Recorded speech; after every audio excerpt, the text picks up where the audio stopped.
WFAN, WFAN FM, WFAN FM HD1, New York, and Odyssey Sports Station. WFAN Sports Flash. We're brought to you by Chef IQ, precision cooking, effortless results. ChefIQ.com. The NFL dominated Tuesday with the trade deadline, with the Jets shipping out Sauce Gardner to Indy and Quinnen Williams to Dallas. Next up, the games. The Jets playing the Browns Sunday. The Giants face the Bears in Chicago. NBA tonight. Knicks back on the floor. They take on the T-Wolves. The Nets will be at Indiana. That's on the Fan 101.9 FM at 6:50 p.m. Tip 7:05. Rutgers opens their season against Rider on WFAN 660 AM at 6 p.m. Another game at MSG for the Rangers, and another loss as they fell to the Hurricanes 3-0, shutout again. JT Miller says just didn't give the full 60 minutes. I thought we had a good 2 periods. Other than their 2 power plays they got at the end of the first. We liked our game in the first 2 periods. Obviously, more of the same with not scoring on our looks. And then they outplay us in the third. We were whacking the puck around and executing the third period. Rangers 0-5-1 at home, outscored 18-6 at MSG so far this season. The Bruins beat the Islanders in a shootout 4-3. The Isles get the point, fall to 6-5-2. The support brought to you by the FanDuel Sportsbook at the Meadowlands Racetrack. Get all your parlays, money line, and prop wagers made at the Meadowlands Racetrack's FanDuel Sportsbook, the #1 sportsbook in North America. Also brought to you by Moderna. It's 56 in Central Park, and that's what's happening. I'm Jerry Recco on WFAN, now streaming on the Odyssey, iHeart, and TuneIn apps. It's Brandon Tierney and Sal Licata on WFAN The Fan, 101.9 FM, and always live on the free Odyssey. Trade deadline is coming, got a lot of juice. Obviously, BT with the Jets. We talked about it, reacted live to the Sauce Gardner trade. And then when we were off the air, they make another trade sending Quinnen Williams to the Cowboys. We later learned that they turned down a 4th-round pick from the Chiefs for Breece Hall. So we can get into all that stuff. But overall, I don't get, I was reading some of the stuff on social media from either Jet fans or media members. I don't get the pushback on how this is a bad thing in any way, shape, or form with the Jets. Like the narrative of, they've had plenty of picks before and they failed. Not this regime. This regime hasn't. So you have to forget everything that happened in the past. Yeah. This is what a rebuild is about. This is exactly what you should want. You can doubt Muji or Glenn, but those are the guys in place. They are starting a rebuild. For me, this is the greatest thing ever. You're 0-7 with Quinnen Williams or whatever it may be. 1-7 with Quinnen Williams, Sauce Gardner. Guess what? You start the rebuild process, get the picks, let this regime figure out a way that they want to try to rebuild this Jets team. I got to be honest. I think the last time I felt this good was when Aaron Rodgers came flying out of the tunnel, and I'm not kidding. I'm ecstatic with what the Jets did. The Jets showed that they've got a plan. The Jets showed that they've now got, a guy in charge who's not afraid to take some big swings. And here's what happened, guys. Now, I know that there are definitely many layers to this, now you've got to draft the right person. Of course. That's common sense, guys. Everybody knows that. But aside from that, the Jets now control the 2026 draft. The Jets control the 2027 draft. And if somebody that we're not even thinking about right now that is already in the NFL, that is a really, really good quarterback, shakes loose, either he's unhappy with the setup or the team might not want to give him a second contract extension, the Jets are now in that conversation as well. And by the way, Sal, as they do this and now are able to sit at every single table where there's going to be a high-level personnel decision in the NFL, they've also reset their finances. 100%. They did so much right yesterday, and this is not about, Sauce stinks or quit. No, they're good players, man. We all know that, but this was a very forward-thinking move. I love it. I am energized, and I think most Jet fans are with me. Yesterday was a big day for the Jets. Think about the timeline from just the Giants' perspective when they hired Shane and Dable. And I was begging for this exact thing that the Jets did from the Giants, right? Move on from Jones one way or another. Move on from Barkley. Expedite the rebuild process now, year one. Rid yourself of these contracts of guys who have been issues here for whatever reason. Clean it up and get your own guys in. And that didn't happen with Shane and Dable for years. This is year 4, and it's the first time that they have their own quarterback. That should never happen. With the Jets, they're rebuilding it the right way. Now, obviously, the key is going to be what they do with those picks. Not only finding good players, but how they use them to either move up and select a quarterback or use them in other areas, whatever it may be. That's going to be the whole key to them getting out of this abyss that they've been in for a long time. But this is exactly what you want when you have been in a rut, the way the Jets have been in the rut with multiple regimes, and the off timing, McCagnon Bowles, fire Bowles, keep McCagnon, fire McCagnon, bring in Gase, and fire this guy, bring in Joe Douglas. Like, it was all over the place, never cohesive. And then, we can win with this team, and let's try to draft a quarterback, kick Sam Darnold to the curb, and go with Zach Wilson. Oh no, that's not working. Let's go with Aaron Rodgers. Like, they tried it many different ways, and it was all convoluted and screwed up. Now they make the decision, and you could agree or disagree. They hire Muji, first-time GM, coming from Denver, a successful organization. Hire Glenn, first-time head coach, whatever. You could agree, disagree. Coming from a successful organization. Right, and also a disciple of Parcells, who's a disciple of Peyton's a disciple of it. Like, there's a lot of continuity there when you look at the Denver model with Muji being there, and then Sean Payton. Obviously, Sean Payton and Aaron Glenn have similarities. Not talking about the success as a head coach. But I got you. They both are Parcells disciples. Sure. Anyway, you could agree or disagree with that, but now you have them here, year one of rebuild. This has nothing to do with, there's some talent with Quinnen Williams or Sauce Gardner. No, you want these new guys to start a rebuild. By the way, they gave it some time. They were 0-7. Like, if they were 4-3, would they be doing this? Probably not. Yeah, that's a really good question. We'll never know the answer to. I don't know. That's an interesting one. Now, Muji did say yesterday that the record had nothing to do with it, but I have a hard time thinking if they were 5-2 or 4-3 that they would have blown it up to that level. Either way, this is exactly what you want of a rebuild. Now it's going to be on Muji and Glenn to identify the right players to select and build a solid foundation here and change the culture of what has been a losing franchise for a decade. And by the way, Muji's already shown, granted it's a small sample, but the ability to identify talent. First round pick Membu, check. Second round pick Mason Taylor, check. You want to execute a low-level trade and try to fleece the Titans for Brownlee? That worked out pretty well, check.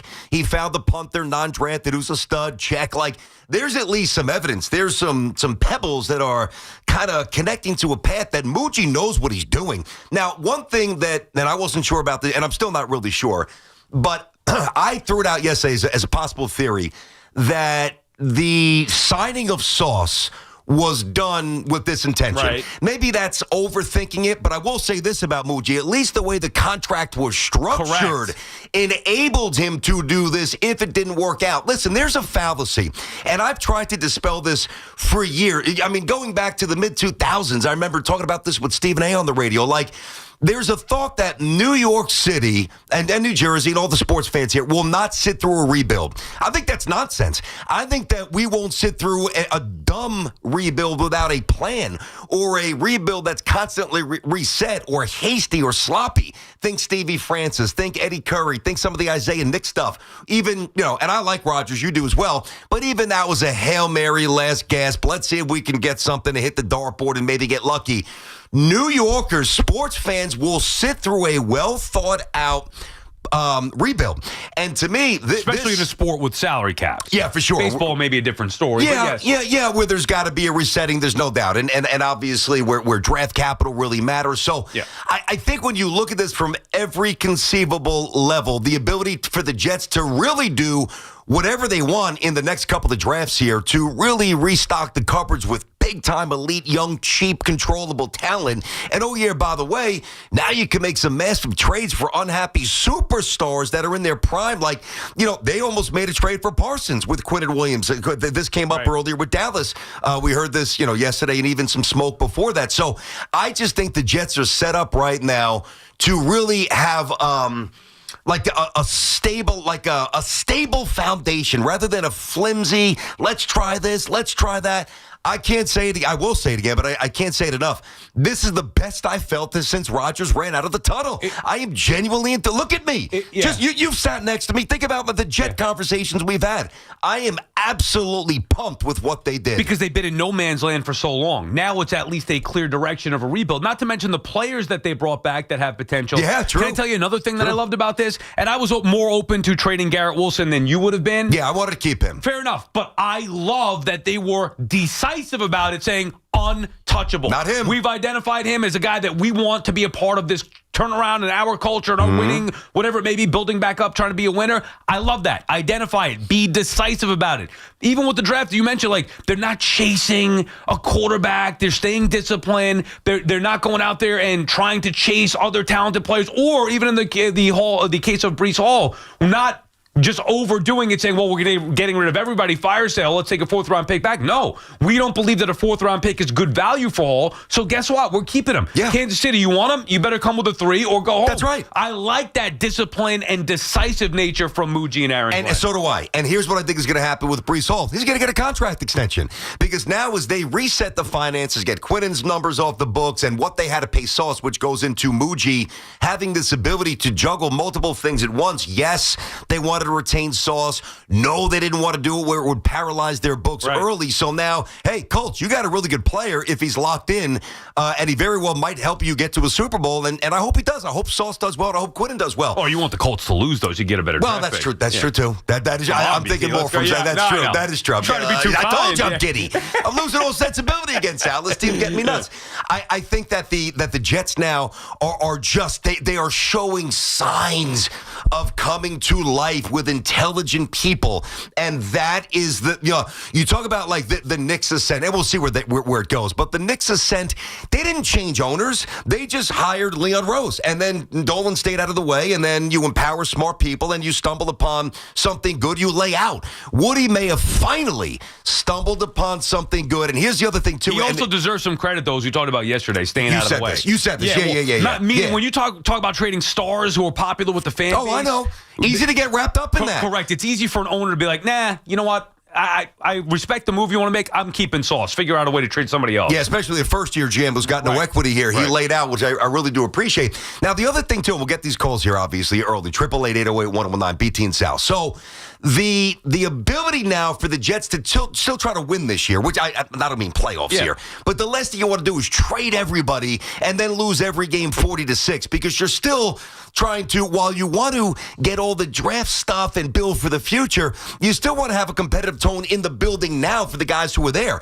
So if they happen to beat the Browns this week and win 3 or 4 games, and I don't know, maybe they do, maybe they don't, but because they've got all these additional draft picks, it will not preclude them from, if they want to, move up to number 1 if they had to get the quarterback that they might love this year or next year. So you could still try to win now, and then obviously you've got your ducks lined up and you could do some serious damage. The Jets, this sounds crazy. This sounds like a contradiction.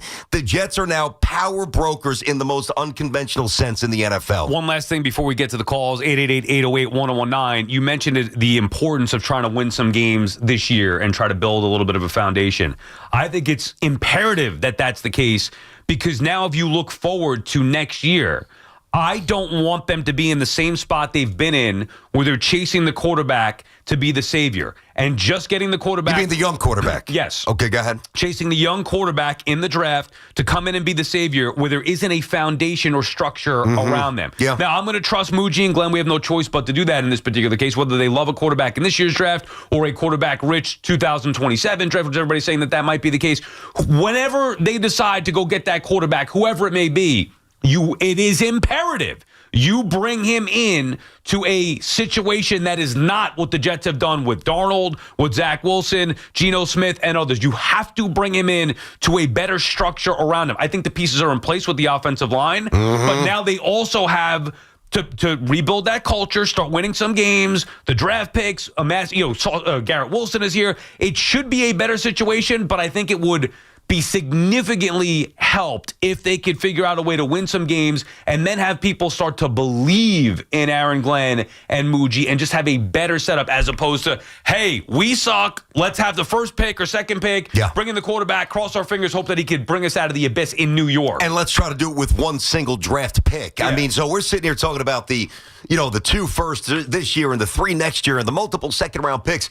That could become more by trading out, and as evidenced by what the Giants did, getting Jackson Dart. Like, there's a thought that, and I said it because it's part of the possibility where the Jets now can move up to 1 or 2, whatever they have to do if they have to get the guy that they want. But they can also move down and still identify the guy that they want. Like, it guarantees nothing, all right, except that they are in the middle of every conversation, which, and a lot of those conversations will be controlled by the Jets based on their newfound draft capital. a great day. You still got to go out there and get the players. I'm pumped that I think most Jet fans are. Direction from the New York Let's Jets go. organization. BT and Sal on the Fan. Our friends at Town Fair Tire remind you that at Town Fair Tire, you always get the guaranteed lowest price on name brand tires from Connecticut to Maine.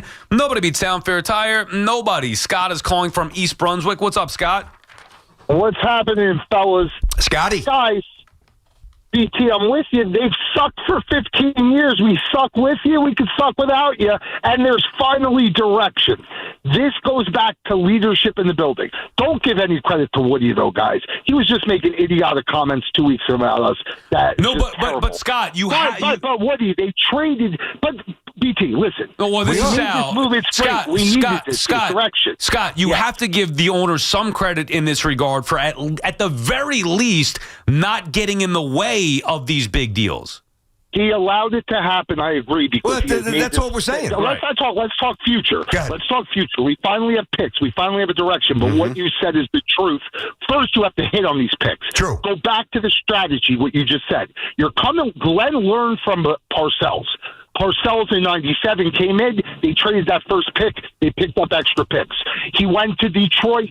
Detroit trades Stafford. What's the first move Campbell makes? Get those extra picks. Just like you said, you have to have a foundation. You can't just have 2 star players and nothing else on your roster. I think they made the right move. I think it was decisive, like you guys said. Now it's about getting the right pieces because the foundation, you have a blank slate. The money's off, so you have so much you have so much options. But the thing is this, just like you said, let's trust Muji. I've trusted Glenn since the beginning. He's been there. He's seen how to rise and how to build a team up. Just like you said, though, I think it is important now. Instead of me feeling like, who cares about every game? I'm apathetic. I don't care. Now I want to see, let's win a couple games. Let's get a little good mojo, just like Blue Lions did in year 1 with Campbell. Build some mojo. Make New York, make the Jets a place people want to come to. There you go, Scott. People have not wanted to come here because of Woody, but you know what? Let's clear the decks. Start over. It's been 15 years. I've been sick over it since they left Pittsburgh in that January night in 2011. No. It's time to go back to even the playoffs, and let's just build from nothing. It's the wreckage. We got nothing. Let's build with nothing and make good choices. But don't fail like you failed Sam. Because, guys, you failed Sam. Yeah, but Scott, Scotty, thank you for the call. Good. Listen, great energy. I like your read. I happen to agree with it. I think many people feel that the ray of possibilities and the ray of hope has been, I think, very uplifting for the Jet fan base right now. Now, again, there's a lot of different side conversations here, starting with, well, now you got to actually get the players. I get that. But without a plan, that's where apathy comes in, really. When the losing just seeps in and it's rinse and repeat and recycle coaches, Sal, and GMs and, take a Hail Mary here and try to get this guy to trade and bring in a 30-year-old receiver and Devontae Adams. Not that it didn't get you temporarily excited because you're like, well, maybe this will get it done because we're desperate. But I think that there's enough evidence in the NFL that if you try to do it this way, organically, and you don't reach for the microwave and you don't reach for the clicks and you just let smart people do their job, it usually works. Doesn't happen overnight, but it usually works. This is the right way to do it. Now, it doesn't mean that it's going to guarantee anything. What it means is we're going to find out if Muji's got it, if Glenn's got it. But the timeline is exactly what you want. This was supposed to be a rebuild. Nobody was expecting this team to do any damage this year. Come on, you got to be realistic.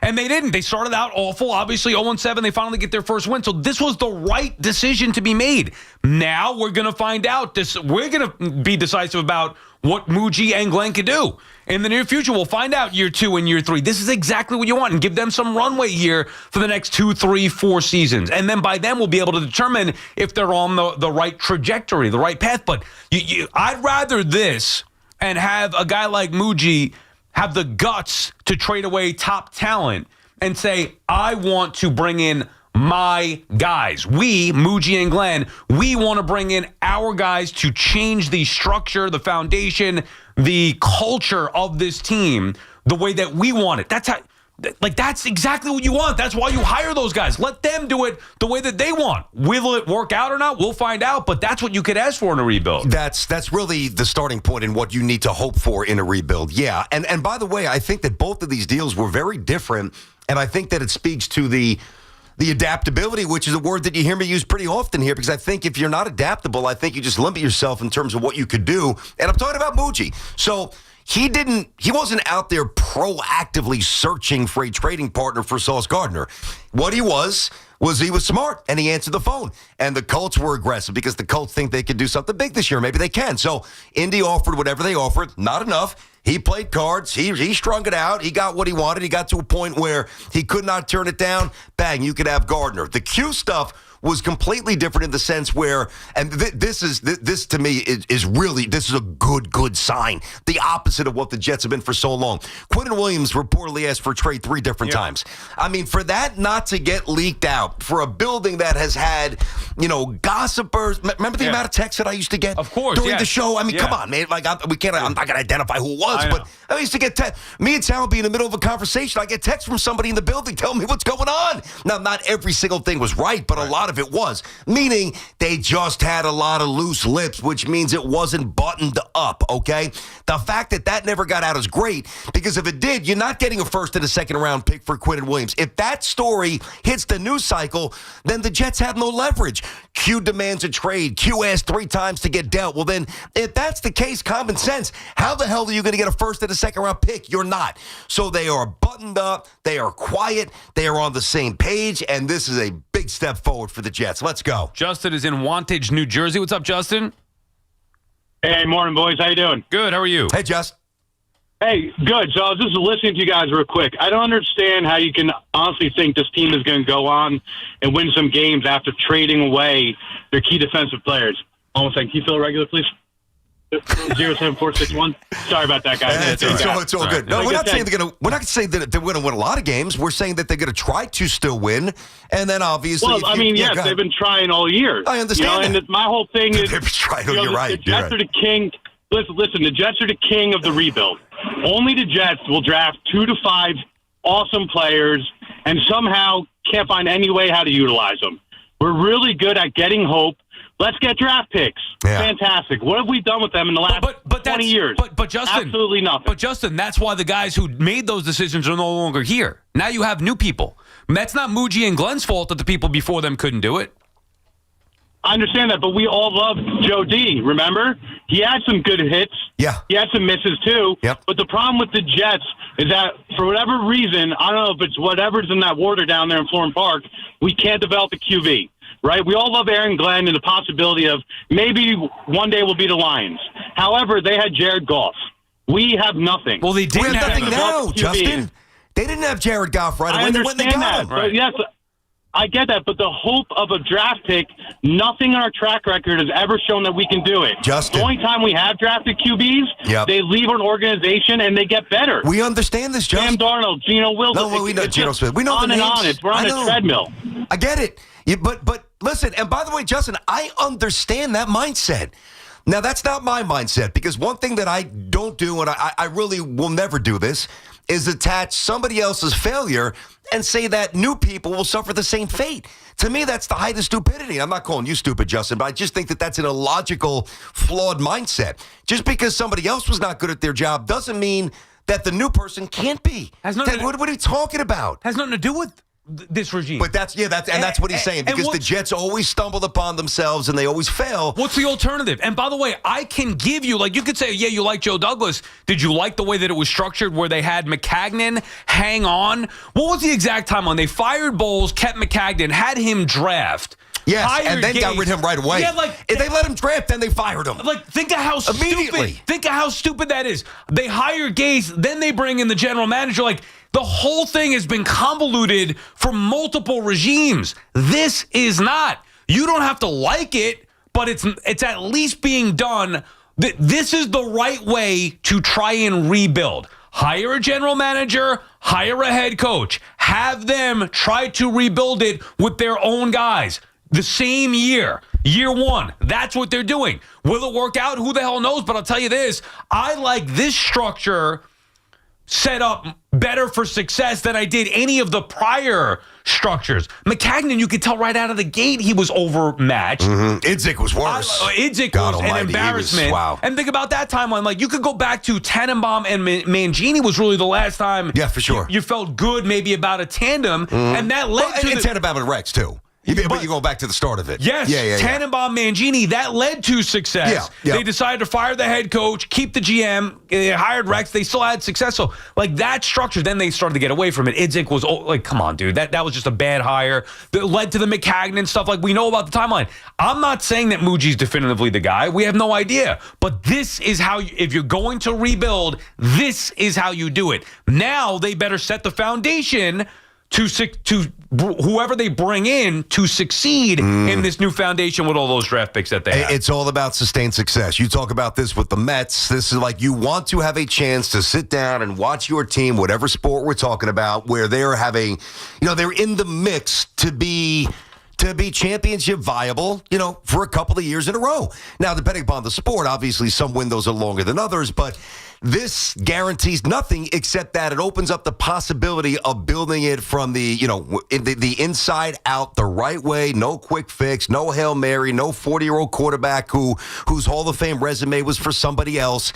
I love it. I really, really love what the Jets did. I'm pumped, dude. Sports Talk on WFAN, presented by Paramount Plus. You can't count on much, but you can always count on Sundays with the NFL on CBS and Paramount Plus. Watch your local NFL game live every Sunday all season long. Visit ParamountPlus.com/NFL to get started today. We'll get to the Giants as well this hour. Giants didn't do anything. The complete opposite of the Jets yesterday, the trade deadline. Why that was a good thing for the Giants. 888-808-1019. BT and Sal on the Fan.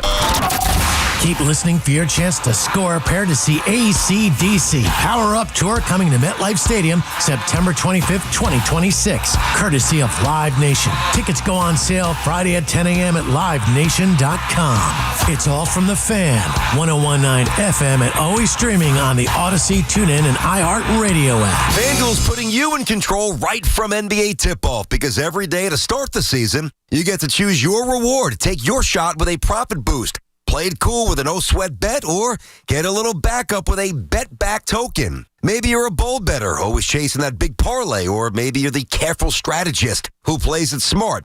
Maybe you're somebody who likes to emotionally hedge against your teams and the teams you hate. The best part is you get to pick the reward that best suits you. So make your pick, get in the game, and play it your way. Head to FanDuel.com/BT to make your choice. We love the app around here. It's safe and secure, and when you win, you get paid right away. FanDuel's the official sports book of WFAN. 21 plus and physically present in New York. Opt-in required. Rewards are non-withdrawable. Restrictions apply, including bonus and token expiration, leg requirements, and max wager amounts. See terms at sportsbook.fanduel.com. And for help with a gambling problem, please call 877-8-HOPE-NY or text HOPE-NY. Mnexspike COVID-19 vaccine mRNA by Moderna is now available and easy to find near you. To learn more, visit mnexspike.com. That's mnexspike.com.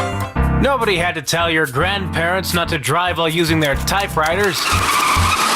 Why should it be any different for us kids and our cell phones? Distracted driving was the cause of more than 3,000 deaths in 2022. Come on, we're smarter than this. Let's put down the phones and focus on the roads. Drive safe, everybody. Don't drive distracted.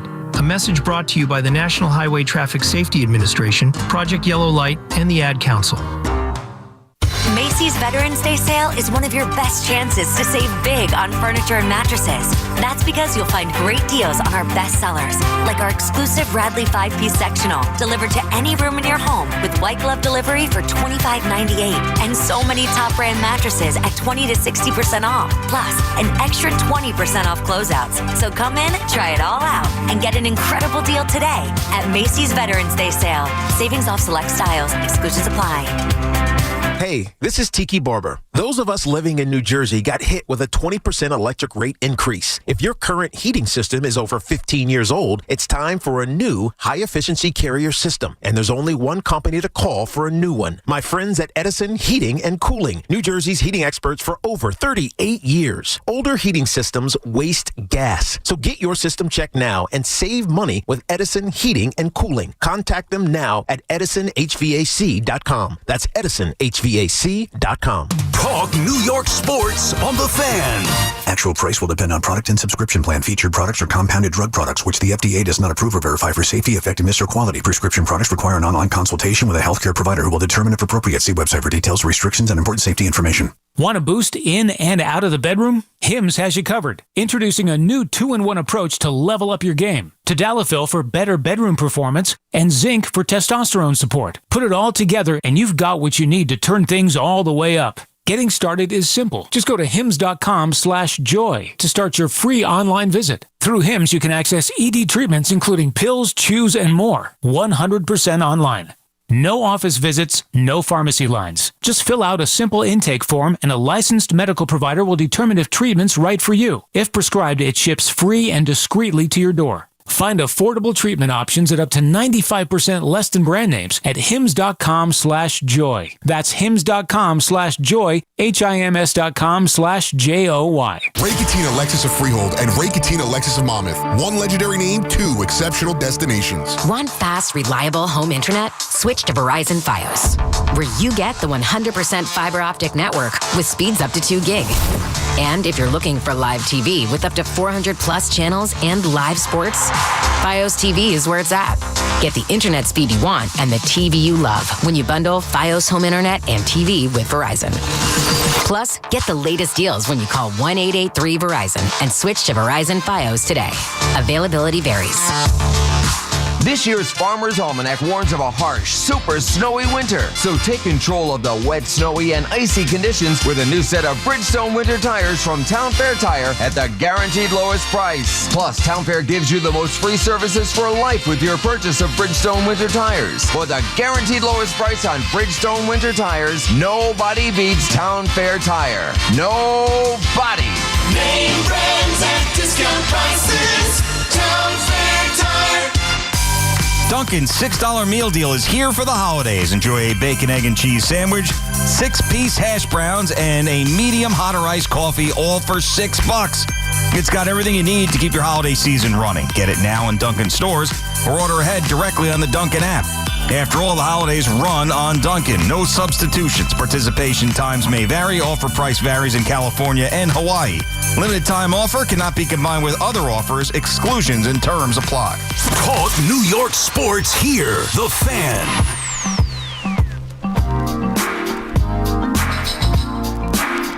BT Sal back on the Fan, 888-808-1019. We'll get into the Giants aspect of the trade deadline coming up in a little bit, but an exciting day, shocking day. We talked about it yesterday. Hoff gave us a little bold-faced truth, bold-faced lie. I did not think the Jets had this in them, BT. I just figured, Boogie's going to stand pat, and Glenn will stand pat, and they'll keep their guys. Not thinking that they, certainly not this. I mean, maybe Breece Hall in the right deal, but certainly not what we saw yesterday. And I give them a ton of credit for being forward-thinking, being aggressive, and like you said, being open to all possibilities. It wasn't that they had to do this, but the opportunities presented themselves, and I think the Jets made out very well at the trade deadline. So do I. Very buttoned up. Two different types of deals. I mentioned that before, where Q reportedly wanted out. Sauce did not. They were not proactively trying to get rid of him. But things come across your desk, and when that happens, you are in a position of power to ask for more and more and more. And once you get 2 first-round picks, there's no way you say no to that. If they would have said no to that, and we would have found out what they turned down, I would have blasted Muji. Blasted. You had to do that. 100%. What would be the reason for keeping Sauce Gardner? Don't know. I mean, come on. And I like him. Yeah. I mean, you know, I like him more than you, but still, 2 first round. Come on. I think he's extremely. I think the Colts are going to regret that trade. As a matter of fact, I think he's going to play well for him. You know, I do. But what he was, it's almost like the hype of Sauce no longer matches the snap-to-snap execution. Right. And you can give me all the PFF numbers you want. Yeah. I mean, listen, come on. I mean, hey, Jet fans, let me ask you this. Close your eyes. In the Sauce Gardner era, what named the most impactful play that he made? Think about it. Yeah. Like, my eyes are closed, and I'm thinking, like, well, I remember being in Dallas when he almost had a pick six along the sideline, and he dropped it. And again, he covered very well. That's not even the story, is really. London. Was it against the Vikings in London where he dropped the interception in the end zone? He dropped one there. He played pretty well against the Packers in Lambeau when I was there. And listen, this is not to disparage him. He went from being, I thought, great his first year to a deteriorated version of what he was. So, and if you didn't get rid of him now, it would have been tougher and tougher and tougher. Same with Q. Q no longer gets to the quarterback. I know he stops the run. I know the numbers on that, but this is a complete reset, and I'm all for it. Yeah, I like Sauce. He was a former neighbor. He was the guy. Remember that? Yeah, I remember that. He moved. I moved in, and everybody's like, "Oh, Sauce Gardner is running." Yeah, Like, Sal really? moved in, and Sauce left. He did. See ya. He moved out. Well, that lunatic's moving down 4 houses down. And See ya. now, I'm out. And now I'm assuming he's going to be out even more. I mean, Maybe we get the next Jets quarterback moving into your neighborhood whenever they get that guy. Take Sauce's home. Doubt that. Yeah, got to do better than my neighborhood. All right, BT and Sal, the fan, 888-808-1019. Charlie is in Bethpage. What's up, Charlie? You got to be pumped. Hey, good morning, guys. How are you? Good. Yeah, I am pumped. I mean, I didn't think I was going to speak to you guys to pitchers and catches the way the Jet season was going. But my favorite 2 days of this football season was Sunday when they didn't play. I didn't get aggravated like Giant fans. And then yesterday, I thought, listen, Sauce hasn't done anything since his first couple of years, and Glenn must have seen something, and they offered him a king's ransom. You had to take it. And the other guy, he wanted out. And you know what? They had to do it, and we got to look for the future. I am always tired of looking for the future, but we got to give this guy Muji a chance. He did the right thing up in Detroit, working with other people up there. Glenn was part of that, and I want a foundation here moving forward. I mean, I've waited how many years? I still haven't seen a Super Bowl. I'm 4 years old. So what am I going to do? I'm going to wait for another few years and hope they can turn this mess around. And Charlie, it makes the wait a little more okay if you actually think that your team is onto something. Like, I mean, at least that there's a speck of hope or a trace of intelligence coming from or a plan. Right. Now you could say, all right, I can see it. Now we've got to go through, what's going to be an arduous rebuild. Again, it sounds great, with the first pick or the second pick in this draft, and, and with the 12th pick, and, you had 2 first-round picks, and then 3, and then this, and then that. And all the money. I got it. You could also spend money foolishly and or draft the wrong guy. That's really not about it for me today. It's about having the ability to do whatever you think you should do and to set them up to do that. What would be the alternative? For anybody who's pushing back on this, for the Jet fans who are like, they never get the picks right. They never. Yeah, like, I get it. Okay, well, what would you want them to do? Whatever happened. They're in the spot that they're in. How would you like them to proceed to get out of it? For me, this is the only way. You hire a general manager and a head coach that you believe can turn it around, and you let them go to work. Yeah. The answer to me wouldn't be, well, let's keep Sauce, who's been a part of a losing team for years. Let's keep Quinnen Williams, who's unhappy. And I'm not knocking the players or people individually, but the facts are what they are. The defense has been disappointing overall for years, and they haven't won anything for years. It's time to move on.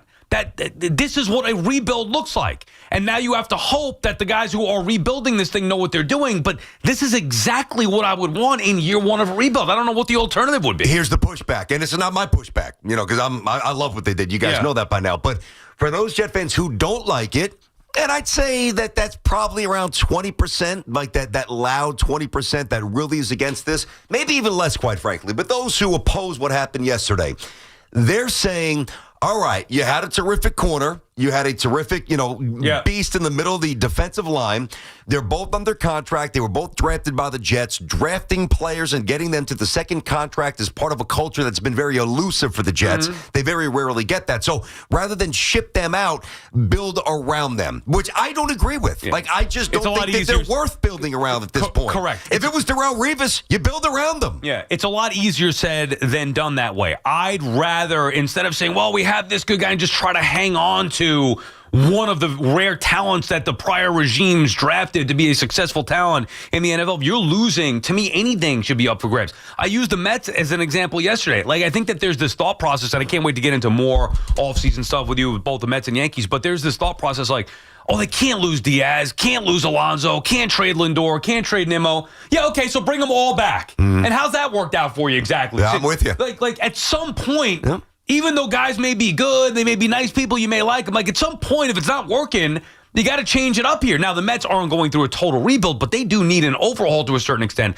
The Jets are going through a total rebuild. There's no point to me. I don't care how good Sauce Gardner is or how good you think he is or Quinnen Williams. This was the right move. Now, they have to hit on those draft picks, and they have to build a foundation that can set up the next quarterback, whoever it may be, to succeed. But those are big ifs. But that's the task. That's the job at hand here. Yeah, I know. Here's one thing I know about fans of bad teams. All right. Fans of bad teams generally overinflate the few good players they have. Right. Think about those really lean Met years, whatever year you want to pick, or for me, Daniel some Stump Murphy. Merrill. Yeah. We all know the names, right? You know, Stump Merrill or Bucky Dent or a Dallas Green Yankee team back in the day. Like you, and I'm not talking about Mattingly, but you inflate again because there's not much, right? And it kind of gets you through the lean days. But I think if you can separate yourself, and if you don't want to, that's fine. But if you can separate yourself, divorce yourself from that mindset, and at least be open to the possibility of a brighter tomorrow, I think you guys are going to like what you see down the road with the Jets. I really do.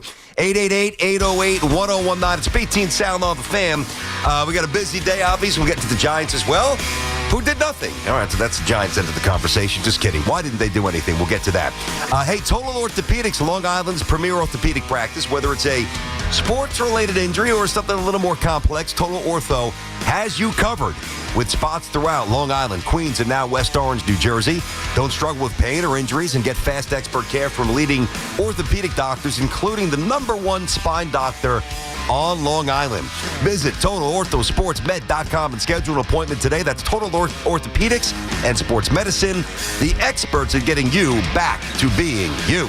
Let's get an Odyssey Sports Minute now, brought to you by the New Jersey Division of Highway Traffic Safety. Look out for pedestrian safeties, a shared responsibility.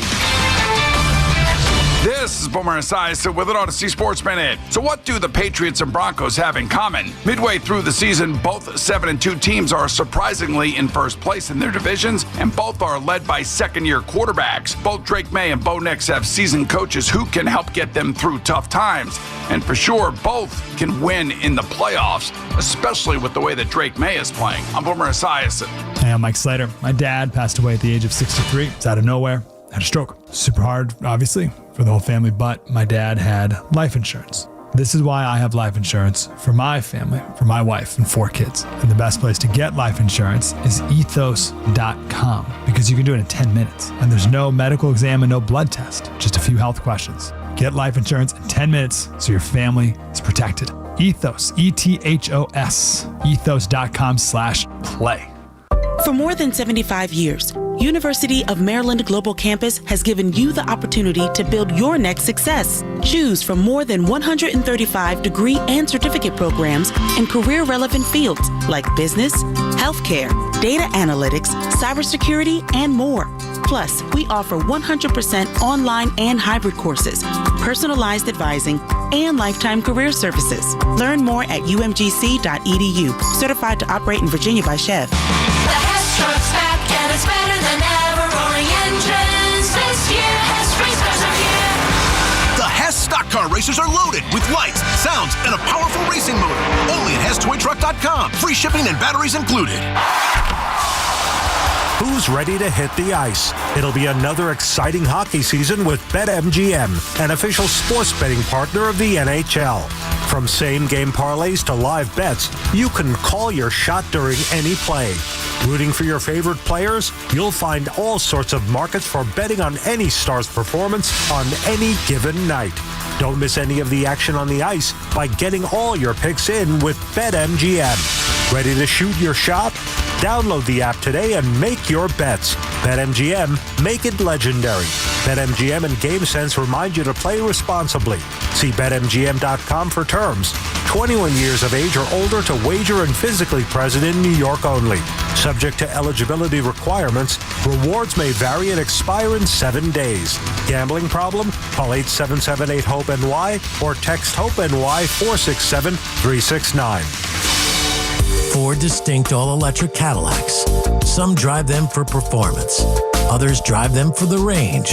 And some drive them because it's the only way to make an entrance. 3 different ways to turn every drive into an occasion. Whatever your reason, there's never been a better time to say, let's take the Cadillac. the all-electric Cadillac family of vehicles. Escalade IQ, Vistic, Optic, and Lyric. Visit your Tri-State Cadillac dealer today. Get ready for more BT and Sal on the Fan. Do you owe $10,000 or more in credit card debt or personal loans? With credit card debt at all-time highs, Debt Relief Advocates is urgently notifying consumers of debt relief now being made available, designed to aid consumers with out-of-control credit card debt. Those who qualify and enroll for this relief program will only have to pay back a fraction of what they owe. This is not bankruptcy or a debt consolidation loan. This is a relief program that credit card companies would rather you not know about, as it ends your debt nightmare and saves you lots of money. Consumers owing at least $10,000 in credit card debt or personal loans can now take advantage of this debt relief as the cost of living skyrockets. Debt Relief Advocates has established a relief hotline for you to call to learn what debt reduction you may qualify for, so don't wait. For this free information, call the relief hotline at 800-505-9257. 800-505-9257. 800-505-9257. Hey, football fans,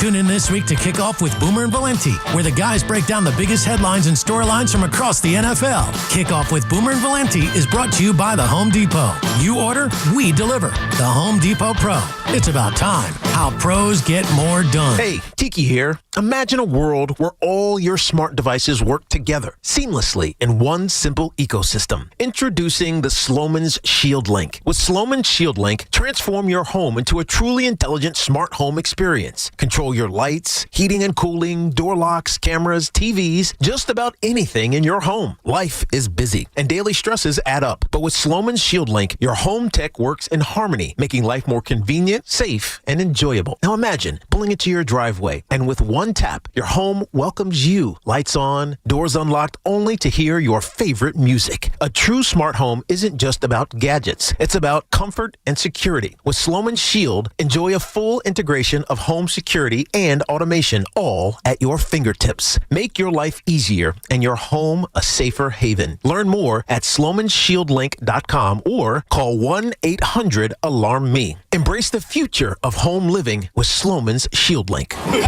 So, there's this guy, Paul Rivera, grew up in the Bronx. Made some mistakes, but eventually becomes one of those hard-working citizens who keep our city going. But he gets pulmonary fibrosis, and his only hope is a lung transplant. When one hospital, Montefiore Einstein, get him a new lung, and they give him a new life. Right. Everyone in his neighborhood is like, they give that guy a new lung or a new motor. The story, Mr. Giamatti. Well, you ought to know, Mr. Rivera, you lived it. Everyone loves a comeback. Montefiore Einstein, national leader in transplant. Get connected with WFAN to talk about your favorite teams. The Fan on the Odyssey iHeart. BT Sal back on the Fan. 888-808-1019, the number to call. We'll get to the Giants aspect in about 13 minutes and get some more Jets calls in here with the trade deadline.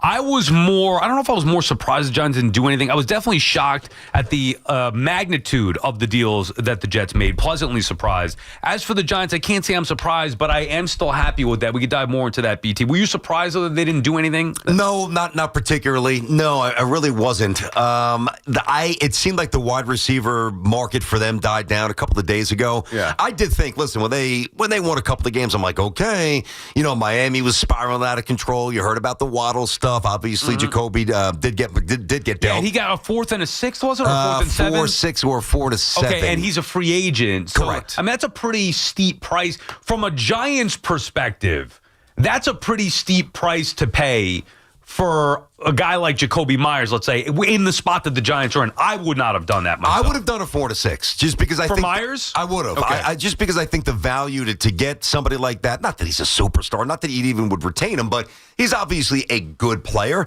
And to me, it's about Dart at this point, just giving him some weapons and protecting him and giving him a chance to really have what's been so far terrific rookie year and just line up as much as you can to keep that going. They didn't do it. Now, you brought up something that was pretty interesting. We don't know if this is true. Was there a mandate from ownership, which is obviously we could get to that later. There may have been. They may have wanted to do some stuff, and maybe Mr. Mara said, nope, we're not doing anything. More on the Giants coming up in about 12 minutes or so. Let's get back to the calls on the Jets. 888-808-1019. BT and Sal on the Fan. John is on Long Island. What's up, John? Hey, guys. How you doing today? Good. How are you? Hey, John. Good, doing good. I'm a big Jets fan. Couple points I wanted to make. I'm overall happy. Look, no one wants to trade these guys, right? It means that they had a bad start to the season. But two things. One, this gives them incredible flexibility. They have 5 first-round picks over the next 2 years, so they're going to control the draft. They can move up if they find the quarterback. If they don't love the quarterback this year, they can find him in the second round. It gives them a lot of flexibility. It also gives them cap flexibility. That brings me to my next point. I don't know how Muji was able to do this, but the fact that he was able to get 2 first-round picks plus a receiver who has some upside. Right. I mean, yes. He's got upside. He does. Look, I'm not saying he's great, but the other thing I wanted to make is the overall culture. If this doesn't tell you that Glenn is not going anywhere, that Muji's not going anywhere, then I don't know what will. No, we know that. The fact that Woody did not even step in. Look, and let's be honest too. I mean, these guys they've lost for a long time, especially Quinnen Williams. He's been here longer. But I will say this about Muji. If you look at some of the low-key level moves he's made this season, he traded for Brownlee. Yep. That's been a pretty big hit. He traded for Harrison Phillips. That's been a pretty good hit. Mm-hmm. I mean, you look at some other guys in the secondary. Moore, they're going to give him playing time. I think Thomas. It's clear. It's clear he's shown has an eye for talent. Yeah, he signed Brandon Stevens, who the last, I think, Stevens 6 weeks better. is incredibly highly rated. He drafted Mason Taylor. He drafted Memboud. He found the punter, something the Jets couldn't do forever. Yeah, I'm with you.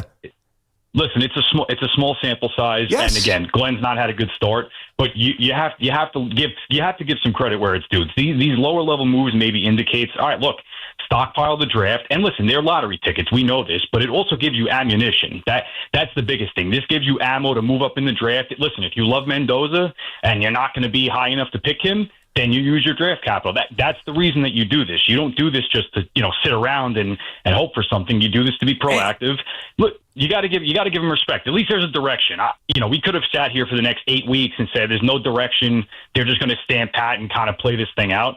They're doing this the right way. And listen, time's going to tell, but you have to at least say, look, I respect the direction that they're going in. Now it's time to hit on these picks. Now it's time to cash in. Nailed it, John. Really excellent call, and thank you for the call. Excellent call. Also, there is no, I don't think there was a preconceived notion, whether it was with Sauce or Williams, even though Quinnen Williams asked for trade, whatever the case may be. When Muji came in, I'm sure that they wanted to evaluate what they had here. And I'm sure he could say that the record had nothing to do with it. And I understand that to a certain extent. But I'm sure that if they were having success and they felt like, okay, we're closer than maybe we thought, maybe then they'd be more apt to hang on to Sauce or Quinnen, whatever. I know that each circumstance is different, but if they were winning, maybe they would feel like, okay, we're going to keep these guys, and now let's build around them. But the fact that you could start 0-7 and get the return that they got, to me, that becomes a no-brainer at that point. It did, yeah. And I'd love to know what the mindset was going into the year. That's going to be fascinating at some point when somebody really gets that from Muji. Really more about Sauce, because once Quinnen asks for the trade, you pretty much have to acknowledge that it's time to move on from him. Think about how different this could have been. Like, if they would have beat Aaron Rodgers and the Steelers in week 1, and let's take that game, and let's take the Miami game where they shoved it down their throat. The fumble, Braylon Allen, first drive at the goal line, 90-something yards. They ran a while. Let's say they win that game. Well, now there's a false sense of confidence, and I don't think you make these trades, okay? And what do you go, 8-9? What do you go, 7-10? Even if you go 9-8, you're not going anywhere. So, it's funny how, and as much as the losses in real time felt, they were just mentally debilitating. What else is new? This, in a very unexpected twist, could wind up being the best thing that could have possibly happened to the Jets. I also think the caller brought up an excellent point in the aspect of Glenn, where this shows that he's not going anywhere, nor should he, but that was the feel from the media, which then bled over to the fan base saying, like, this could be a one and done. This guy's overmatched. He doesn't know what he's doing, which will still be proven. We need time to see if he knows what he's doing or not. All I was saying was, it's year 1. It's 7 games in. Let's not run this guy out of town already. Let them do what they need to do. They might fail. Maybe year 2, 3, 4, maybe we'll know it definitively whether they're going to be a good combo or not. But maybe they succeed. Let's not run them out of town 7 games in just because they started 0-7. So this would be very encouraging from a Woody standpoint of things, from a continuity standpoint of things. It's year 1. Let it breathe. Now we could be excited about watching the rebuild unfold. Obviously, they're going to have to execute it, but they are in as good a position for a rebuild as you can possibly be in. They are, and they've got every resource they need. They're going to be, as I've said several times now, which is one of the reasons why I'm so excited. They're going to be in the middle of every conversation. Oh, there's always a Micah Parsons that's unhappy. There's always whomever, a quarterback that might not. Let's take Joe Burrow. Let's take Joe Burrow. Yeah. Now, I'm not going to get on the air and say the Jets going to acquire Joe Burrow. I mean, that's ridiculous radio. But the Bengals are historically very cheap. Ask Boom. I mean, Boom basically had to get them to pay for the hotels for his guys, right? For the Ring of Honor ceremony. So if there's a situation where the Bengals keep losing, and they will, and, Burrow gets a little antsy, and maybe Cincinnati ownership doesn't want to pony up that next contract, well, guess who could swoop in? The Jets. You want 3 first-round picks? What do you want? We'll take Joe. It doesn't mean it's going to happen. It means that nothing is preposterous at this point, and that's a great feeling. BT and Sal on the Fan will work the Giants into the conversation. We come back and continue with your calls on the Jets trade deadline reaction here on the Midday Show. 888-808-1019. It's Evan and Tiki. Afternoons on the Fan 1019 FM. There are certain games in which you walk away and say, who am I mad at? Am I mad at this guy? Am I mad at this aspect? I walk away from this game. When I left MetLife Stadium, I walked away saying, they all suck. The GM needs to go. The head coach needs to go. Listen to Evan and Tiki on demand on Apple Podcasts, Spotify, or wherever you get your podcasts. We're counting down to Black Friday savings. It's the countdown to Black Friday at Nielsen Dodge. Hundreds of vehicles in stock with big savings off MSRP. Your countdown to the hottest deals is on now. Lease a new 2025 Jeep Grand Cherokee Limited 4x4, just $199 a month. Or lease a new 2025 Jeep Grand Cherokee L Altitude X 4x4, just $224 a month. We all know it's the biggest sale of the year, and Nielsen's going bigger than ever. You can count on 0 down payment, plus up to $1,500 overbook value for your trade, and the credit help you need. On Route 10 in East Hanover, online at NielsenDodge.com. A proud member of the Nielsen Auto Group. The countdown is on. Don't miss out. At Nielsen, Friday's in the driver's seat. Black Friday sales event. With approval term 24 months to its signed Cherokee 5794, Cherokee L 5819, add tax tag 498 dock and DMV fees. Football is here. Make Surfside your tailgate must-have. Made with real vodka, only 100 calories and 0 bubbles. It's easy to sip and enjoy. It's not a seltzer, it's a Surfside. Ask for it wherever you tailgate. Must be 21. Please drink responsibly. Roto-Rooter. Plumbing problem? No match for a little DIY duct tape. Shoot, hold on. Nope. There we go. No match for a little... dang it, wait. Duct tape and a wrench. Leaks are no match for duct tape and a wrench. And a bucket and a towel, more duct tape, a hammer, this random glue I found in the basement, another bucket, more tape, a little more tape. Perfect. On second thought, maybe leave plumbing to the pros at Roto-Rooter. And away go troubles down the drain. FanDuel's putting you in control right from NBA tip-off, because every day to start the season, you get to choose your reward. Take your shot with a profit boost. Play it cool with a no-sweat bet, or get a little backup with a bet-back token. Maybe you're a bold bettor, always chasing that big parlay, or maybe you're the careful strategist who plays it smart. Maybe you're somebody who likes to emotionally hedge against your teams and the teams you hate. The best part is you get to pick the reward that best suits you. So make your pick, get in the game, and play it your way. Head to FanDuel.com/BT to make your choice. We love the app around here. It's safe and secure, and when you win, you get paid right away. FanDuel is the official sports book of WFAN. 21 plus and physically present in New York. Opt-in required. Rewards are non-withdrawable. Restrictions apply, including bonus and token expiration, leg requirements, and max wager amounts. See terms at sportsbook.fanduel.com. And for help with a gambling problem, please call 877-8-HOPE-NY or text HOPE-NY. Experience the magic of the season during the Mercedes-Benz Holiday Love Celebration. Enjoy exclusive holiday offers at Mercedes-Benz of Edison, Mercedes-Benz of Union, and Ray Cattina of Freehold. 3 powerhouse locations, 1 legendary name, Ray Cattina. Discover the power of 3 at BenzFam.com. House stealing. It's a nightmare that's real. It's the FBI's term for thieves stealing your home's title and draining your equity. Just one fake document filed with a recorder, and scammers can own your home on paper, drain your equity, and do it all without you even knowing. Imagine waking up to a foreclosure or eviction notice. Listen to former title thief Matt Cox. What people don't realize is the ease in which this crime can happen. I can take the deed to your house and I can transfer that deed into my name. It's a great crime, and it's happening all the time. So how can you stop the nightmare and protect yourself? Find out if you're already a victim now at HomeTitleLock.com. Use promo code RADIO and get a 30-day free trial of their $1 million triple lock protection, a title scan, and access to a title specialist, a $250 value. Don't wait. Go to HomeTitleLock.com now. Promo code RADIO. Kohl's Black Friday deals are dropping early. You can save up to 50% throughout the store all weekend. Yep, call it what you want. Manifestation, luck, fate. The point is, it's happening. Plus, you'll earn $15 Kohl's cash for every $50 spent on Friday. Shop early Black Friday deals at Kohl's and Kohl's.com. And thank the universe later. Select styles up to 50% off, valid November 7th through 9th. Some exclusions apply. See store or Kohl's.com for details. Our friends at Town Fair Tire remind you that at Town Fair Tire, you always get the guaranteed lowest price on name brand tires from Connecticut to Maine. Nobody beats Town Fair Tire. Nobody. Wake up with Boomer and Gio. Mornings 6 to 10 on WFAN, WFAN FM, WFAN FM HD1, New York, and Odyssey Sports Station.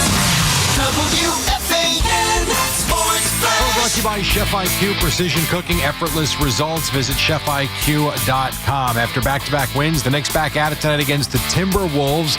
Knicks will see Julius Randle and Dante DiVincenzo. Of course, the Knicks new head coach Mike Brown still earning his team a couple of weeks in. I got to help try to put these guys in a better position, whether it's on the floor or whatever, or rotation-wise.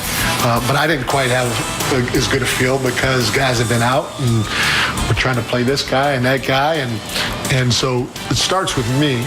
And I've gotten better. Anthony Edwards of the T-Wolves listed as questionable for this game. The T-Wolves did beat Brooklyn a couple of nights ago. The Nets at Indiana tonight. The Nets, the last remaining winless team after the Pelicans won last night. Nets and Pacers on the Fan 101.9 FM at 6:50. Rutgers opens up a new season against Rider. It's on WFAN 660 AM at 6 p.m. The Rangers lost to the Hurricanes 3-0. They've been outscored 18-6. What are we doing? Not scoring or winning at home. That's what they're doing. 0-5-1 now. Playing well for Boomer, at the Gardner. That was kind of fun this morning. Yeah. And the Bruins wasn't as grumpy today. He was good. He was grumpy yesterday. He was actually pretty good. I think he's coming to the end of the fast. Oh, he's feeling okay. good. Yeah, a little reset there. I get no it. issues this morning. The Bruins beat the Islanders in a shootout 4-3. This report brought to you by Ray Katina. Experience the power of 3. Visit bensfam.com. Brought to you by Town Fair Tire. Nobody beats Town Fair Tire. Nobody. Current Temp brought to you by Bet365. When it comes to sports books, Bet365 has it all. Download the app today and see why it's never ordinary at Bet365. Gambling problem? Call 1-800-GAMBLER. 21 plus only. Must be located in New York. It is 58 in Central Park, and that's what's happening. I'm Jerry Recco on WFAN, now streaming our podcast on Apple Podcasts, Spotify, or wherever you get your podcasts. Get the scuttlebutt on your favorite team, the Fan, on the Odyssey, iHeart, and TuneIn apps. I know I spy with my little eye. A girly I can get cause she don't get too many likes. A curly headed cutie I could turn into my wife.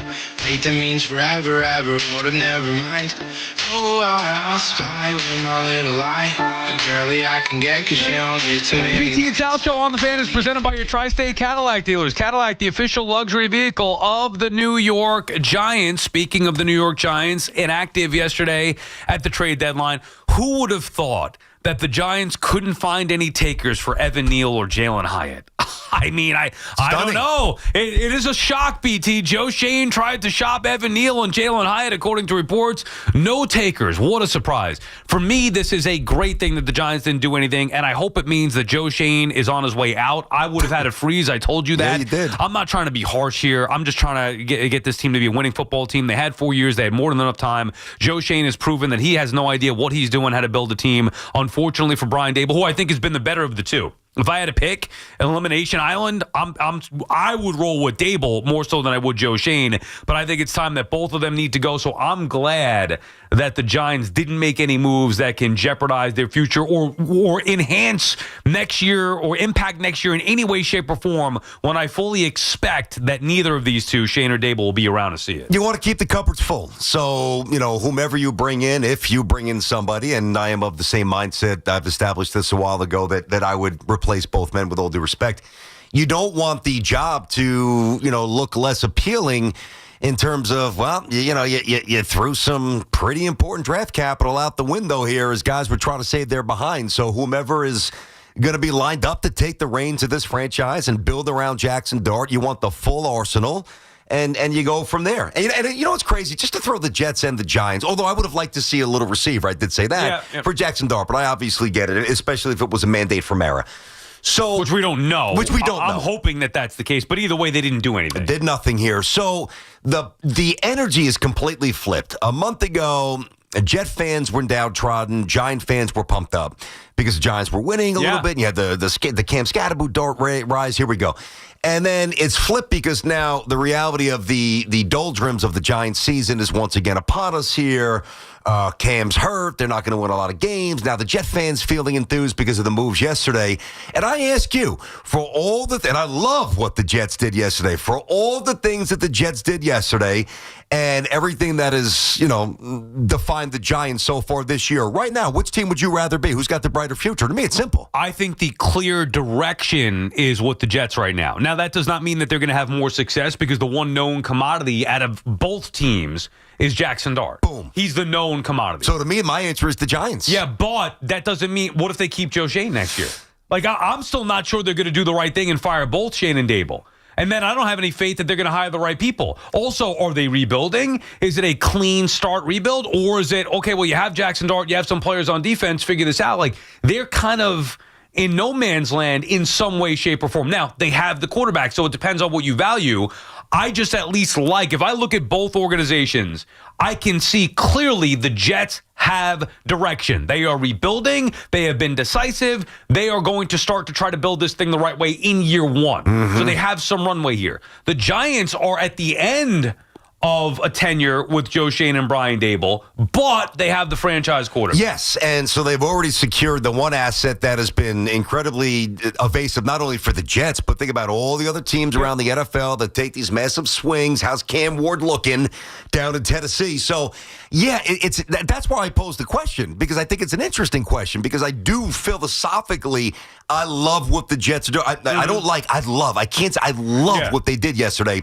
Whereas with the Giants, there's a lot of things I don't like, and we've hit this conversation a million ways sideways, but the one thing that you need, because without it, it's been proven over history, there's like 75% of the Super Bowl champions have had Hall of Fame quarterbacks. I'm not saying Dart's going to be a Hall of Fame quarterback, but you got to start somewhere, and at least there's real intrigue there, and he has great promise. So that's why it's not an easy question. I could actually see both sides. I would probably say, me personally, I think it's more important. Now, I'm not going to choose the Jets in this regard because I'm not sure of what Muji and Glenn are yet.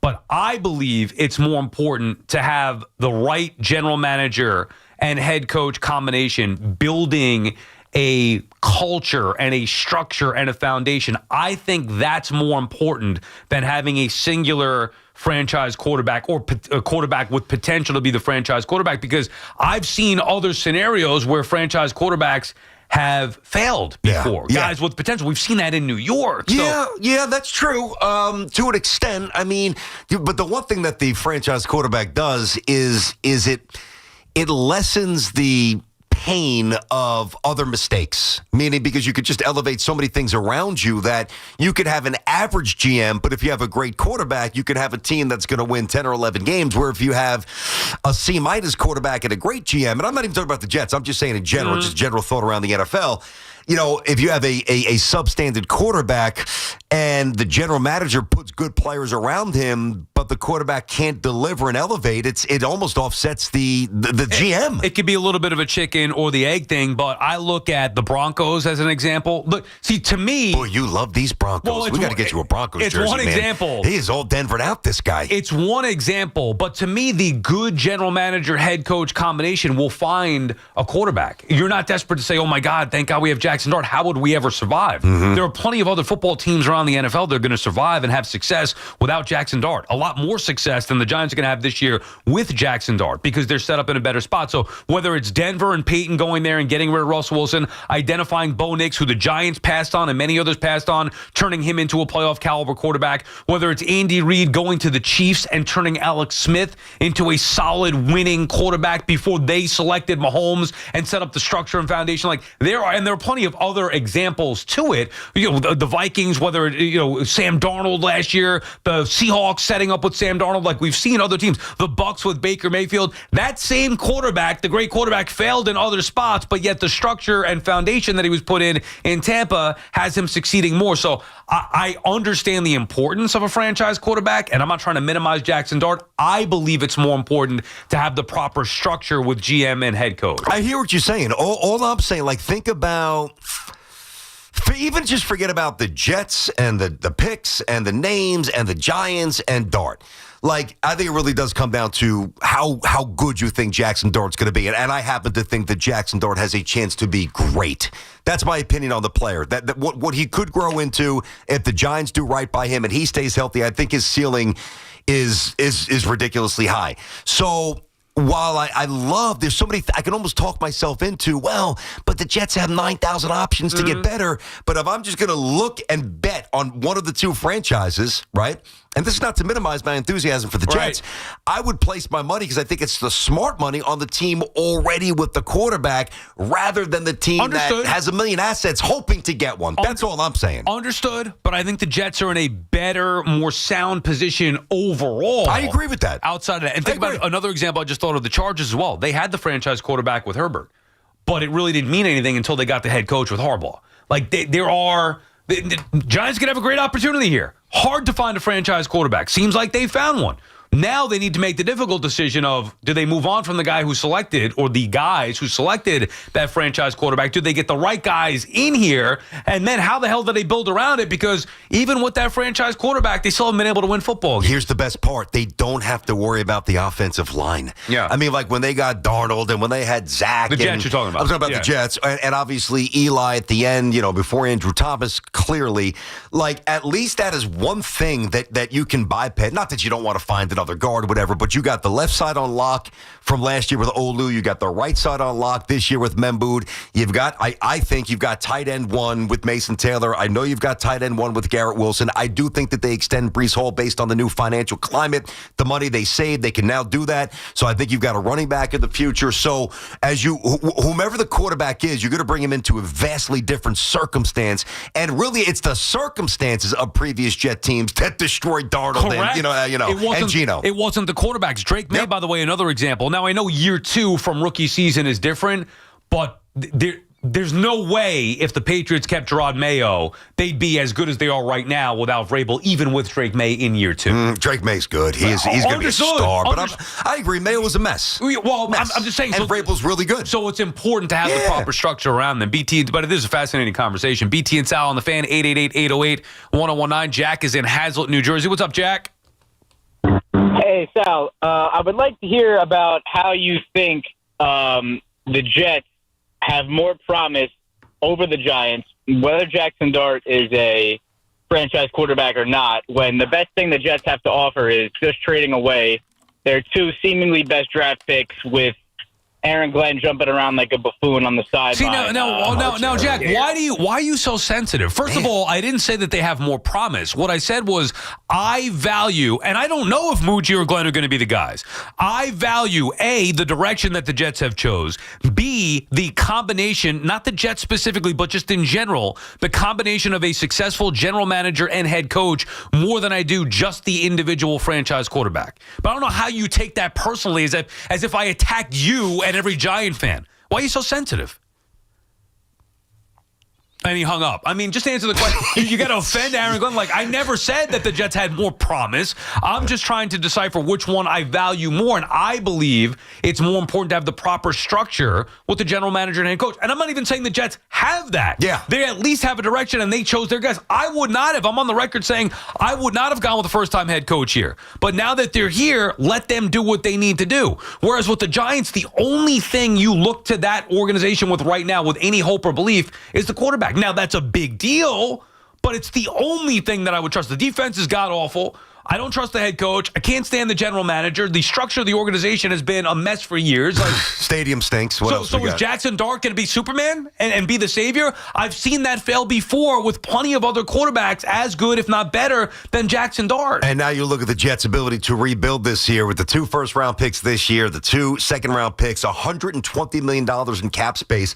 And the other thing, too, we talk about how Muji very smartly set up the contract of Sauce Gardner, where now the Colts, because it was only $12 or $13 million bonus, so that was very beneficial to the Jets. And again, I don't know if it was built with the intention of looking to proactively get rid of Gardner, or in the event that he wanted to be able to maybe trade him, this would be more appealing to other teams, to the Jets to downstream not be as committed to the money that now the Colts will have to be on the hook for.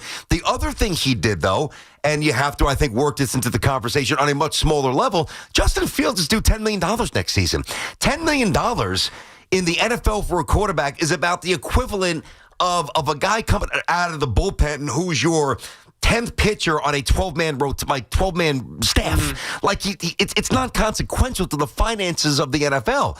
So, which should also help you whether you take a quarterback or not. Because you can keep Justin, too, correct. and he's a good teammate.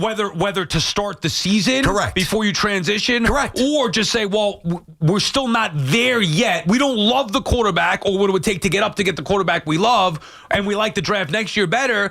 We could stand pat for another year with Justin Fields as your starter. Like, it's not the worst thing in the world during a rebuild. Correct. I think it's pretty clear that Muji came in with a very layered thought process. It wasn't just, let me get this quarterback and figure it out. No, let me get this guy because I think it makes sense for us now. And if it doesn't work out down the road, we can get rid of him. The finances will not be punitive. We will be able to pivot to this and to that and to this and to that. It's a very clear plan. I think Muji's got it. I'm feeling good about this guy. I'm feeling just good. early on that we don't know, and there's a long way to go. But based on the circumstances he took over and the way that he's handled everything so far and the moves that they've made, I'm a fan. Like, he's done more to me than anything that we've seen with the Jets. Now, that's not saying much, but there's something about him with a calm, disciplined demeanor, with intelligence as well, that he could be the guy to turn this. Forget about the head coach. There's so much attention on Glenn. I think Muji's got it. BT. Oh, I really do think sing so. it. Let's go. It takes balls to make the moves that he did. Yep. Under the circumstances with the Jets to get rid of those players. So not only the sound, lesser explosive moves that he's made that the Brownlees and the other things I've talked about, finding a punt there. Even the Fields thing, and I can mock Fields all we want. Like, I don't think he could throw. I don't think he's very good, but I'm not expecting them to win games here. They're trying to build something here. Yeah. So the fact that he would make even the Sauce Gardner deal, knowing that he made that deal, just leaving the possibility open for, hey, if I need to move him, this is the type of deal that's going to benefit us if we can trade him here. They could have been on the hook for $30 million guaranteed, and the Colts wouldn't have to absorb that much more money instead. Right. Now, again, if Gardner goes there and balls out, and watch, he's going to probably have a pick six the first game. Something crazy is going to happen. But like, if he plays very well, then the Colts will happily absorb the money. But he did it with a mindset that was able to look at two different things: the now, if it works out, and tomorrow, if it doesn't. And that shows a depth and an aptitude we have not seen from many GMs for the Jets. That's for damn sure. Or for the Giants in recent years. Not wasting any time either. Will is calling from Wilton, Connecticut. What's up, Will? What up, Will? Hey, boys. What's going on? Hey, I'm super late for class, so I'll try to spit this out quickly. I was listening to Evan and Tiki yesterday, and Evan was upset about moving on from these guys and having to replace them. But in my opinion, they're replaceable. I mean, that's just the reality. You look at guys all around the league that are getting traded that want to get out, that want to go to new spots. In my opinion, the most important asset you can have is a quarterback on a rookie contract, and having space and having money to do what you want. And I don't think Bo Nix is that good of a quarterback, but he came into his spot where he has a great team around him. I mean, albeit he does have Sean Payton as head coach and a reliable organization, but if you can build like that, and right now, I'm optimistic for the Jets. They can make some swings. And if you look at the upcoming draft for 2026 and 2027 with the quarterbacks, there could potentially be 4 or 5 first rounders in there. So I'm just really excited for them. I think they made the right choice. Let's get out there, let's get a guy, and then let's get some pieces around him with the money they have. That's the plan. That is the plan. And the plans, I think that there will be some Jet fans over the offseason where they're in March when free agency starts, they're going to want the Jets to spend $80 million in free agent money. No, but again, that's the old mindset. Just because you have it doesn't mean you flush it down the chute, because generally, Tiki always says this, and he's right. When you get somebody in free agency, you're really obviously overpaying, because part of what you're paying is for past performance, particularly in football. I'm not talking about somebody like a Juan Soto or a Kyle Tucker or somebody like that. But in football, you generally do that. It's generally bad business. So I think the ability now to save that money and devote the resources eventually to a quarterback, or try to entice a team right now that we're not thinking about. And I threw Burrow out there again, not to just do wacky, crazy, non-reality based radio, but I say that because they are now able to sit down at every table and have a conversation about every massive power-broking player in the NFL. Think about it this way, too. They could have gotten a quarterback year one. They could have traded for a quarterback or selected a quarterback with their first pick.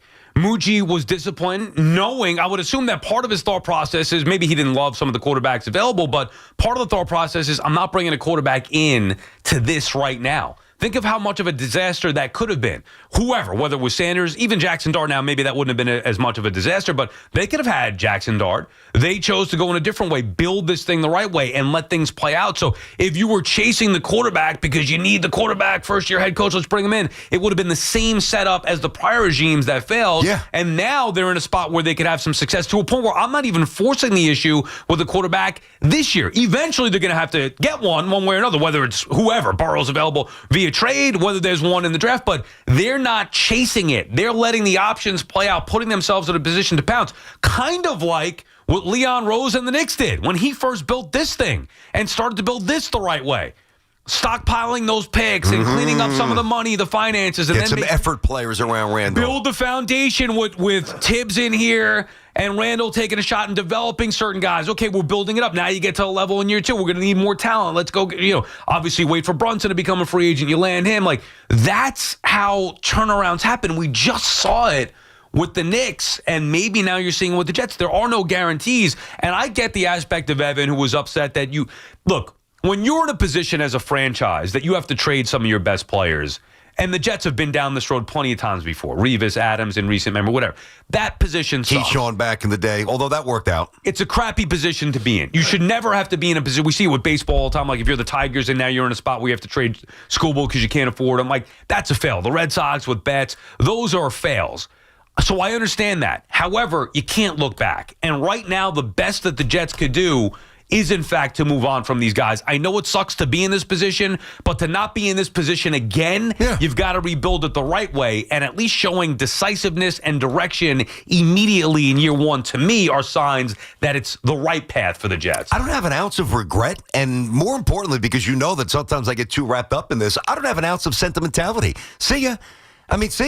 No disrespect, Q. You really haven't done much the last couple of years in terms of getting to the quarterback. No disrespect, Gardner. You were good the first year and really good, and then you haven't done a damn thing since.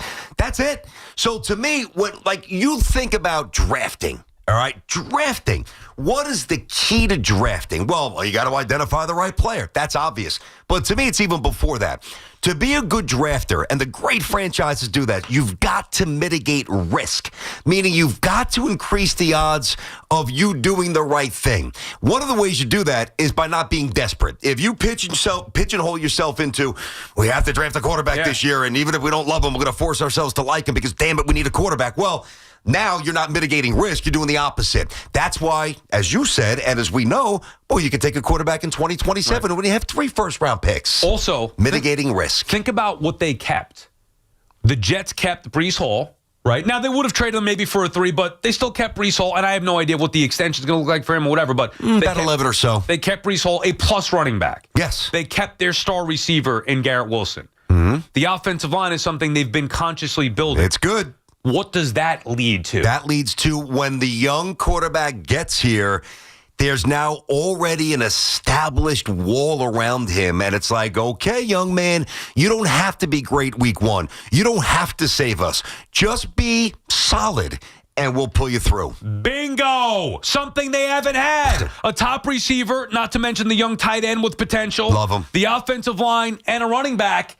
That, to me, seems like a pretty good recipe for success for whichever quarterback you do bring in whenever you bring him in. BT and Sal on the Fan, 888-808-1019 is the number to call. Stop dealing with your neck pain, backache, sciatica, and go see 3 double board certified pain specialists at Samwell Institute for Pain Management. They specialize in headaches, migraines, and nerve pain, and will get you back to feeling yourself again. With minimally invasive and non-surgical treatments, there are thousands of 5-star reviews who trust Samwell for pain-relieving solutions.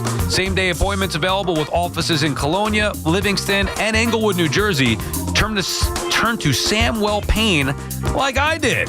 For effective pain-relieving solutions, visit SamwellPain.com.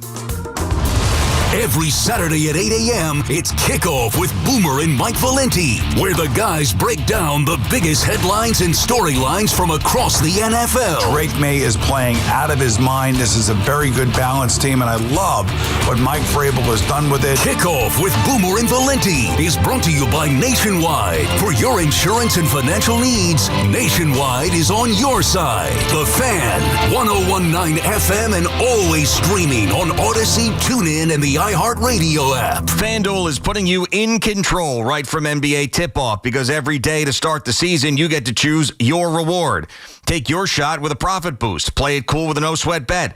Or get a little backup with a bet-back token. Maybe you're a bold bettor, always chasing that big parlay. Or maybe you're the careful strategist who plays it smart. Maybe you are someone who likes to emotionally hedge against your teams and the teams that you hate. The best part is you get to pick the reward that best suits you. So make the pick, get in the game, and play it your way. Head to FanDuel.com/Gio, that's G-I-O, to make your choice. We just love the app around here. It's safe and secure. When you win, you get paid fast. FanDuel Sportsbook is the official sportsbook of WFAN. 21 and over and physically present in New York. Opt-in required. Rewards are non-withdrawable. Restrictions apply, including bonus and token expiration. Leg requirements and max wager amount. See terms at sportsbook.fanduel.com.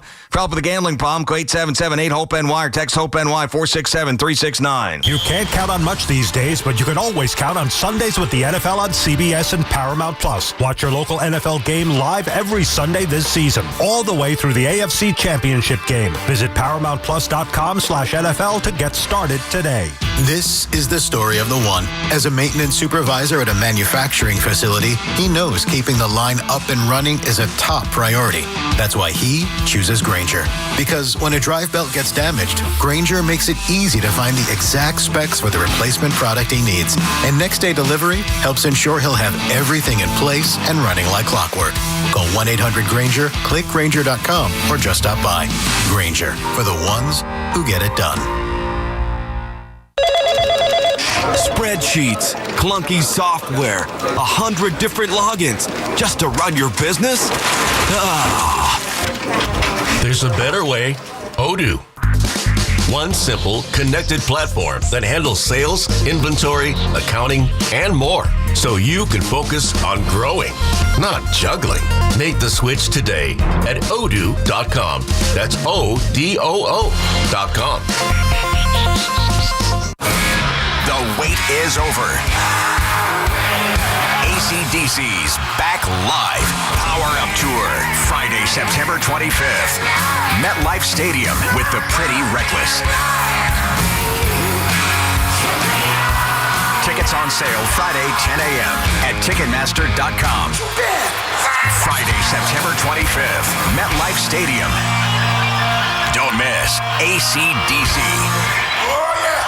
We've got more sports talk coming up on The Fan. We all hear the radio ads about the IRS. They tell you to be afraid, to be scared, and they try to frighten you into calling. I'm not here to do that. Tax Relief Advocates is different. TRA is here to tell you that if you owe money to the IRS, whether it's $5,000, $50,000, or $500,000, we have a solution. It doesn't matter if you're sitting in your car, at work, or with your kids. No matter where you are, call now. 800-575-4094. Don't lose hope. TRA can eliminate or reduce what you owe to the IRS. Generous programs are now available that can give you a fresh start. Our passion is taxes and helping individuals fix their IRS problems. We have over 1,000 5-star reviews on Google and an A+ with the Better Business Bureau. You don't need to be afraid of the IRS any longer. End your tax nightmare today by visiting us online at TRA.com or call 800-575-4094. That's 800-575-4094. Tax Relief Advocates. Real solutions for real people. Come visit the engagement experts at London Jewelers at any one of their 6 locations. Hey, I'm Mike Slater. My dad passed away at the age of 63. It's out of nowhere. Had a stroke. Super hard, obviously, for the whole family, but my dad had life insurance. This is why I have life insurance for my family, for my wife and 4 kids. And the best place to get life insurance is ethos.com because you can do it in 10 minutes. And there's no medical exam and no blood test, just a few health questions. Get life insurance in 10 minutes so your family is protected. Ethos, ETHOS, ethos.com/life. Pros don't just show up. They prove how it's done with precision and without shortcuts. Makita tools are built the same way, with a dedication to lasting quality, trusted performance, and results that reward your effort year after year. When the job calls for the best, call on Makita. Built to be the best.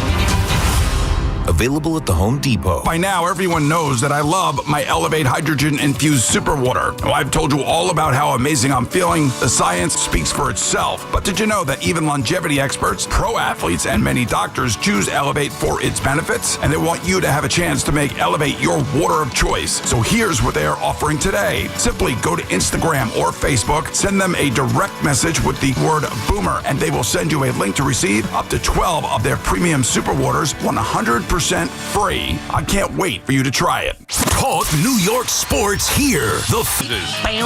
Round and round, right, little rat. BT and Sal back on the fan, 888-808-1019. Speaking of rats, I got caught by this AI. You know, the AI is everywhere now. I was telling you, my wife shows me this stuff. I'm like, that's not real.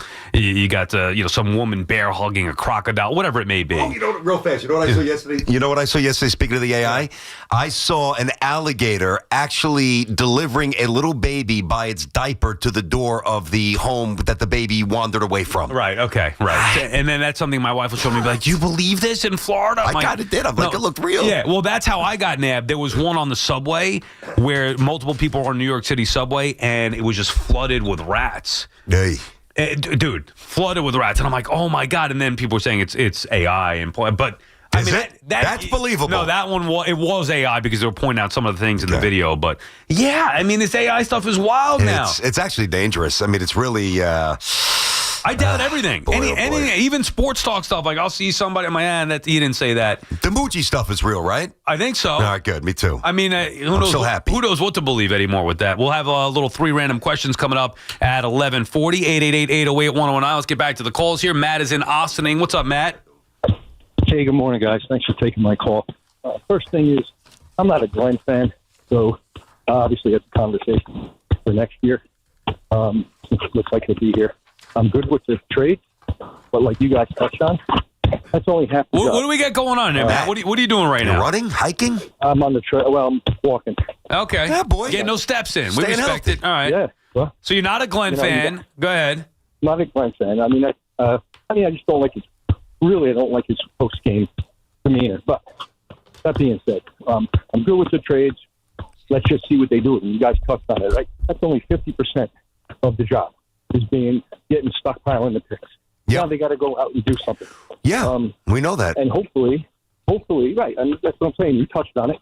Hopefully next year, by week 4, I'm not scheduling tee times on Sunday like I normally do. I don't know. Fall golf is pretty fun. Yeah, well, if you have something to watch. Yeah, I get you. It makes up for it. But the other thing is I don't think they're going to do anything going forward with Fields.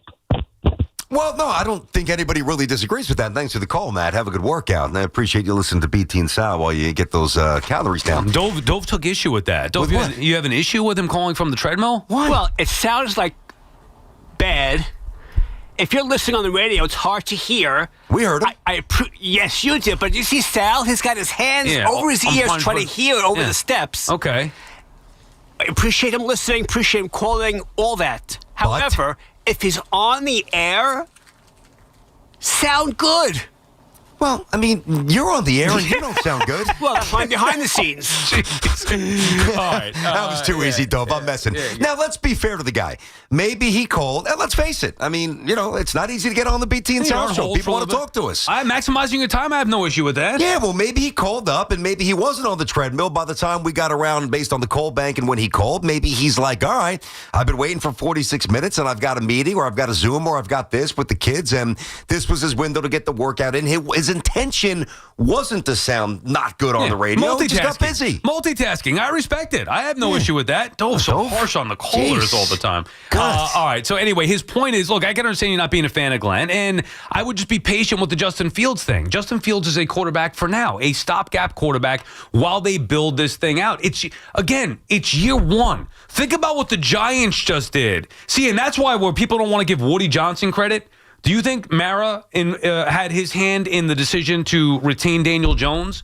Yes, yes, I definitely do. Me too. And that was a problem. We said it at the time.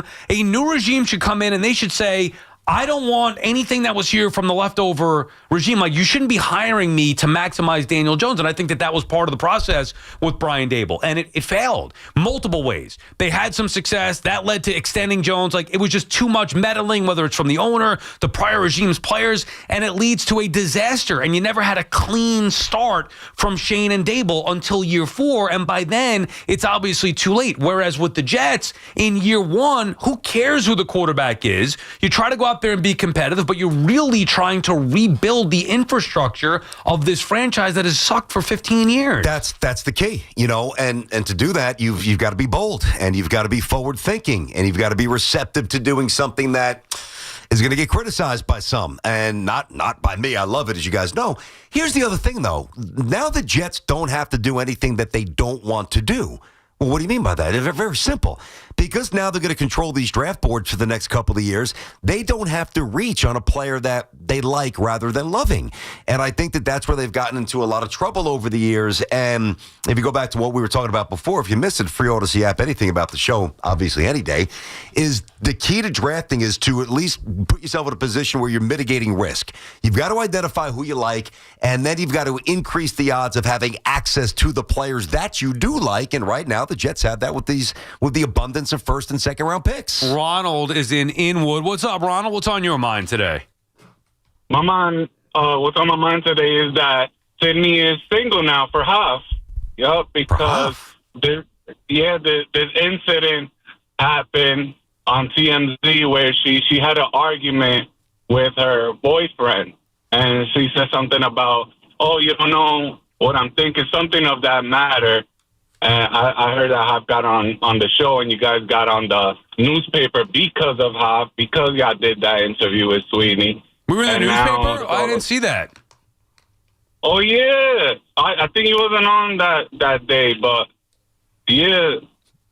You're talking about the interview, and thank you for the call, Ronald. We appreciate the insight. Was it last I heard week? a lot of me on that, by the way. Look who's wide awake all of a sudden. Yeah, no wonder why you moved Good morning. to the top of the board right there. So last week was it last week at this time? Actually, we might have had her on. A week ago. Sydney Sweeney was on the show. Since then, she's been getting attention everywhere. That has nothing to do with the show, but just like it's all because of us. No, she's on her PR tour for the new movie. Yeah, but she was the next day. She was on the pregame show for the World Series. She was at the World Series and Ohtani thing. And I have been now paying more attention to her. Me too. And reading more about her. And I guess she was in this Scooter Braun. Is that who she was dating? Yeah. And something was going on with that. So I didn't know that she was single now. But why is she single for Hoff? Hoff is married. I don't know. He's taken. Although I think he's free this weekend, right? Is there another Disney trip coming up? I am very much a happily married man, but I'm always open to the idea. But, that's going to get you in trouble, my friend. Dude. That day. Dude. Be careful. Even I wouldn't cross that line. I think, yeah. I mean, Sal's wife listens sometimes, and she's cool with Win. The same with me. I think, Nicole, if you say that, man, she's... Well, I would clearly ask her permission. Like, don't we have like a hall pass? Don't we have hall passes? Or no? Yeah, I do. But if I did, I personally would not be burning it on Sydney Sweeney. Me too. You kind of alluded to that. Yeah, I'm not trying to disparage Sydney Sweeney in any way, shape, or form. I mean, she's obviously got a lot that she brings to the table. She does. We know what we're talking about. Hold on a second, real quick. Yeah. You telling me you can't adjust the hall pass as needed? Like, you say you If you get a hall pass, not multiple. If I get multiple. Depends you get on the one arrangement. Hall pass. You get one hall pass. Yeah. All of a sudden, Sydney Sweeney lands in your lap. You telling me you're not going to be like, you know what, let me change and update my hall pass. It depends on the marriage. I mean, my hall pass is Jennifer Aniston. So... although, I've got might too have many to update that at some point here. But if Jennifer Aniston comes my way, then I think I'm good. If even so, but because I identified years ago, I mean, in like 2008, does whole pass mean like? Means you do whatever you want. No. But I mean, is it just like a one-off, or are we talking like dating? Well, not dating, dude. To me, it's a one-off. I don't have time to date. See, but I like that. Like, I'd like to have the whole pass, but then I like to cuddle and watch a movie. Yeah, okay. You know what I'm saying? Netflix and chill. Yeah, I like the Netflix. You can't bait and switch. With Jessica Alba. I mean, I don't want to just have it. Yeah. You know what I mean? Yeah, I know. I'm going to have to update the whole pass. I'm going to be saying when Jennifer Aniston's 71, she's going to be the whole pass. No, I'm good. I'm going to have to update this. I will say, I mean, obviously there's a lot of appeal to Sydney Sweeney. As we said to her, like, she's one of the most desirable women in the world right now. Mm-hmm. I'm just saying, if I had a whole pass, she wouldn't be on it. Who is it? Well, Alba would be. Oh, definitely Alba. Well, I mean, Halle Berry. I mean, there's a couple others that. Halle today? You got to ask the question. Halle today? Yeah. Or Flintstones Halle No, I'm Berry. going like realistic right now. Marissa Tomei. I mean, today, Marissa Tomei? Absolutely. I mean, beautiful, dude. but that's the whole pass? No, I told you Alba. How many more you want me to give you off the top of my head? I just want to hear the list. Yeah. I want to hear the depth chart. It's got to be more than quarterback one. Yeah. Got to have QB2 and QB3. Megan Thee Stallion. I mean, I got a lot. I'm locked and loaded here. I got a lot of 53 woman roster for Sal. This is Sal previously to the previous regime with the Jets. It's just Zach Wilson the whole way. Never going to change. What do you mean, with Jessica Alba? Yeah, just hard to knock Alba. Especially been following our Instagram. Like, it's a new thing every day. And then she gives these positive life quotes. Like, yeah, she does come across as very. I mean, she's beautiful, but I love her as well. Yeah. Very friendly. You turned me onto her Instagram. I was on it the other day next to you for about the entire commercial break. I'm like, that's what I'm saying. So, like, still looking good. I don't want just a whole pass. Like, maybe Sydney Sweeney, in fact, would be a better whole pass. Like, you do what you need to do for a day, and then you but you move know on. what? Now, we got to, let's be honest with ourselves here. No, should I say this? All right. So part of the consideration is you still got to be able to handle it. So do you go for the older woman who you can handle, or I don't know, the younger woman who, let's face it, we're not kids anymore. Well, I don't know if I can handle either, honestly. I think at this point in our careers, quote unquote, we can handle anything now. Yeah, I think I can. Hoff, you're not even going to handle your wife when you get home and explain the segment to her. You're going to be in big trouble. Well, we're going to delete this from the record somehow. Yeah, okay. Dove, help. When'd she leave for Disney? Saturday morning. All the kids gone? Just you? Yeah, I'm in Chicago. It's not going to be great. Would she be your whole pass, Sydney Sweeney? If she fell into my lap, yes, that day. That's not the question. Not fall into your lap. Like, obviously, I think it needs to be an open-ended whole pass. I don't think I can just focus on. I don't think I can just do one. Right, but if you do one, that's it. It's gone. That's the idea of the whole I would pass. use it up. The likelihood of Sydney Sweeney falling into my lap would be highly unlikely. So if it did happen, yes, I would use it up. It does tie into sports. Like, you don't get to pick two franchise. You get one draft pick, dude. That's it. Is it Sydney Sweeney or somebody else? Yeah, wait, hold a second, though. Like, I'm going with Alba, and I feel comfortable about that decision. As you should. That's an Andrew Luck right there. That's a quarterback. Hopefully, I'm saying, Andrew Luck, maybe Peyton Manning or Tom Brady. Come on. Yeah, but what? Let me ask you a question, though. What if your draft pick doesn't enter the draft that year, and you got to go someone else? Or what if you get the draft pick and she demands a trade to a different team? Well, then I'll listen. Maybe it's better to trade her then at that point in time. Get some assets. Brian Riscotta just chimed in. His whole pass, any random cheerleader from the SEC. Now that's an interesting Instagram account to follow when they show up at the sorority house day one and they just do these coordinated dances.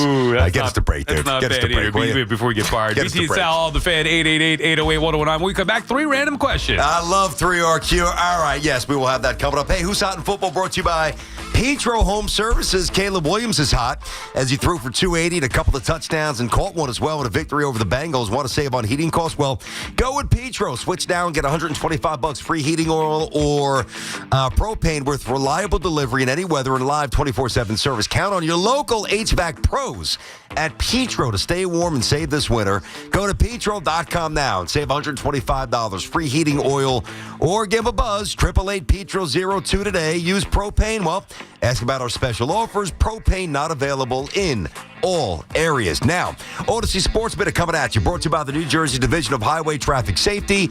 Look out for pedestrian safety is a shared responsibility. This is Maggie Gray with an Odyssey Sports Minute sponsored by AutoZone. Get in the zone, AutoZone. The New York Jets just made franchise-shaking trade, sending Sauce Gardner and Quinnen Williams packing. A bold move for a team mired in the NFL's longest playoff drought. The deal stockpile future first-round picks, but for a fan base that's waited 15 seasons, the math is simple. If one of those picks doesn't deliver a franchise-saving quarterback, the Jets won't be rebuilding. They'll just be restarting the same story over again. I'm Maggie Gray. Not available in all states. Must qualify for enrollment. Results may vary. Do you owe $10,000 or more in credit card debt? With credit card debt at all-time highs, Debt Relief Advocates is urgently notifying consumers of debt relief now being made available, designed to aid consumers with out-of-control credit card debt. Those who qualify and enroll for this relief program may only have to pay back a mere fraction of what they owe. This is not bankruptcy or a debt consolidation loan. This is a relief program that credit card companies would rather you not know about, as it could end your debt nightmare and save you lots of money. Consumers owing at least $10,000 in credit card debt can now take advantage of this debt relief as the cost of living skyrockets. For free information and to learn what debt reduction you may qualify for, simply go online and visit DRA.com or call 800-474-1811. 800-474-1811. That's 800-474-1811. Partly cloudy skies, windy, and a high of 64. Weather brought to you by Robert Half. Our recruiters' expertise and award-winning AI will find you the skilled candidates you want. At Robert Half, we know talent. Visit roberthalf.com/talent today. Want fast, reliable home internet? Switch to Verizon Fios, where you get the 100% fiber optic network with speeds up to 2 gig. And if you're looking for live TV with up to 400 plus channels and live sports, Fios TV is where it's at. Get the internet speed you want and the TV you love when you bundle Fios home internet and TV with Verizon. Plus, get the latest deals when you call 1-883-VERIZON and switch to Verizon Fios today. Availability varies. 250 years ago, a promise was made to connect families and friends near and far. And during the holidays, that promise is more important than ever. That's why USPS is building a better network to meet your needs, with timely deliveries, easy and affordable ways to ship, and everything you need to make your season full of holiday cheer. Our purpose is delivering your peace of mind, knowing your love will arrive, bringing joy to all. The United States Postal Service. Learn more at USPS.com/holidays. At Jake's 58 Casino Hotel this November, it's your chance to gobble up the green and feast on your share of $55,000 cash. Earn entries all month long and join us on Friday, November 28th from 4 to 6 p.m. 2 winners will be drawn every hour to win up to $10,000 cash. Then at 7 p.m., one lucky winner will take home a grand prize of $20,000 cash at Jake's 58 Casino Hotel. If gambling is a problem for you or someone you care about, please call the 24-hour toll-free helpline at 1-877-8-HOPE-NY or text HOPE-NY. Get ready for more BT and Sal on the Fan. D'Agostino, Law, Bite Back. I'm injury attorney John Ryan D'Agostino, nicknamed The Closer, continuing D'Agostino and Associates' legacy of helping the injured for over 35 years. My father, John D'Agostino, built this injury firm to help accident victims. This is John D'Agostino, and this is a family firm. For us, it's about doing what's right and making sure somebody pays for your pain. Call us first at 1-800-BITE-BACK. That's 1-800-BITE-BACK. They call me The Closer because big or small, in court or out, I'm fighting to get the job done, to win, to get you every dollar you deserve. D'Agostino and Associates has offices throughout New York and New Jersey and will come to you. I've been there and I'll be there for you. Call us first at 1-800-BITE-BACK. 1-800-BITE-BACK. That's 1-800-248-3222. Don't fumble the ball when it comes to fine jewelry, diamonds, and engagement rings. There's only one choice. It has to be H.L. Gross Jewelers of Garden City. Visit hlgross.com. When businesses thrive, communities score. That's why Bank of America is the official bank of FIFA World Cup here in New York, New Jersey. And our more than 280 local business specialists are ready to help your business win. What would you like the power to do? Learn more at bankofamerica.com/local business. Bank of America, official bank of FIFA World Cup 2026. Bank of America Corporation, all rights reserved. Hear that? That's the beginning of a journey powered by the confidence that comes from driving a vehicle so reliable. It's backed by a 10-year, 100,000-mile limited powertrain warranty. Where your journey ends? Well, that's up to you. Visit your local Kia dealer today. Kia, movement that inspires. See retailer for warranty details. Always drive safely. Limited inventory available. Our transportation, water, and energy infrastructure is critical. But did you know that those projects are built by the local 825 operating engineers and their contractors? They even built MetLife Stadium and the stadium before that. That's why their advocacy organization, ELEC, the Engineers Labor Employee Cooperative, fights for those priorities every day. That's ELEC, representing the hardworking men and women who build New York and New Jersey. A good question. 3 random questions. Let's find out. With Brendan Tierney and Sal Licata. 1, 2, 3. On the Fan. 3 random questions sponsored by the Rothenberg Law Firm. Injured? Visit injurylawyer.com. Number 1, do you think, well, me, I was going to say anybody, but me in particular here because I've been having an issue with this. Do I need to leave a tip at a smoothie place? Get the hell out of here. For what? Dude, I know, but every day. These tips are getting out of hand. Finish your thought, then I'm gonna rail tipping. I can't stand that. But that's kind of the point here. Every day, first of all, the smoothie itself is like 15, 16 bucks. I'm like, this is absurd. I'm just trying to be healthy. I don't have time to make it when I'm leaving the house. Like, I only could do it a couple times a week because really, you add it up. They are expensive. You get a little boost of this and a little shot of that. 16 bucks a day if you're thinking about it. Right. So I go in there and I want the smoothie, sets me up right, whatever it may be. But every day, and then the person's looking at me and I do the thing on the and it comes up. Leave a tip. And I hit no because I'm like, yeah, here's a tip. Don't charge me $16 or I'm not coming back. I don't know, but I do feel guilty. And then I start thinking, are they doing something bad to the smoothie? Or am I a bad person anyway? So if you don't tip? Give me, I guess, give me your thought on this. Okay, so the first thought is get yourself an industrial blender. All right? No, really, we have one. Right. And that's like where the kale, and I'll throw a bottle of water, kale, banana, strawberry, a little dollop of peanut butter. And it really is good. It's healthy, and it fills you. It's satisfying. So that's number 1. Number 2, I'm a great tipper when I feel that you earned a tip. Over 20%? Yes. Okay. Yeah, never below 20. Never. 30? No, I mean, that's a little bit exorbitant. 25? You said great tipper. I'm just trying to figure out what that is exactly. Well, I mean, 30%. I mean, first of all, 30% is crazy. 30% is a lot. I mean, but that would be a great tip. All right. Well, I think some people think 20% is a good tip. Isn't 20 the standard? No, not in the eyes. For me, it's always been. Okay, right. Now, I remember the first time I ever saw somebody get a tip was actually at Shea Stadium. And my father would slip the ushers a couple of bucks when they go to your seat, like they'd wipe it down. Yeah, right. Remember that? Yeah, they still do that now. I haven't had that done for me in a while. Not that I need it, but either way, like they'd actually the old timers, like they would wipe it down. Hey, here's a couple of bucks. So I'm very in tune with that. The car wash tip, pizza guy tip, certain tip. But, like, if you just do your job, and I'm not trying to sound callous, and I'm definitely not cheap, but if you just do your job and you don't go out of the boundaries of what is expected, then why am I going to tip you? For what? I know, but it's now, like, even if you go to a ball game, it says on the screen, I could order whatever food I'm getting. I know what it says. Leave a tip. Now, I believe if you're getting served, like if you order food out to come to your house, a delivery. Always tip. I always tip cash. 100%. Like you got to tip. I don't do the cash all the time. I'll do that. Depends if I have it or not, or I'll just add it to whatever the total is. Dog grooming, we had to do that the other day. Like that's probably a tip. Any kind of grooming service. Kids get a haircut when my wife takes my daughter, but I'll take my son. Yeah, of course. Here's $10. I guess parking garage. I don't know, is that a tip situation? I don't do that, but I do like a Christmas gift because I park every day. Right. So I'll take. say, that's actually a good point. If you live in a building with a doorman, like my sister does, and I did at various points in my life. Me too. You take care of them around the holidays, and for sure, yes, security guards. You want to do post office, okay. Yep. But like in every day, if I'm going to the store to order a smoothie in this particular case, no, I honestly don't.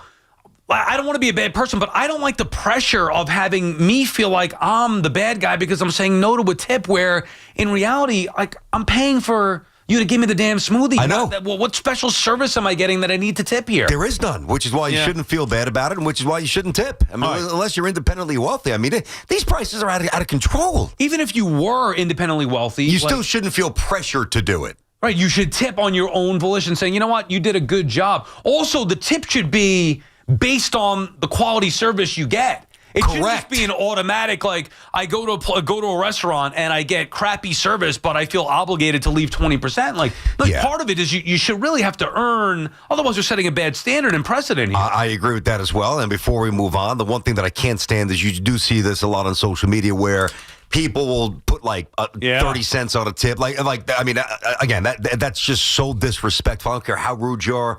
But no, you've got to earn. This is still, you do something for me, I will recognize it, and I will tip you accordingly. I think usually I go with the floor, like let's say at a restaurant, 20%. Yeah. Even if they're bad, I'd be like, all right, 20%, and I won't come back anymore. But if they're good, then the higher the tip would go. Listen, here's the other way I will give much more than 20%. Like, this happened when we went to Rails. Frank hooked us up a little bit, or if we go to a place that might recognize me or whatever. Oh, well, that's... Then it's... then you're obligated in a different way. Like, Then you do it because you got to save face. No. I'm just kidding.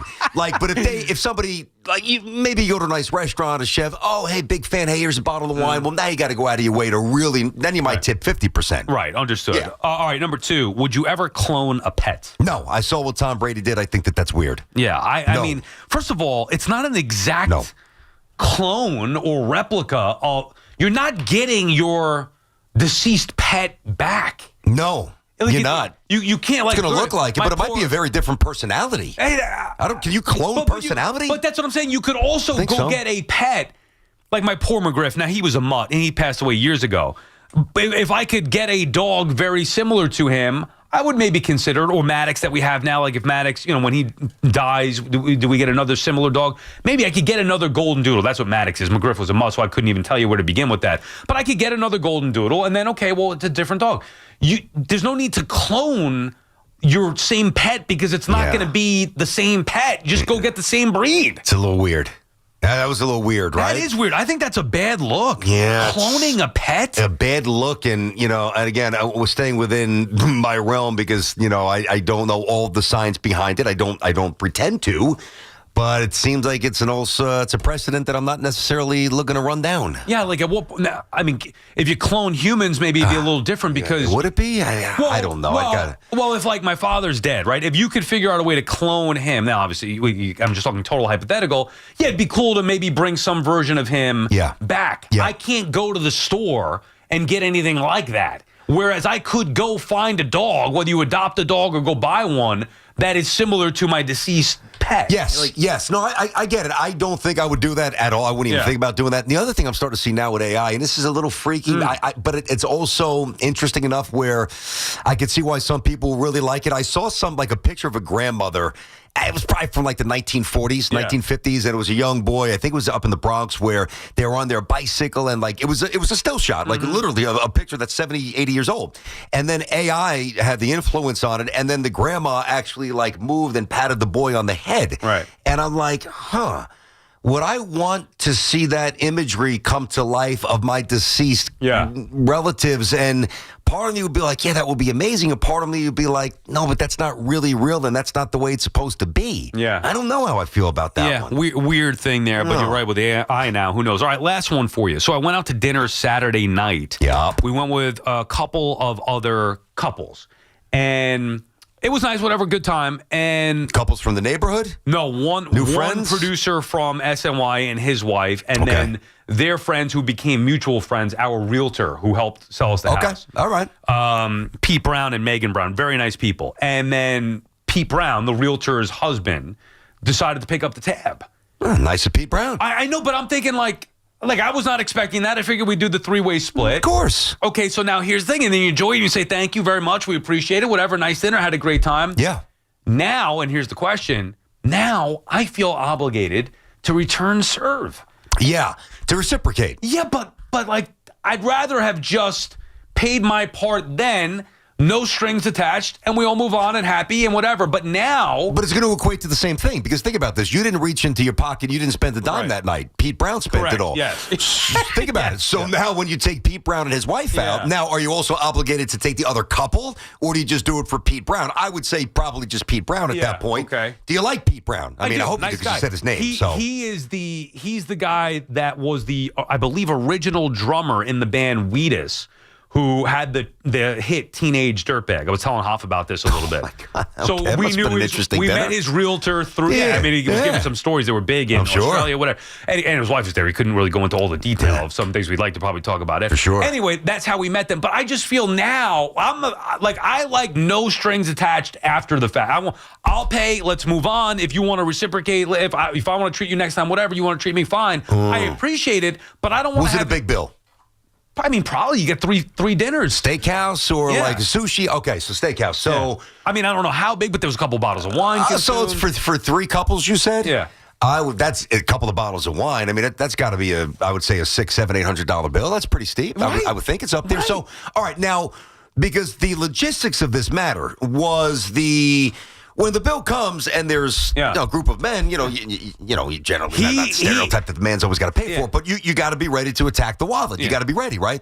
Was the bill placed in front of him, like it was directly? In between. It was like in between him and I in the center of the table, and he went to grab it first. And Did you at least show hey, let me help you out with that? What'd you say? After he grabbed it, I went into my wallet to give the card, and he's like, "No, I got it." Good move. I'm like, "What are you doing? You got it." Like, good move. You played it well. What's the problem?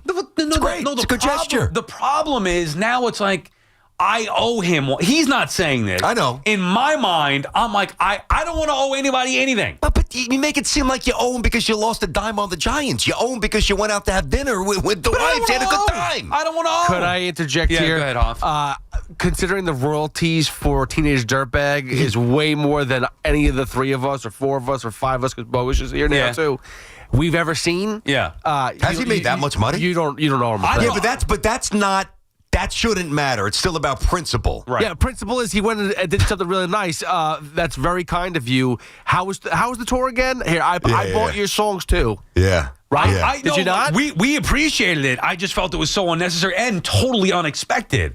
Like, this was really our first time out with them to dinner. I just don't want to have, and now I'm in the spot of like being the bad guy. I don't mind hanging out with them again. Yep. But now what? I got to feel the next time we go like, oh yeah, now I got to treat you. Is that like a normal thing that normal people do? I don't really do that. I mean, I've obviously done that. I did it bogus I remember the first time we went to when they launched the network down the hall. We were in New Orleans. Bogus, open up your mic real quick.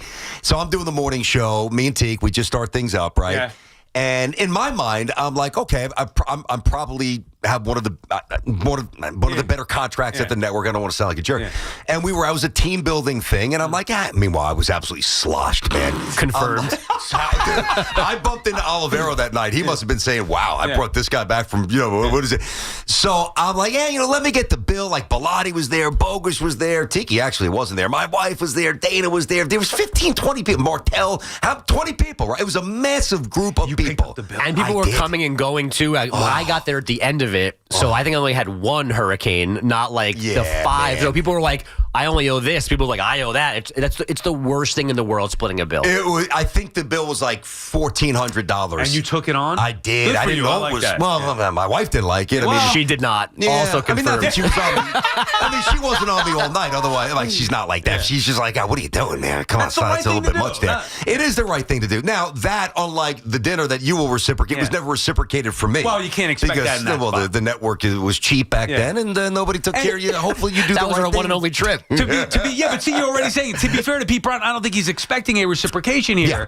But I do feel that obligation. And well, then you do it because you want to have fun. You didn't do it because you felt that no obligation. I wanted to be kind of a team builder, kind of a team leader. I'm thinking our quarterback, new network, our first Super Bowl. Let me get everybody on the same page, and and then I got screwed. BT and Sal on the fan. With the bill, not the network.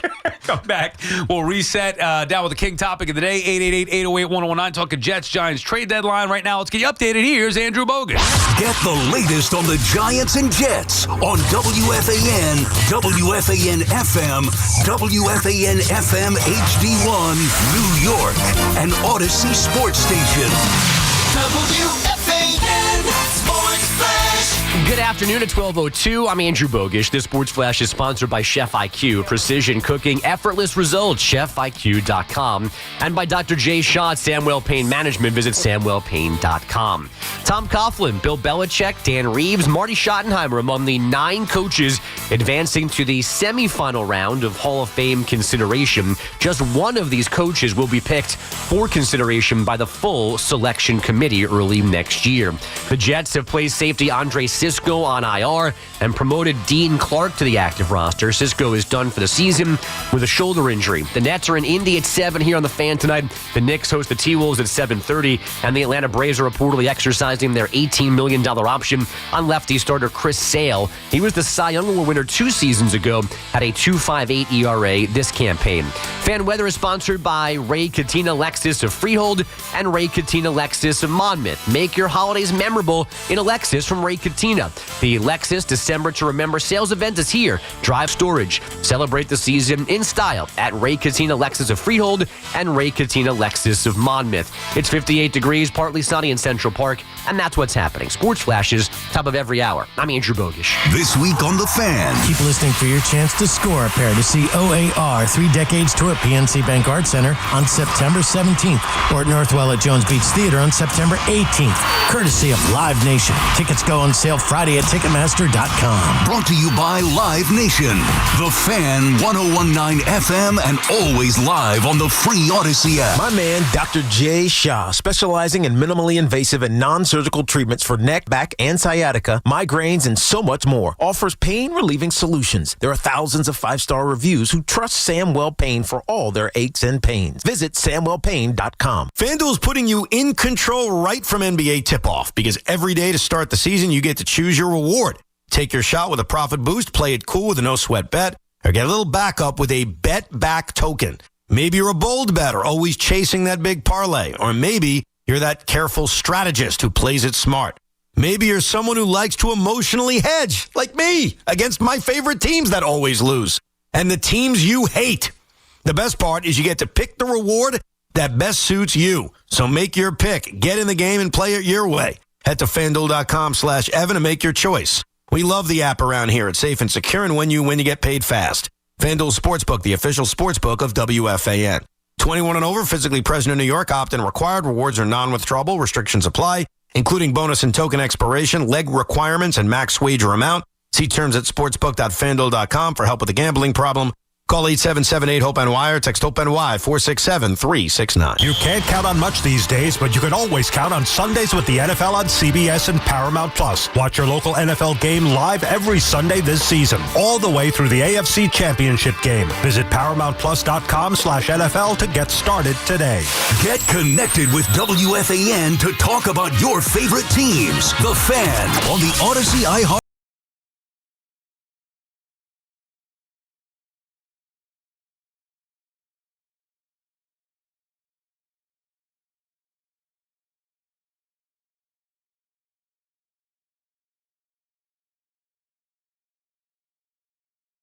BT Sal back on the Fan. We're down with the king topic of the day, and that is, of course, the Jets, and really both the Jets and Giants coming off the deadline yesterday. Very active for the Jets. Love the direction of Muji and Aaron Glenn in year one. It is a clear rebuild, as it should be, stockpiling the assets. Obviously, you don't love giving up players with talent. It wasn't working. This is what you're supposed to do in a rebuild. Now you have a chance for Muji and Glenn to bring in their own guys. Bold. I love it. That is a very decisive move by Muji. I think it's fantastic. I think the way way the Gardner trade came about is very different than the way the Quinnen Williams trade came about. And we discussed that in the first hour, so I don't have to get back into it. But the other thing that I will repeat is that I also think it sends or it shows that the building is changing, and we just throw around the word culture, and people just associate, well, when you win, you have culture. Well, okay, that's true, but before the winning comes, there's a few, I think, non-negotiable checkpoints that have to at least be in place before the winning can occur. And I think trust is paramount in all of that. So that trust and building continuity and loyalty, okay, and having like lieutenants who you can confide in that you know aren't going to go and text somebody, hey, guess what's happening? This guy wants to be dealt. Because if this was the old Jets, we would have known about Quinnen Williams saying, get me out of here, not once, not twice, but 3 times, as it's been reported that he wanted to be dealt. So the Jets are set up for 2026. The Jets are set up for 2027.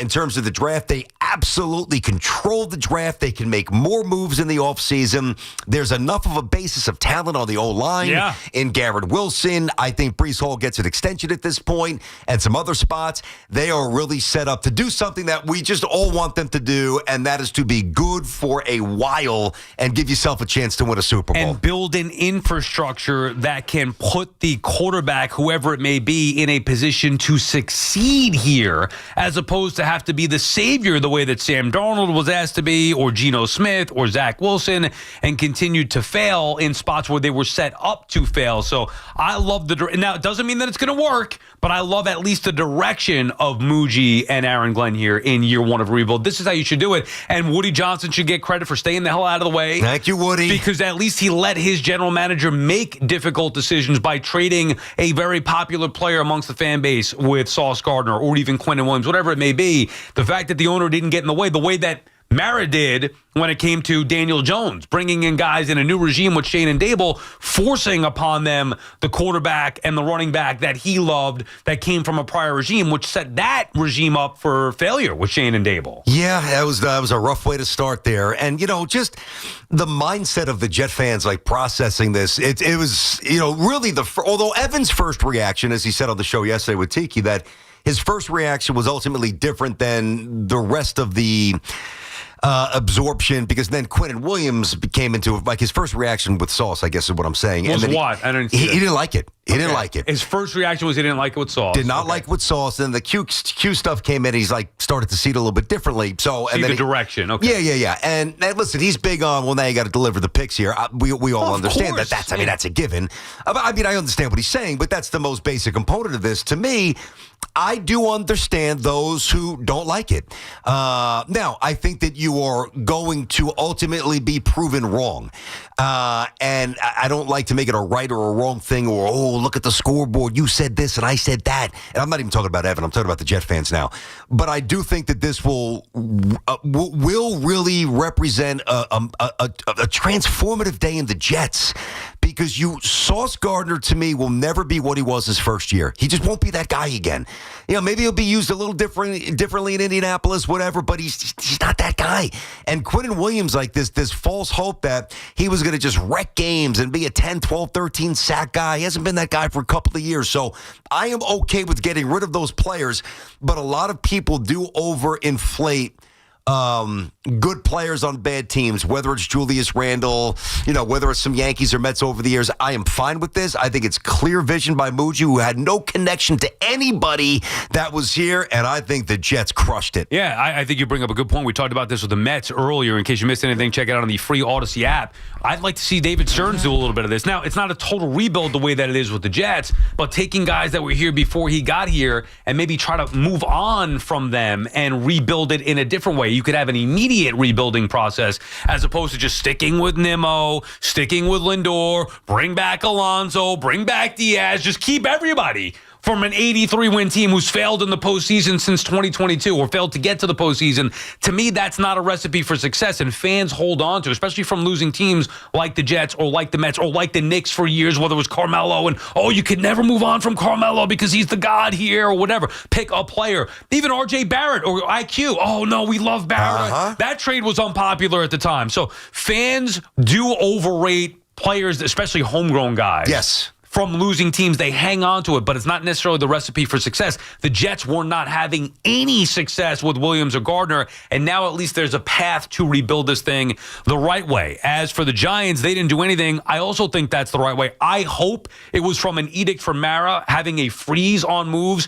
Nobody here is doing anything with this team, with this roster, because I'm not so sure these guys are going to be around next year. That's how I would make it. As a matter of fact, I would move on from them sooner than later to get that process started now. Why wait? Nothing that could happen in the final 8 games would change my mind, but I think it was a good thing that the Giants didn't make any moves, whether it be a receiver, whatever it may be. I mean, shockingly, this may be hard to believe, even harder to believe than the Jets trading Sauce Gardner or Quinnen Williams. Shockingly, nobody out there wanted Evan Neal or Jalen Hyatt, so the Giants stood pat at the trade deadline. Yeah, and you brought this up yesterday about maybe this mandate from ownership that they would not be allowed to do anything, and it is a very interesting thought. I don't know if it's true. Now, if that was said, or at least maybe even if it wasn't like a bold, hey, the clamps are on, and it was more of a passive edict, like, hey, listen, let's just stand pat. We don't need to do anything. I don't know. And eventually we'll find that out as well. But if it was a staunch, you're not doing anything, well, then that tells you all you need to know. Then the Giants will have a new GM and a new head coach next year. If there was none of that going on, and Joe Shane just didn't think there was a deal to be struck, well, then there is a path for them to be back here. So I do think the Giants need to move on. I'm obviously well on the record with that, but I would have liked to have seen them at least look for a wide receiver, because it's still about the quarterback. But I get it. You're 2-7. You're not going anywhere. You didn't want to go nuts with the draft capital to get somebody like a Jacoby Meyer or Waddle. They stood pat, and now the evaluation of the Jets and the Giants, doesn't it feel very different? Like the darkness that overtook the Jets this entire season versus that comet of energy that shot across the sky for the Giant fans, that's dissipated with the Cam injury and the reality of the record, and now Jet fans are energized. It's the exact opposite. We could also pit them against each other and say, which one would you rather be right now? Or we could say that there are reasons to at least be hopeful for each franchise. I hate even saying that, because there are times over the years that we've been that way, whether it be with Rodgers or Shane and Dable after the first year. But there is a legit reason to believe in Jackson Dart, regardless of what the situation around him may be looking like next year. There's reason to believe in that. And there's reason to be hopeful and excited about what Muji and Glenn have done. It's never been, to me, about the wins or losses in year one. Obviously, you'd like to build a foundation by winning some football games here, but the fact that they have a clear, decisive direction now, how could you not be beyond excited about the draft next year, or beyond that, or seeing what they could do to try to build this thing in the coming years? That to me is very exciting. It's more than exciting. Yeah. Like it's incredibly uplifting. I said to Sal, I haven't been this energized really since the night Aaron Rodgers came running out of the tunnel. And think about what a loser statement that is. But that's the team that I chose to root for. So it's not an overreaction. It's not some delusional mindset like, oh, that's it. Yeah, Super Bowl, here we come. It's the understanding for me. It's like an awakening, like, okay, maybe they finally, at the most important spots in the building, have the right guys in place. I love the plan from yesterday. BT and Sal on the Fan. Our friends at Town Fair Tire remind you that at Town Fair Tire, you always get the guaranteed lowest price on name brand tires from Connecticut to Maine. Nobody beats Town Fair Tire. Nobody. Josh is in Philly talking about his G-Man. What's up, Josh? Hey, fellas. Thanks for having me. Big fan. So I'm torn. I'm torn from breaking down the entire team, from new uniforms to coach and GM to these guys did draft Dart, who appears to be the real deal. So they did draft a QB, the most important position in sports, but seems to be they can't just get out of their own way. The culture stinks. The stadium stinks. I don't know what to do. I'm torn. I trust you guys. I don't think you should be torn, because I just don't think there's a whole lot of. I respect you saying that, but I wouldn't be as torn. I'm going to try to give you a little clarity here, at least from my prism of Giants evaluation. I just don't think they have the right head coach. I don't, and I don't think that they have the right general manager. And think about the Chargers. Like, Jim Harbaugh did not draft Herbert, so there's always a brighter tomorrow. And I'm not trying to sound like some corny Hallmark expression, but you got the hardest part. To me, you found the quarterback. quarterback. And now the Giants went from an eyesore that nobody really wanted to be around to. I think it's going to be a very appealing job if and when it opens up. That's my advice. The counter would be they felt like they were in this spot before with Daniel Jones, meaning they believed they had the quarterback. Then they just needed to find the right coach and the right, the ability to build around him with the right people. Yeah. And obviously that didn't work many times over. You cannot let history repeat itself in that regard again. However, I believe it's different. I'm just saying that would be, I could understand why some Giants fans would feel like, I don't know, man, you found the quarterback and the head coach has had success with him offensively this year. Why risk breaking that up? I would risk breaking it up because I don't believe Shane and Dable are good enough, and I believe you could do far better than those two guys. That's why you do it. I'm right there with you. Understood, but just know that that's not necessarily the right answer either. Like there is risk in that. There's risk, but even the Jones stuff, I mean, it's and I know you know this, but it's such a loose comparison. Like Jackson Dart just got drafted. He wasn't a top 5 or a top 10 pick, so the contract, I mean, in terms of actually coming into play is so far down the road. Whereas with Daniel Jones, there was the immediacy of like, all right, we got to make a decision. Because based on when he was drafted. No, but I'm talking about even before. I know. When you're talking about Shermer and Joe Judge. I know. I also think that while there were some signs, some little flares that day, even his first game against the Bucs, I'm like, wow, he's fast and he's got a good arm. I remember when he came in, I think that was week 3, I think it was. I remember a game against Washington, I thought. But I thought his first game was against Tampa. Yeah, I'm just saying, I remember a game against Washington that he was throwing the ball well. And he looked really, really, really promising to me, but he didn't look like Jackson Dart. To me, Dart looks different. He just looks different. I think he's got more talent. I think he's definitely what he emits from a leadership point of view. And it's not to besmirch Daniel Jones. He's doing well so far in Indianapolis, but I think I've said this about Jackson Dart. I feel like the entire locker room feels him. You could be some, big hick from the middle of the country. You could be from the inner city. You could any religion. Like I just feel he's the kind of galvanizer that the entire locker room will follow. And it's not a diss of Daniel Jones. I just don't think he elicited that kind of a reaction from the guys that he was trying to lead. I think it's very different for me. Ryan is in Oceanside. What's up, Ryan? What's up, fellas? How you doing? What's up, Ryan? Got a crazy Jet proposition for you guys. So I think at the end of this guy's been in the league now for like 6 years, I think. And I think things are running stale. I think the Jets. What do you think about the Jets giving Dallas back their 1 and a second round with Dak Prescott? Hang up and look. Yeah, I heard that somewhere yesterday. I wouldn't slam the door shut on it because Dak Prescott's good. There's no doubt he's good. If you want to marry yourself to that, not that you are, you're just really asking the question, the caller, and appreciate the call. I would say, all right, do you really think he's going to win a Super Bowl? Like, do you see Dak Prescott going into Buffalo or going into Kansas City or going into Baltimore when Lamar's healthy and out-dueling those guys, for the next couple of years, or Burrow and Cincy if they get their act together on defense? My answer would be no. Now, it doesn't mean that, and I think Dak's really good. I think he's definitely top 10 quarterback, probably top 7 or 8, and he would elevate the Jets without question, but the elevation for me would not be enough because I don't think he's a Super Bowl quarterback. Right, but do you think Sam Darnold is?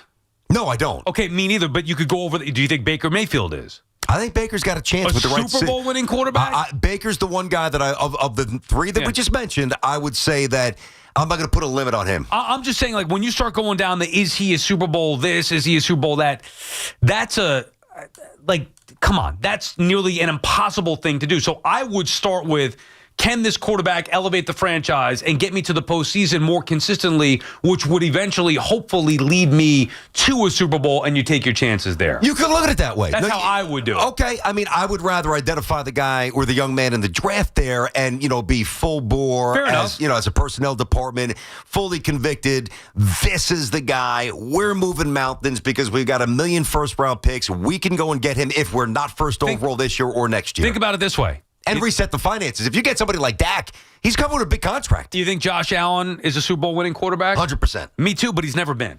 So I understand he's in the same boat as Dak Prescott. Like, He's never been. He's great. He's at the top of his game. The guy's winning MVPs. Yeah. Never been to a Super Bowl. Lamar Jackson, same thing. Never been to a Super Bowl. Now, you could say, well, Mahomes is in their way. Hey, I don't want to hear it. Like, that's the reality. So those are the guys you got to be able to beat. Even Jalen Hurts, when I first looked at him, would you say that he was a Super Bowl? No. Okay. I was stunned when they took him in the second round. But I think Josh, to me, those are two very different situations. And I love Lamar Jackson. I really do.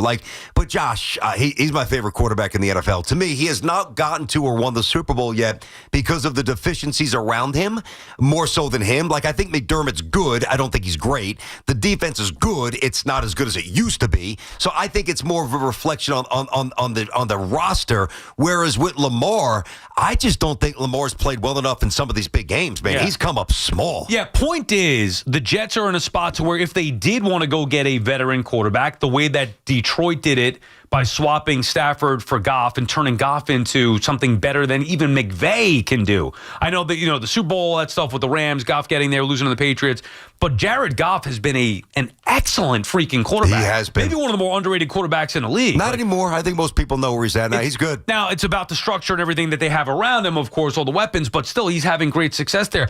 I think you could look and see, you mentioned Burrow before, maybe that's the one. What about Trevor Lawrence? Yeah, you call the Jaguars? Now, I don't love Lawrence. Yeah. I'd rather have Dak Prescott. Now, I wouldn't necessarily go. Yeah. Then Lawrence, yes, I would. Now, 5-6 years younger? I would not That's go. That's not a kid, Sal. I myself would not go all in on either of those two guys. But the point is, the Jets should have options here, whether it be via the trade or whether it be in the draft to find a quarterback. So I think all the options should be open. And that's what is encouraging about this. Any conversation, whether it's Dak, whether it's Lawrence, whether it's Burrow, whether it's draft, it's on the table now for the Jets because of yesterday. 888-808-1019. BT Sal on the Fan. Back to these calls coming up. All right, FanDuel's putting you in control right now from the NBA tip-off. Every day to start the season, you get to choose your reward. Take your shot with a profit boost. Play it cool with a no-sweat bet. Or maybe get a little backup with a bet-back token. Maybe you're a bold bettor, always chasing the big parlay. Or maybe you're a careful strategist who likes to be buttoned up and play it smart. Maybe you're somebody who emotionally hedges. Evan does this. I mean, all his teams stink, so why wouldn't you do it? And the teams that you hate, maybe you emotionally hedge against them. The best part is you get to pick the reward that best suits you. So make your pick, jump in the game, have a little fun, play it your way. Head to FanDuel.com/BT. We love the app around here. Honestly, guys, the app is simple to navigate. It's just click, click, click, boom. It's safe, secure, and when you win, the best part, you get paid right away. No wondering where the money is. Oh, did it process yet? As soon as that's final, zeros on the board, you win, money's there. FanDuel's the official sports book of WFAN, 21 plus, and physically present in New York. Opt-in required. Rewards are non-withdrawable. Restrictions apply, including bonus and token expiration, leg requirements, and max wager amount. See terms at sportsbook.fanduel.com. And for help with a gambling problem, call 877-8-HOPE-NY or text HOPE-NY. The Nets are going to Indiana to meet up with the Pacers. 7 o'clock tonight. The home of Brooklyn Nets basketball is The Fan. 101.9 FM and always streaming on the Odyssey, TuneIn, and iHeartRadio app. Hey, New Yorkers. Fast, reliable internet can be yours when you switch to Fios. For a limited time, combine Fios home internet and one line of mobile for just $69.99 a month. Get unlimited welcome for $50 a month with autopay plus taxes and fees when you bring your phone. And add Fios 300 megabytes per second for $19.99 a month with autopay, mobile plus discount, and bonus discount. Visit your tri-state area Verizon store today to get this limited time offer and switch to our reliable 100% fiber optic 5G network. Fios, for eligible new Fios internet and mobile customers. Both the $15 monthly discounts for Fios and Bring Your Phone applied over 36 months. Mobile and home discount enrollment required. $99 Fios setup charge applies. For unlimited welcome, unlimited 5G and 4G LTE may be temporarily slower than other traffic in times of congestion. Domestic data roaming at 2G speeds. Introducing the IHOP Value Menu, where all your breakfast faves are just $6 each every day. Where else can you get a big, filling, sit-down breakfast for only $6? Go to your happy plates with the $6 IHOP Value Menu. Available every day at IHOP. $7 in some locations. This is the story of the one. As a custodial supervisor at a high school, he knows that during cold and flu season, germs spread fast. It's why he partners with Grainger to stay fully stocked on the products and supplies he needs, from tissues to disinfectants to floor scrubbers. All so that he can help students, staff, and teachers stay healthy and focused. Call 1-800-GRANGER, click Grainger.com, or just stop by. Grainger, for the ones who get it done. Life insurance. Why are you putting it off? Can't afford it? Too much hassle? Think you don't need it? There's lots of excuses for putting off life insurance. But if you weren't there, who would pay the mortgage and other bills? With Ethos, you could be covered in 10 minutes and boom, family protected. Ethos, fast and easy online term life insurance. Up to $2 million in coverage with no medical exam. Some policies as low as $1 a day. Answer a few health questions and get your free quote at ethos.com/radio. That's ethos.com/radio. I'm Colonel Callahan of the New Jersey State Police. If you're caught driving impaired, you'll face hefty fines, a suspended license, and maybe even jail time. Worse yet, you might cause a crash that could devastate someone's life. Be responsible. Don't drive impaired. We are all counting on you.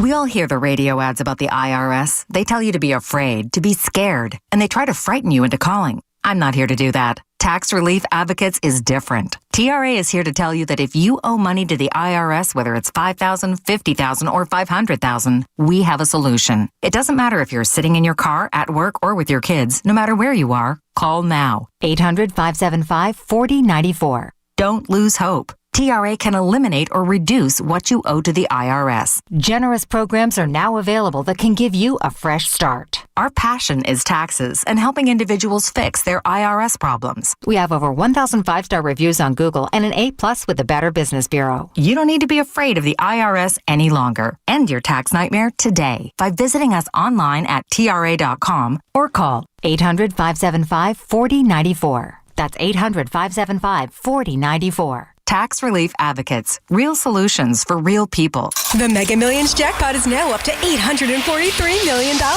It only takes one ticket to walk away with a big win. Get yours today. Anything can happen in Jersey. Hear that? That's the beginning of a journey powered by the confidence that comes from driving a vehicle so reliable. It's backed by a 10-year, 100,000-mile limited powertrain warranty. Where your journey ends? Well, that's up to you. Visit your local Kia dealer today. Kia, movement that inspires. See retailer for warranty details. Always drive safely. Limited inventory available. So, there's this guy, Paul Rivera, grew up in the Bronx, made some mistakes, but eventually becomes one of those hard-working citizens who keep our city going. But he gets pulmonary fibrosis, and his only hope is a lung transplant. One hospital, Montefiore, Einstein, get him a new lung, and they give him a new life. Right. Everyone in his neighborhood is like, they give that guy a new lung or a new motor. The story, Mr. Giamatti. Well, you ought to know, Mr. Rivera, you lived it. Everyone loves a comeback. Montefiore Einstein, national leader in transplant. Get the scuttlebutt on your favorite team, the Fan, on the Odyssey, iHeart, and TuneIn app.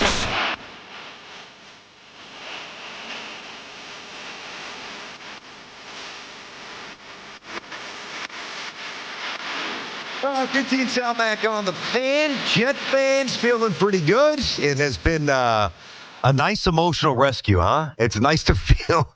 It's nice to feel happy. It's nice to feel secure. Nice to feel stable. 888-808-1019. BT and Sal, obviously, here on the Fan. Got you till 2. Then it's Evan and Tiki. We'll get back to the calls. Let's get B-Right is up in Yonkers. B-Right, what's cooking, buddy? How are you? Good, guys. Joe, what's going on, boys? How are you guys? What's up? Not too much. So, listen, I'm a huge Jets fan. Like you guys, I'm feeling optimistic after the last 24 hours.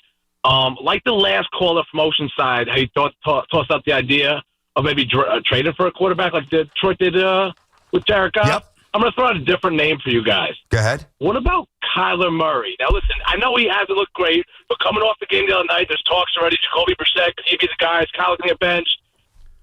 I'm going to be trade for him. It might not cost Dylan arm or a leg. He only has about 2 years left on his deal. See what that looks like. Instead of drafting someone in this class that doesn't look like it's a great quarterback class, as these so-called experts are saying, we kick the can to the 2027 class. Maybe have a shot at a guy like Arch or throw all our picks at a guy that we really love in that class. Yeah, but hold on. If you get Kyler Murray, hold on. Now you're contradicting yourself here. I don't want Kyler Murray, number one. If you're open to it, I respect that. I'm not saying it's a bad thought, but you don't get Kyler Murray and then tank for Arch. Like that's inconsistent, because if you get Murray, theoretically, you win more games because he's better than what you have. Well, yeah, why not just stick with Justin Fields if you want to draft Arch or whoever in 2027? No, I don't disagree with that. I'm not saying we're taking for Arch, but if you stay, and we have 5 first-round picks. Yep. Kyler Murray shouldn't cost 5 first-round picks. We might be in a position where, even if we're in the middle or later first round, if we could trade up, and it doesn't have to be Arch. I mean, the 2027 class is just looked at right now as a better quarterback prospect class. But that is a contradiction. You either want to draft a quarterback in a year or two or trade for a guy like Kyler Murray. Why both? I'm confused at that.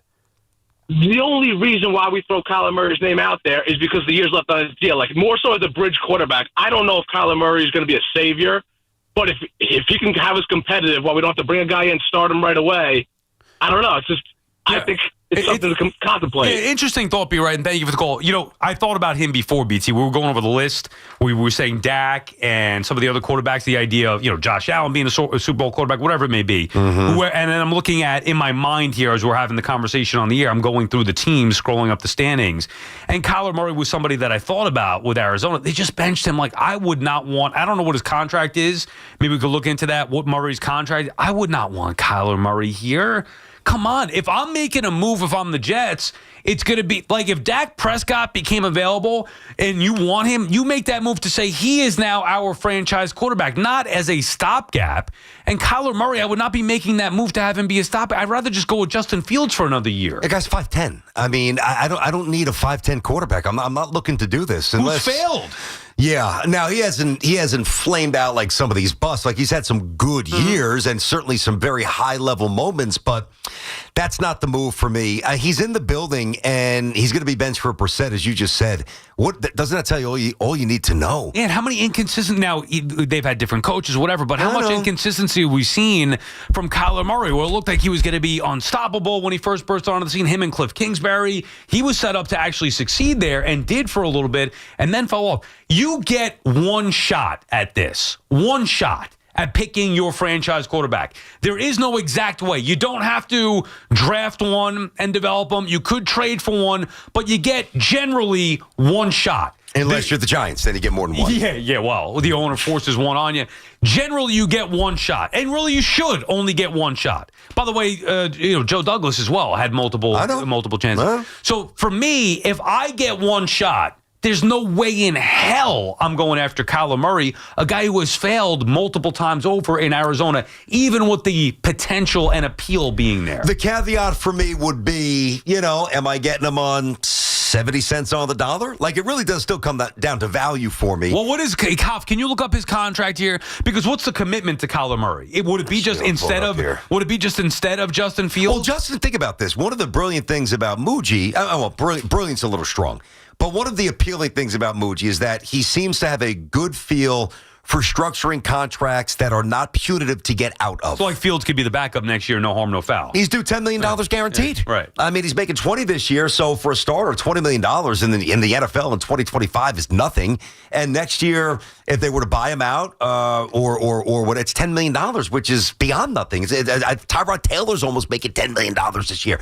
So he seems to be pretty good at that. I don't know the exact, maybe Hoff has pulled it up, or you have it, Sal, the exact, depth of the contract, what's already been paid in terms of the bonus and the guaranteed. You got something? Hoff, you got it there, bud? Yeah, he's got 3 years remaining. So, 2020, he'll be a free agent in 2028.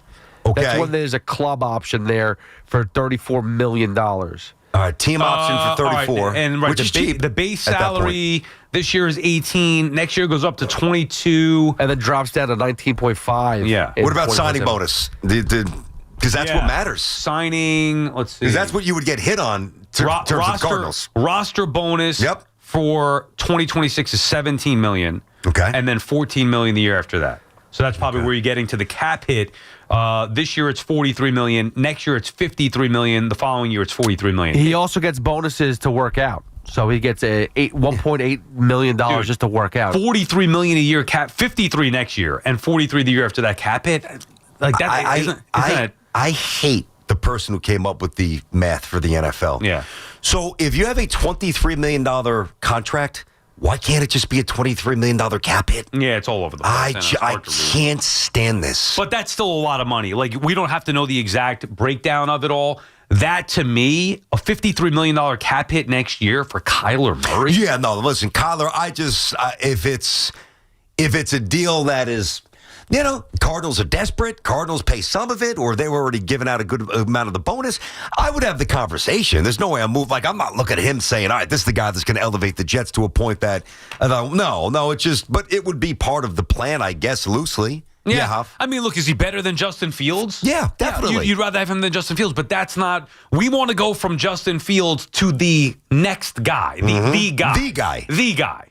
Not like Kyler Murray. Yeah, he's better than Justin Fields, but now we're inching our way. No, it's got to be Fields from Fields to the guy. Okay, but do you think Dak would be the guy? Back to the conversation before. I would not go all in on that, but I'd be much more open to that than Kyler Murray. So would I. Yeah, and Dak also, over Kyler, with no question. Dak Prescott is. He's very good. Yeah, he's been proven to be a winner here. I know they failed in the postseason. I like him, but Dak Prescott's been a very good quarterback. I wish he was a little younger. 30, what is he, 33? Okay, but that's what I'm saying. 34? But that's a factor as well. Yep. Like when you're talking about going all in and making your decision, that's a factor as well. Patrick is in Melville. What's up, Patrick? Hey, guys. How you doing? Thanks for taking my call. I want to make a Giant point and ask you both a Jet question. So, obviously, I think there was the thing with the Giants is like the coaching staff, you're right. It's actually basically wanted to come out. And actually, but you got to bring in an experienced guy. Like I said, last week, I said Mike McCarthy or, a pie in the sky, hopefully Brian Flores. Those are the kind of guys you need. And as for the Jets, let me ask you guys a question. If you guys had sons and they were lucky enough to be the number one pick in the draft, and you had an opportunity to go to the Jets, and right behind drafting the Jets is the 49ers and the Bears and Green Bay, what would you guys do? Jets, because my son's a Jets fan. Yeah, I would not. I would want to. Now, I would like to think that I would teach my son, and thank you for the call, Patrick. It's a fun hypothetical. I don't have a son, but even my daughter, if she wanted to play quarterback, whatever, in this hypothetical, I would like to think that I would teach her to, you go wherever you're drafted. However, if you're asking me, and you are asking based on where do you think that our children would have the best chance to succeed. Fantasyland era. Clearly, it's BT not. Sal. Right. Are they going to be better with the Jets or the Niners? Your daughter and my son. Where's the better career? Are you going to go, Sal? I mean, come on. It's not even up for debate. It's a proven fact. Yeah. You run away from the Jets. I mean, unless. Well, right. But hey, your daughter's 4 or 5. My son's 10. So by the time that they're of quarterback age, maybe Muji has established himself as a 49er type of GM, and maybe the answer in 15 years is the Jets. It sounds crazy, but it's certainly possible. I know it is. So we have right now, of course, you'd rather go play for Kyle Shanahan because he's turned, subpar. I mean, he's winning with Mac Jones. That's all you need to know, not to mention the other guys versus the Jets who can't take talented guys and get any success or wins out of them. But yeah, I mean, it could turn around. Maybe this is the right combo with Muji and Glenn for a change. The other thing, too, and it's like such a little piece of the pie, it's not even really fun talking about, but some of these players they got back, too. Now, I'm less enthused about the defensive tackle from Dallas. But still. What was he? He was a second-round pick? He was a first-round pick. First-round pick. And A.D. Mitchell was a second-round pick. Yeah, the receiver Mitchell was second round. Did you see the clip of Mitchell burning Sauce Gardner? I did. He burned him. Sauce grabbing his cleats as he flies by him. Of course I saw that. Yeah. So, I read some of the quotes coming out of Indianapolis, like he's very well thought of, despite him dropping the ball at the goal line that everybody clowned him for, which I get as a meme. He was very, like, his intelligence, his commitment to the game, his talent, like, they were lauding him. It's like, we didn't want to get rid of him. We just basically have too many guys. Like, and it's not like they have too many guys who are, like, C-level players. Everybody on their roster is a good receiver. Tight ends could go get it. There was no room for the kid. So, I'm very curious how that goes. And it's like, it's not just the ability. And I'd love to know if Muji, when it was presented to them, was it, hey, we'll give you this, and he's like, nah, we're good, which seems to be the case, and then they kept coming back, and then it was like, you can't turn it down. Did he ask for the player? Like, I would bet that he did. I would think so, too. I think he identified a guy that he wants, too. Which is what you love and about positions of need. Same with Dallas. Right. All right, you're going to take Hugh? Well, how about this kid that you drafted in the first round a year ago who played 17 games for you last year that didn't do a whole lot, but we'll see. We'll kick the tires on him. Yeah, we need a receiver. We have a depth chart issue right now with a bunch of guys who are trying to distinguish themselves. Bring them in. Why not? Right, the D tackle that you hope can replace Quinnen. Not that he's going to give you that exact production, but at least some kind of body in there. Know. And then the wide receiver that should upgrade their offense. No doubt about it. I'm excited, man. I really am. 888-808-1019. It's BT and Sal on the Fan. All right, Sal. 4 distinct all-electric Cadillacs. God, I love Cadillac. I've been with Cadillac for well over a decade. And first I had the XT5 back in the day. Then the little kids started coming. I had to get a little bit bigger for the car seats, the XT6. And, I mean, now I could have a family of 20 in the Escalade IQ that I was humming around in for about a month or so. My God, that is amazing. My first feel and foray with the all-electric car. And, boy, I was a little nervous at first. You said the same thing. Once you learn how to charge that thing up, it is simple, and Cadillacs rock. The range is great. Obviously, it's a sweet way to make an entrance. So whatever the reason is, right now it's a great time to say, hey, let's take the Cadillacs out. Yeah, BT, the all-electric Cadillac family of vehicles. You had the Escalade IQ. I had the Optic. You have the Vistic and the Lyric. The Lyric I drove last year. Such a smooth, comfortable, luxurious ride. Visit your Tri-State Cadillac dealer today, and you're right. The all-electric part of it, I was like, I don't know. This is new. Once you figure it out, and it's not a lot to figure out, you plug it into the wall, you plug it into the car, or you find the charging stations just like you would a gas station. It's tremendous. I didn't have to go to a gas station for 3 weeks when I had the car. The BT and Sal Show is presented by your Tri-State Cadillac dealers. Cadillac, the official luxury vehicle of the New York Giants. It's Boomer and Gio, mornings on the Fan, 101.9 FM. The amount of just absolute disdain and disgust and embarrassment that they have for their team is evident to me every single text that they send. Listen to Boomer and Gio on demand on Apple Podcasts, Spotify, or wherever you get your podcasts. This is Maggie Gray with an Odyssey Sports Minute. Tom Brady isn't just retired, he's diversified. The 7-time Super Bowl champ is now a broadcaster, Raiders part-time owner, trading card mogul, and biotech investor who just revealed his new dog is a clone of his old dog. From Saudi Arabia sports ventures to lab-grown pets, Tom Brady seems to be everywhere there's a high-dollar opportunity. But with every new deal, you have to wonder, does any of this start to sully his good name? I'm Maggie Gray. Must qualify for enrollment. Results may vary. We all hear the radio ads about the IRS. They tell you to be afraid, to be scared, and they try to frighten you into calling. I'm not here to do that. Tax Relief Advocates is different. TRA is here to tell you that if you owe money to the IRS, whether it's $5,000, $50,000, or $500,000, we have a solution. It doesn't matter if you're sitting in your car, at work, or with your kids. No matter where you are, call now. 800-583-5795. Don't lose hope. TRA can eliminate or reduce what you owe to the IRS. Generous programs are now available that can give you a fresh start. Our passion is taxes and helping individuals fix their IRS problems. We have over 1,000 5-star reviews on Google and an A+ with the Better Business Bureau. You don't need to be afraid of the IRS any longer. End your tax nightmare today by visiting us online at TRA.com or call 800-583-5795. That's 800-583-5795. Tax Relief Advocates. Real solutions for real people. Looking for the lowest price on name brand tires? Get to Town Fair Tire and get the guaranteed lowest price on any name brand tire. Nobody beats a Town Fair Tire deal. Nobody. Name brands at discount prices. Town Fair Tire. My ride smells just right, just right, just right, just right. I gotta try that Febreze car. Just right, just right, just right. La la la la la. With up to 40 days of consistency, all over Febreze car clips right on your fit. You know my car's my happy place. Keep that smile on my face when it smells just right, just right, just right. Yeah, breathe happy Febreze. La la la la la. Oh, no. Ah, that's the sound of someone who's misplaced my debit card. Their debit card. Where'd I leave that thing? Not at the gas pump, or the checkout counter, or the roof of your car. Now, if he has the Chase mobile app, he can use Card Lock. Wait, I could just lock my card. Yep, just a few tippy taps on his phone, and that sound?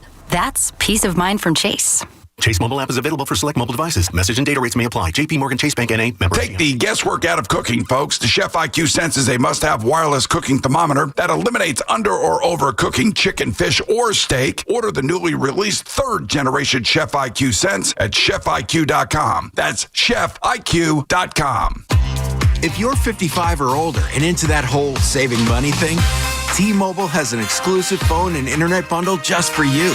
Right now, get 2 unlimited phone lines plus 5G home internet for just $30 each per month with autopay, plus taxes and fees. And with 5G home internet, setup is easy with just 1 cord and no technician needed, which is great if you're also into that whole keeping it simple thing. Switch now and experience the best mobile network in the U.S. Visit your local store to start saving. T-Mobile, it's better over here. Based on analysis by Ookla of speed test intelligence data Q4 2024 to Q1 2025. Ookla trademarks used under license. Unlimited on our network. Customers on voice plan may notice speeds lower than other customers and further reduction if using more than 50 gigs a month due to data prioritization. Video streams and SD on this plan. Home internet pricing after $20 a month in bill credit plus $5 per line without autopay. Debit or bank account required. See 5G device coverage and access details at T-Mobile.com. Are you fans? It's football season, so make sure you catch all of the Scarlet Knights gridiron action this season on WFAN. Scarlet Knights football is presented by RWJ Barnabas Health, the official healthcare provider of Rutgers Athletics. Let's be healthy together. At Jake's 58 Casino Hotel this November, it's your chance to gobble up the green and feast on your share of $55,000 cash. Earn entries all month long and join us on Friday, November 28th from 4 to 6 p.m. 2 winners will be drawn every hour to win up to $10,000 cash. Then at 7 p.m., one lucky winner will take home a grand prize of $20,000 cash at Jake's 58 Casino Hotel. If gambling is a problem for you or someone you care about, please call the 24-hour toll-free helpline at 1-877-8-HOPE-NY or text HOPE-NY. Find excellence in every detail in a new Volvo. At Volvo Cars Ramsey, 8-time winner of the Volvo Excellence Award. Choose from excellent offers on a new Volvo XC40, XC60, or a new 2025 Volvo XC90. View our entire inventory at VolvoCarsRamsey.com. Find excellence in a new Volvo at Volvo Cars Ramsey, where it's all about you. Talk New York sports here. The Fan. All right, BT and Sal back on the Fan. We'll get back to these Jet calls and Giants. Obviously, time, though, for the St. John's. The Johnny's Report. All right, the Johnny's Report brought to you by Sullivan Papain, New York Strong, from the court to the community. Remember the name, Sullivan Papain. Johnny's obviously played one night. The other night, they got their win. They looked really good. And this will be fun at the Garden coming up this week, Sal. So number 5, who do you got? Alabama. Okay. Got Alabama. Johnny's number 5 coming in right now. Saturday at noon. Alabama, top 15 team of the country. Now, this is where it gets, now it's different. St. John's is now the hunted here. So last year was amazing. 31 wins. You enjoyed being part of the ride. Yeah. You went to a game with Hoff. Remember that? Yeah, courtside for Xavier, maybe? I thought that was the Georgetown game that you got. Maybe it was Xavier. Yeah. I think Boone maybe went to Georgetown. Either way, so St. John's, just all the accolades a year ago. And now you turn the page and you look up and you got a whole new roster. Zuby's back, which is phenomenal. But I had a chance to see some of these new kids the other night that I had read about and watched clips about from other teams. Dude, now you still got to do it. I mean, but this team is beyond stacked. Ian Jackson, Dylan Mitchell. It's going to be a lot of fun. St. John's is just really good. And to me, it's more about the head coach than the players. I know they're getting great players, and ultimately, the talent has to win, but this is a coach who's experienced everything before. So I have no hesitation about him being able to handle the raised expectations, and I'm fascinated to watch it. I can't wait for the UConn game. UConn St. John's going to be fun. So and maybe they have a lesser regular season or less regular season success, but ultimately it's not going to be about the regular season for this Johnny's team, and nor should it be. It should be about getting to the Final Four, trying to win a championship. It's definitely about making that run to the Final Four, no doubt. So obviously we'll cover the Johnnies, have a lot of fun with that. We'll get Rick on at some point there. There it is, the Johnnies coming Report. in tomorrow.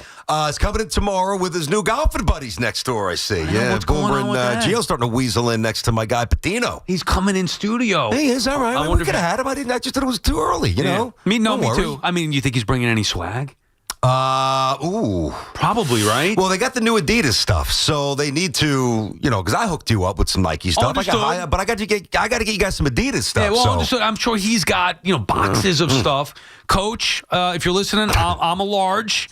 Don't be stingy with it. Yeah, you're a large, right? I'm a large. Okay. Yeah. I mean, sometimes it fits better than others, but I'm a large, coach. Don't be stingy with it. Bring a box for BT and Sal. There you go. I can't wait, man. Saturday's going to be a lot of fun. So we'll do it every Wednesday. The Johnny's Report right here on BT and Sal. Let's get back to the calls here. BT talking football, Jets, Giants, trade deadline stuff. 888-808-1019. The number to call. Mike is in Westchester. What's up, Mike? Hey, Sal, BT. I'm really happy that the Jets kept Brees, but I'm reading a lot of reports that he requested that he wanted to be traded. So I don't know how true that is. And if that is the case, though, going forward, I don't see Brees on the team next year. All right, but why are you so focused on him? Like, to me, he's a lesser significant piece to what happened yesterday. Well, no, I think that Brees is he is going to be a big part of any success that the Jets may have in the future. You have to work around Brees at this point in Garrett. Yeah. So if Brees is gone, that's a huge role. Look at Saquon. Look at we have to keep Brees. But if he's unhappy, it's kind of like not making sense to even keep him. I disagree, Mike, and let me explain. I think it's actually very simple, and thanks for the call there, buddy. I actually thought that he would get dealt, and I was at various points during the last year or so. I remember going back to last draft, there were some rumblings about maybe the Jets would trade Brees Hall, and I was okay with that because I never thought they would re-sign him. And, you've got to look at that reality that's staring in front of you. Like, if you're not going to bring somebody back, you may as well get something for him unless you're winning. And then you just, enjoy the season, you win some games, and then you let him bounce if that's what's going to happen. They're losing, and they didn't trade him, which tells me they're going to give him an extension. And I don't think that he's thrilled right now, but I think it's all economically, or I should say contractually based. I think that when, and there's a bit of an assumption on my part, but I think it's going to happen when he gets the extension offer. I think that he will be placated and happy, and I think then Brees won't be miserable, and I think Brees will be a piece of the equation moving forward. Would you have traded him for a 4th-round pick? That was the offer from Kansas City, reportedly. No, I would have liked a little bit more. I understand what they're doing. Now that they reset the finances. Now, if they didn't trade Q and they didn't trade Sauce. Then you would have wanted to trade him. Yeah. Well, it would have been because not even that I really wanted to, but now it's like, well, how much money, what are we going to do? You're not going to give him a 3-year deal worth $30 million, but you could do that in the neighborhood now that you got rid of Sauce and Quinnen's contracts. I don't know about the extension stuff. I'm not worried about that. I just look at the value. I don't think it would have been worth it to trade him for a 4th-round pick. 3rd-round pick may be a different story. Also, the one thing I would say, I was not... I don't understand why he feels the need to go to social media with the stupid emojis and all that stuff. Like, he's been doing that for a couple years now. Come on, grow up.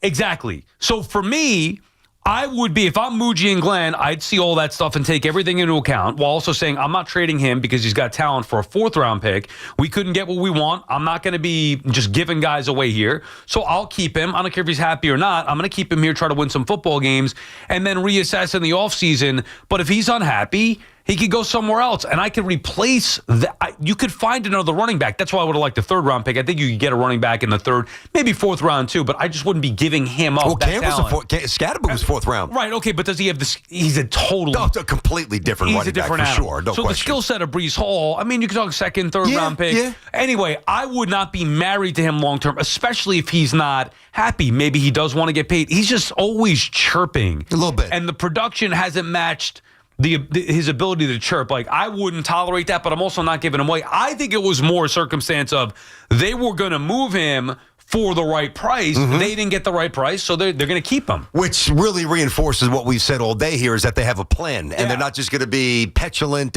or spiteful or overreact and wake up one day this is my mindset, the next day it's something completely different. They seem to have a script that they're following. And if somebody gives them reason to deviate from that script, like 2 first-round picks for Sauce, guess what? I'm open to it. Also, not just going to accommodate guys, whether it's Quinnen Williams or Brees Hall complaining, I want to get out of here. All right. On our terms. Yeah, exactly. Let's go. That's how it should be. We'll get you out of here when we feel like the time is right or the price is right. BT Sal on the Fan. More of your calls when we come back. 888-808-1019. The home of the NFL on Westwood One is WFAN. The first-place Broncos are on a hot streak and are looking to roll over the Raiders. 8:15 tomorrow night. Right down the middle and good. Thursday Night Football is on The Fan. 101.9 FM and always live on the Odyssey TuneIn and iHeartRadio app. FanDuel is putting you in control right from NBA tip-off because every day to start the season, you get to choose your reward. Take your shot with a profit boost. Play it cool with a no-sweat bet. Or get a little backup with a bet back token. Maybe you're a bold bettor, always chasing that big parlay. Or maybe you're the careful strategist who plays it smart. Maybe you are someone who likes to emotionally hedge against your teams and the teams that you hate. The best part is you get to pick the reward that best suits you. So make the pick, get in the game, and play it your way. Head to FanDuel.com/Gio, that's G-I-O, to make your choice.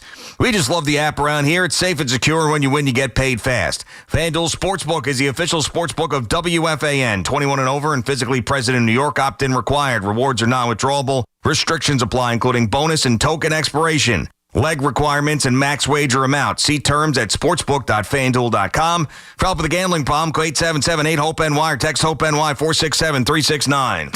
Sunday no longer a fun day? We've got specialists for that. Walking the dog, unleash, knee pain? We've got specialists for that. With 45 Castle Connolly top doctors, Orland & Cohen specialists are considered among the best in the nation by their peers, which can mean a better outcome for you. From Staten Island to Southampton, our network is open 7 days a week, so you can feel better, faster. Visit OrlandCohen.com. Hey, this is Tiki Barber. Those of us living in New Jersey got hit with a 20% electric rate increase. If your current heating system is over 15 years old, it's time for a new high-efficiency Carrier system. And there's only one company to call for a new one. My friends at Edison Heating and Cooling, New Jersey's heating experts for over 38 years. Older heating systems waste gas. So get your system checked now and save money with Edison Heating and Cooling. Contact them now at EdisonHVAC.com. That's EdisonHVAC.com. Mnexspike COVID-19 vaccine mRNA by Moderna has arrived. To learn more and find it near you, visit mnexspike.com. That's MNEXSPIKE.com. This is the story of the one. As a maintenance supervisor at a manufacturing facility, he knows keeping the line up and running is a top priority. That's why he chooses Grainger. Because when a drive belt gets damaged, Grainger makes it easy to find the exact specs for the replacement product he needs. And next day delivery helps ensure he'll have everything in place and running like clockwork. Call 1-800-GRAINGER, click Grainger.com, or just stop by. Grainger, for the ones who get it done. 250 years ago, a promise was made to connect families and friends near and far. And during the holidays, that promise is more important than ever. That's why USPS is building a better network to meet your needs with timely deliveries, easy and affordable ways to ship, and everything you need to make your season full of holiday cheer. Our purpose is delivering your peace of mind, knowing your love will arrive, bringing joy to all. The United States Postal Service. Learn more at USPS.com/holidays. At the United Healthcare Medicare store, right here in Jackson Heights, you can chat face-to-face with a licensed sales agent who understands the community and get clear answers to your questions. We're located at 3752 82nd Street between Roosevelt and 37th Ave. We're ready to help. Rutgers football is back in Piscataway throughout the rest of the fall. Don't miss a moment. This is Coach Shiano. Keep chopping. And join the fun on the Rutgers Boardwalk. Free rides, games, entertainment, parades, and more, all before every home game. It's all free family fun at the Rutgers Boardwalk. Visit us online at ScarletKnights.com. Don't miss a moment. See Coach Shiano and the Rutgers football team all fall long at SHI Stadium.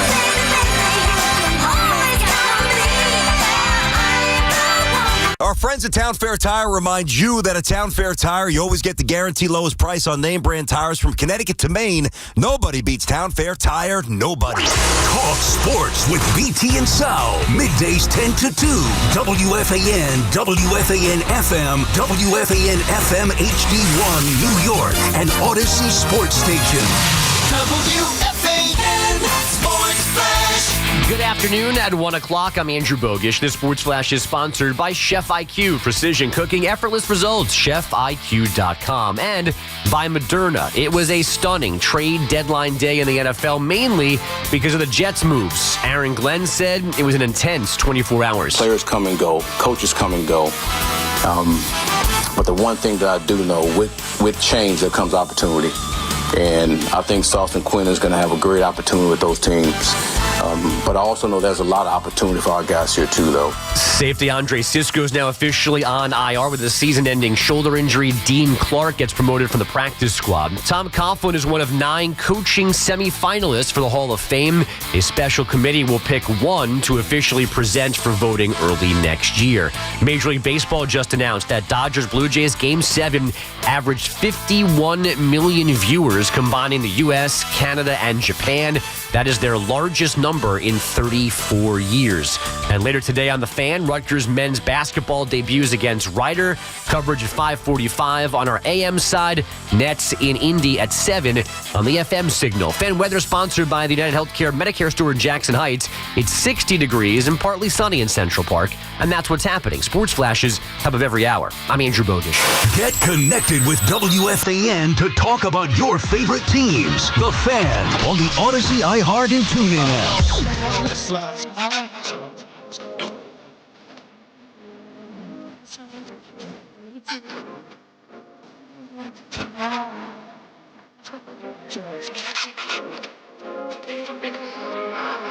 BT and Sal back on the Fan. The BT and Sal show on the Fan, presented by your Tri-State Cadillac dealers. Cadillac, the official luxury vehicle of the New York Giants. Aaron Glenn is addressing the media at BT for the first time after the trade. You want to hear some sound from Glenn? What is my guy saying? Is he in charge? Is he fighting anybody yet? I think there's a bunch of good clips. Let's listen to him here. Hoff, play one at a time, and then we can react to them. Give me the first one there with Glenn. What was yesterday like for you? You guys traded away 2 guys that are pretty important. Yeah, that was it was a pretty intense day. But for the most part, just getting calls from a lot of different teams, and when the opportunity presents itself for us to be able to build this team, it's hard to pass it up. You know, listen, those 2 guys are great players. We all know that, all pro players. The one constant in this league is change, and I've said that to all our players. Not just today, but throughout this season, that this is a fluid game, fellas. And listen, players come and go, coaches come and go. But the one thing that I do know, with change, there comes opportunity. And I think Sauce and Quinnen is going to have a great opportunity with those teams. But I also know there's a lot of opportunity for our guys here, too, though. So that's where the focus is for our guys. Like I said, it was an intense day. But man, we're looking forward to playing Cleveland. There you go. Pretty transparent. I like it. I ran through it nice and said some nice things about the former players. Let us know what was going on behind the scenes. Good stuff. Isn't it nice for a change? Again, we reiterate, this doesn't guarantee any success or anything like that, but it's nice for a change to have the Jets dealing from a position of power, where they're not making these moves out of desperation or because guys want it out. They're making these moves and getting excellent value back because they believe it's best for the franchise. And it was an opportunity that presented itself, sure, but it's not like, oh, they're in a corner and they don't want to pay this guy and that guy and trading these guys because they have to. Yeah, well, that's really that's the center of their malfunctions, really, over the years, if you think about this. So, all right, before we hear more from the coach, right? So there's a bunch of good ones. I'm looking forward to hearing more. So Rodgers, we know about.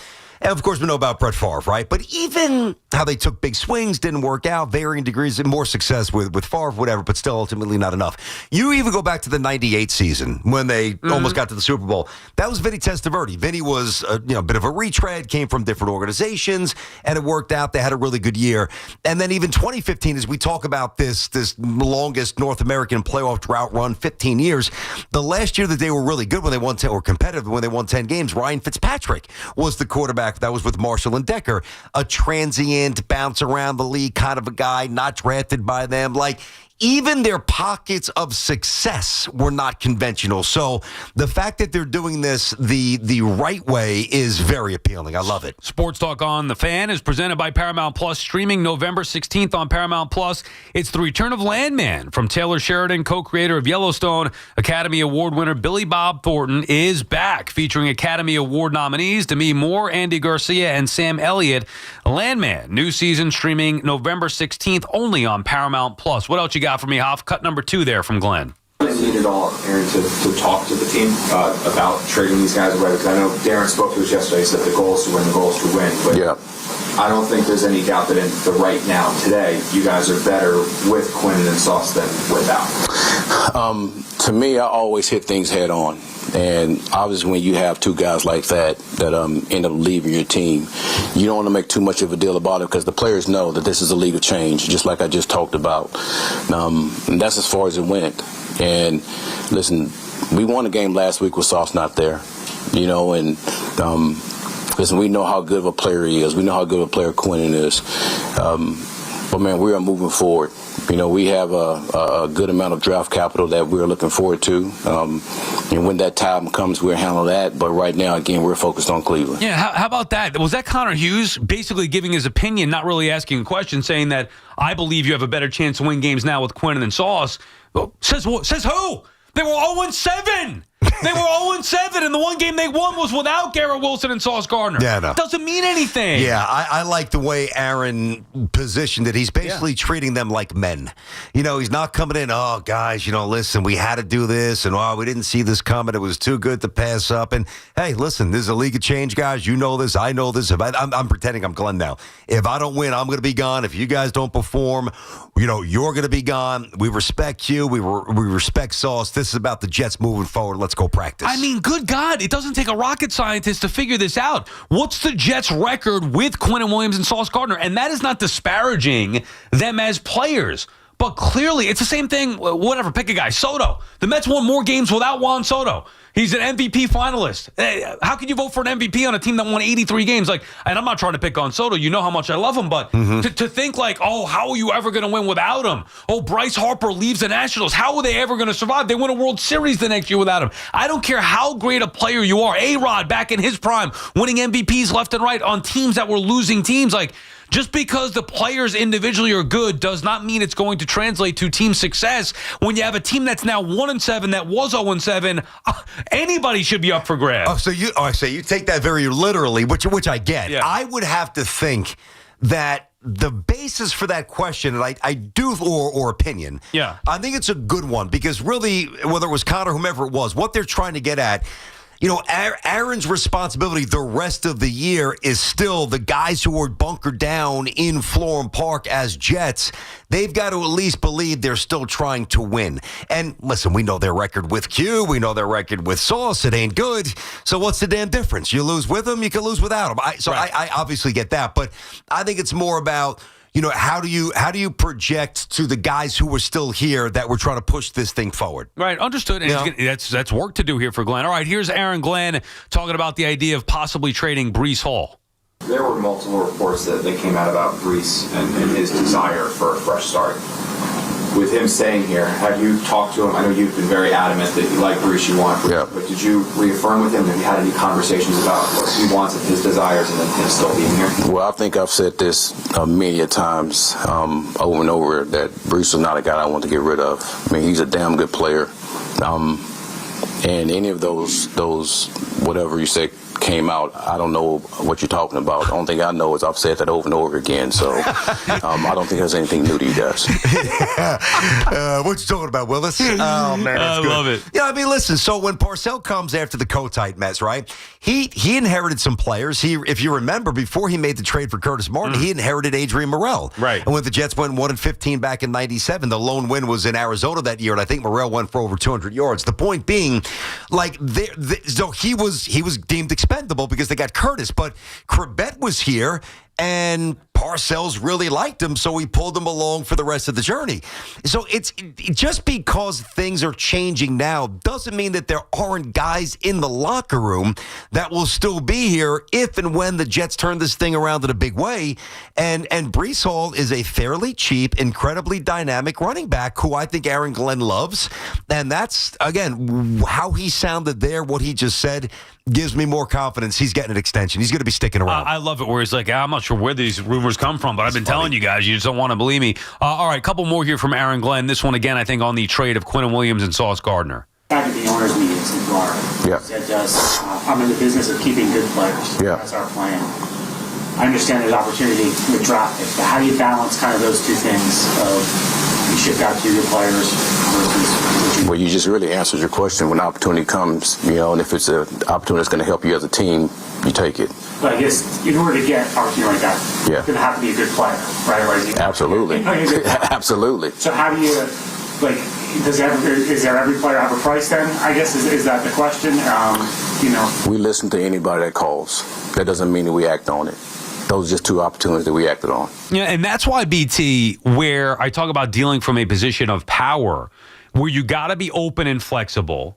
And it wasn't like they were necessarily shopping Sauce or Quinnen. Now, I'm sure that to a certain extent they were shopping Quinnen, but the point is they got an opportunity where they get a wide receiver with potential and 2 first-round picks.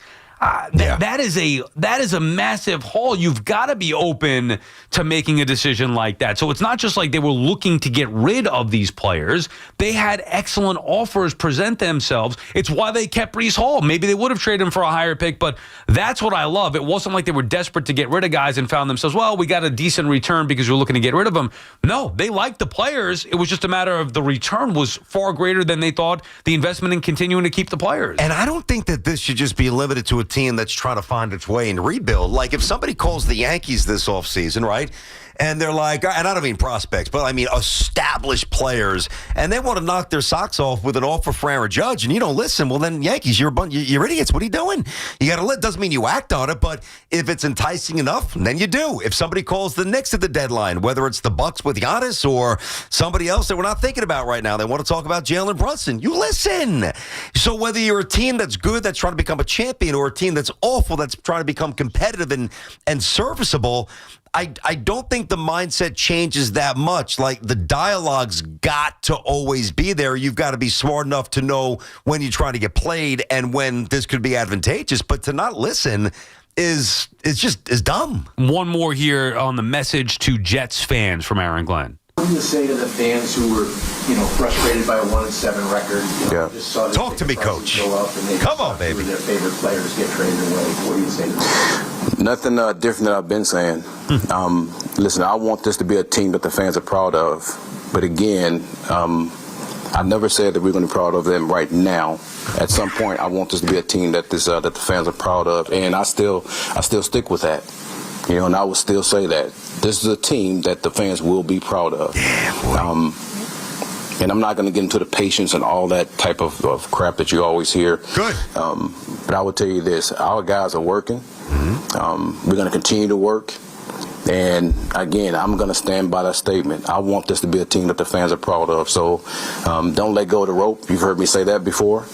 And just continue to watch us work.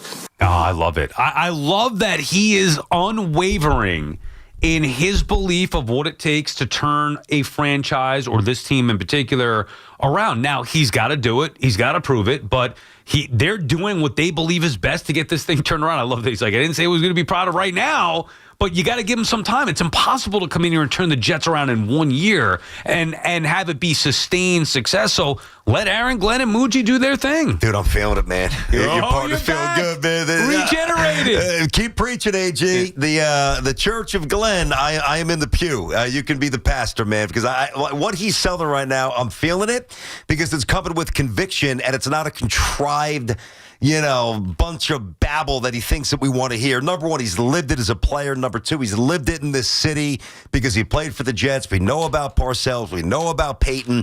And his messaging is not changing day to day. Like, to me, there's something inspiring about hearing something with authority. They always say about young athletes, and it's kind of a misnomer. They think the modern athlete doesn't want to be coached. No, the modern athlete does want to be coached. They want to be told what to do. And I think that fans, not that we want to be told what to do, but we want to be pushed in a direction or led to a direction that we believe is believable. And now take what you just heard there from Aaron Glenn, and I know there's still 9,000 steps to get this thing to where we want it to go, but take what you heard there and then just try to remember what Saleh was selling, what Gase was selling, what some of these other coaches were saying and selling. It wasn't as believable. Didn't mean that we didn't take the bait once in a while back then, and it doesn't mean that it's going to work now. But there's a base of conviction and authority with Aaron Glenn that I'm loving. Yeah, I mean, I don't know how you can't hear that as a Jet fan and not be at least excited about it. Does it mean it's going to correlate to this franchise turning around or wins? No, it doesn't. But you have to start somewhere, and there's reason for me, and I was saying this early on, that even though I would not have hired a first-time GM and a first-time head coach, there are multiple ways to do it. I would not have done it that way. But But after listening to Aaron Glenn, even in the midst of the losing streak to start the season, I still believe that he has the right attitude and mindset to fight through the black cloud that is the New York Jets and the media and the negative media storm and fan base from all the losing and come out the other side. He's got to be given the runway. I think he's going to be given that runway from Woody. And now it does feel like, BT, after the first win, now with this trade, that maybe they started to turn the corner a little bit and at least get some people off their backs and let them do work here the rest of the way. Now, they're going to have to win some games. They can't go winless the rest of the way, but I do feel like that initial one and done feel is now out the window. I haven't seen, this doesn't mean it's going to be right, but I haven't seen one executive, and everybody chimed in on what the Jets did. If you follow a website or you follow a network, somebody that you trust in the football world weighed in on what the Jets did, and to a man and to a woman. Everyone lauded it. I mean, there wasn't one person who was like, what? I mean, it was always about, look what the Jets got, look at the vision, look at this, Muji that, Glenn this, Muji this. So it's uplifting now, okay? And the other thing, too, and I think this is very important, right? So, and I'm noticing this more and more with Aaron Glenn, even when he's at his ornery best, and he wasn't ornery here. He was just, but he's had those moments of contention, or those contentious moments, I should say, with Samini and some others going back on the quarterback stuff. I think it's a good characteristic when you could be a little bit of a prick, right, but still elicit some laughter. Like, that's a fine line. Like, when Belichick was being a jerk, nobody was like, yeah, I got you, Bill, I got you. People were just like, it's kind of a jerk, but you put up with it because you won. Even when Aaron's at, a little bit on that edge or teetering in a direction that might be a little unbecoming, there's still some likability with Aaron Glenn. Do you feel that? I do feel that. Yes, I do feel that. Yeah, I think he's humanized. I think that people are taking that as arrogance, a lot of media members from him at times, but I don't care if he's arrogant or not. I care if he wins or not. So, but I do see what you're saying. I don't think at his core he is a bad person. Where Belichick, I could see how people would say he is a jerk. Forget about bad person. Yeah, just miserable. Yeah, I could see how people think Belichick is a jerk. I'm not getting that sense with Aaron Glenn. Me neither. I'm getting a guy who's trying to fight through a negative storm with the upheaval of a franchise that has been a doormat for 15 years, maybe even beyond that. Yeah. And it's a lot of hard work to do, and he's hearing people question him and what he needs to do, and to fight through that, you've got to be definitive and arrogant in a certain way, but also there's a likability that I sense with Aaron Glenn. Yeah, me too. And listen, there's certain things that you can't fake, right? You can't fake it. So I always tease him. One of my best friends who's from Rockland County, right? And he lives in Brooklyn now. He's lived there for a long. Matter of fact, he's like, dude, I've been living in Brooklyn more than you at this point.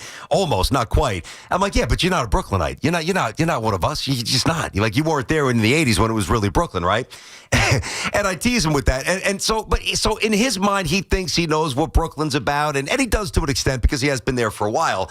I say that because Aaron Glenn knows what the Jets are like, whereas Robert Saleh could be like, I think I might know what it's about, or I can try to learn what it's about, but like you can't fake that authenticity of being from somewhere, whether it's a neighborhood or an organization. So as much as some people think that maybe Aaron misplayed some cards early on, I don't think he's caught off guard or surprised by any of this, and I wasn't sure that I felt this the first time he went back and forth with the reporters, but he's in charge. There's no doubt about it. BT and Sal on the Fan Warrior calls when we come back, 888-808-1019. I have a couple of things that I want to get to. One, a big concern for the Giants that I have. Two, I found some odds on baseball free agents. I think we have some fun with that conversation. Yanks and Mets. Let's see go. where certain names might end up. BT and Sal on the Fan. Keep listening for your chance to score a pair to see AC/DC Power Up Tour coming to MetLife Stadium September 25th, 2026, courtesy of Live Nation. Tickets go on sale Friday at 10 a.m. at livenation.com. It's all from the Fan, 101.9 FM, and always streaming on the Odyssey, TuneIn, and iHeartRadio app. I'm Michael Jenkins here to help you beat the books with the BetMGM Network. We're going to the ice and taking the Caps on the money line against the Blues. Both of these teams have been struggling as of late. St. Louis has lost 7 of 8, and Washington has lost 4 in a row. But Alexander Ovechkin is in search of goal number 900 for his career. Great opportunity to get that mark, and I think the momentum of that puts Washington in a great get-right spot. Take the Caps on the money line. I'm Michael Jenkins from the BetMGM Network. Bet smarter and beat the books, and download the BetMGM app today. Please gamble responsibly. Hey, I'm Mike Slater. My dad passed away at the age of 63. It's out of nowhere. Had a stroke. Super hard, obviously. for the whole family, but my dad had life insurance. This is why I have life insurance for my family, for my wife and 4 kids. And the best place to get life insurance is ethos.com, because you can do it in 10 minutes. And there's no medical exam and no blood test, just a few health questions. Get life insurance in 10 minutes so your family is protected. Ethos, ETHOS, ethos.com/play. My perfect day has sand, salt water, and friends. But my moderate to severe plaque psoriasis can take me out of the moment. Now I'm all in with clearer skin thanks to Skyrizi. Risankizumab Riza, a prescription-only 150 milligram injection for adults who are candidates for systemic or phototherapy. With Skyrizi, most people saw 90% clearer skin, and many were even 100% plaque-free at 4 months. Skyrizi is just 4 doses a year after 2 starter doses. Don't use if allergic to Skyrizi. Serious allergic reactions, increased infections, or lower ability to fight them may occur. Before treatment, get checked for infections and tuberculosis. Tell your doctor about any flu-like symptoms or vaccines. Thanks to Skyrizi, there's nothing on my skin, and that means everything. Ask your doctor about Skyrizi, the #1 dermatologist-prescribed biologic in psoriasis. Visit Skyrizi.com or call 1-866-SKYRIZI to learn more. DreamWorks Water Park is now splashier than ever with Gabby's Dollhouse Kitty Splash Garden. It's the largest indoor water park and splash pad in North America. Just minutes from Manhattan. Get tickets at AmericanDream.com. FanDuel is putting you in control right from NBA tip-off, because every day to start the season, you get to choose your reward. You take your shot with a profit boost, play it cool with a no-sweat bet, or get a little backup with a bet-back token. Maybe you're a bold bettor always chasing that big parlay, or maybe you're the careful strategist who plays it smart. Maybe you're someone who likes to emotionally hedge against your teams and the teams you hate. The best part is that you get to pick the reward that best suits you. So make your pick, get in the game, and play it your way. Head to FanDuel.com/Boomer to make your choice. As we always tell you, we love the app around here. It's safe and it's secure, and when you win, you get paid fast. FanDuel Sportsbook is the official sportsbook of WFAN. 21 and over and physically present in New York, opt-in required. Rewards are non-withdrawable. Restrictions apply, including bonus and token expiration. Leg requirements and max wager amount. See terms at sportsbook.fanduel.com. For help with a gambling problem, call 877-8-HOPE-NY or text HOPE-NY 467-369.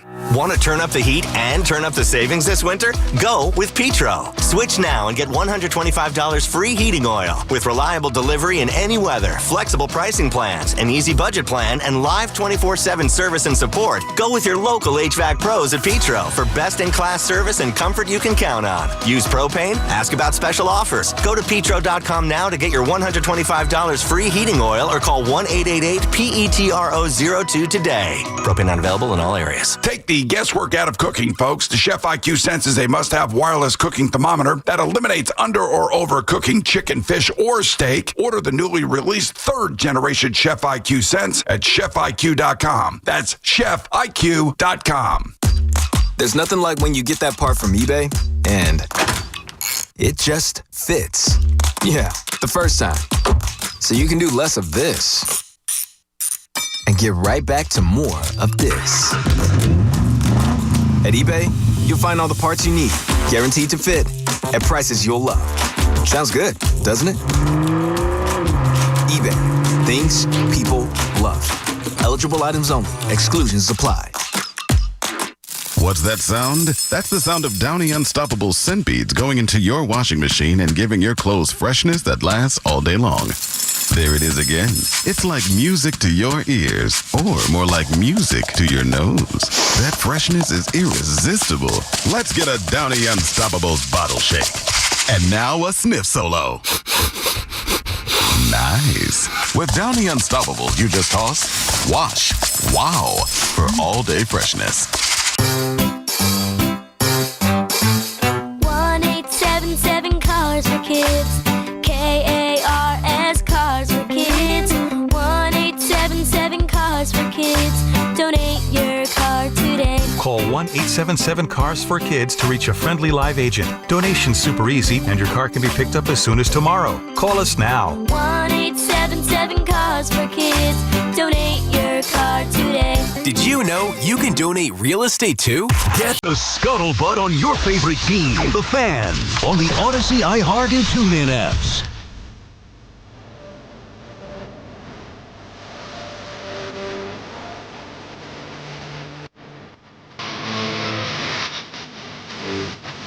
BT Sal back on the Fan. We'll continue with your calls here. I did get, I don't know, sometimes you get these random emails and they're asking for guests. You want to put on this person, that person.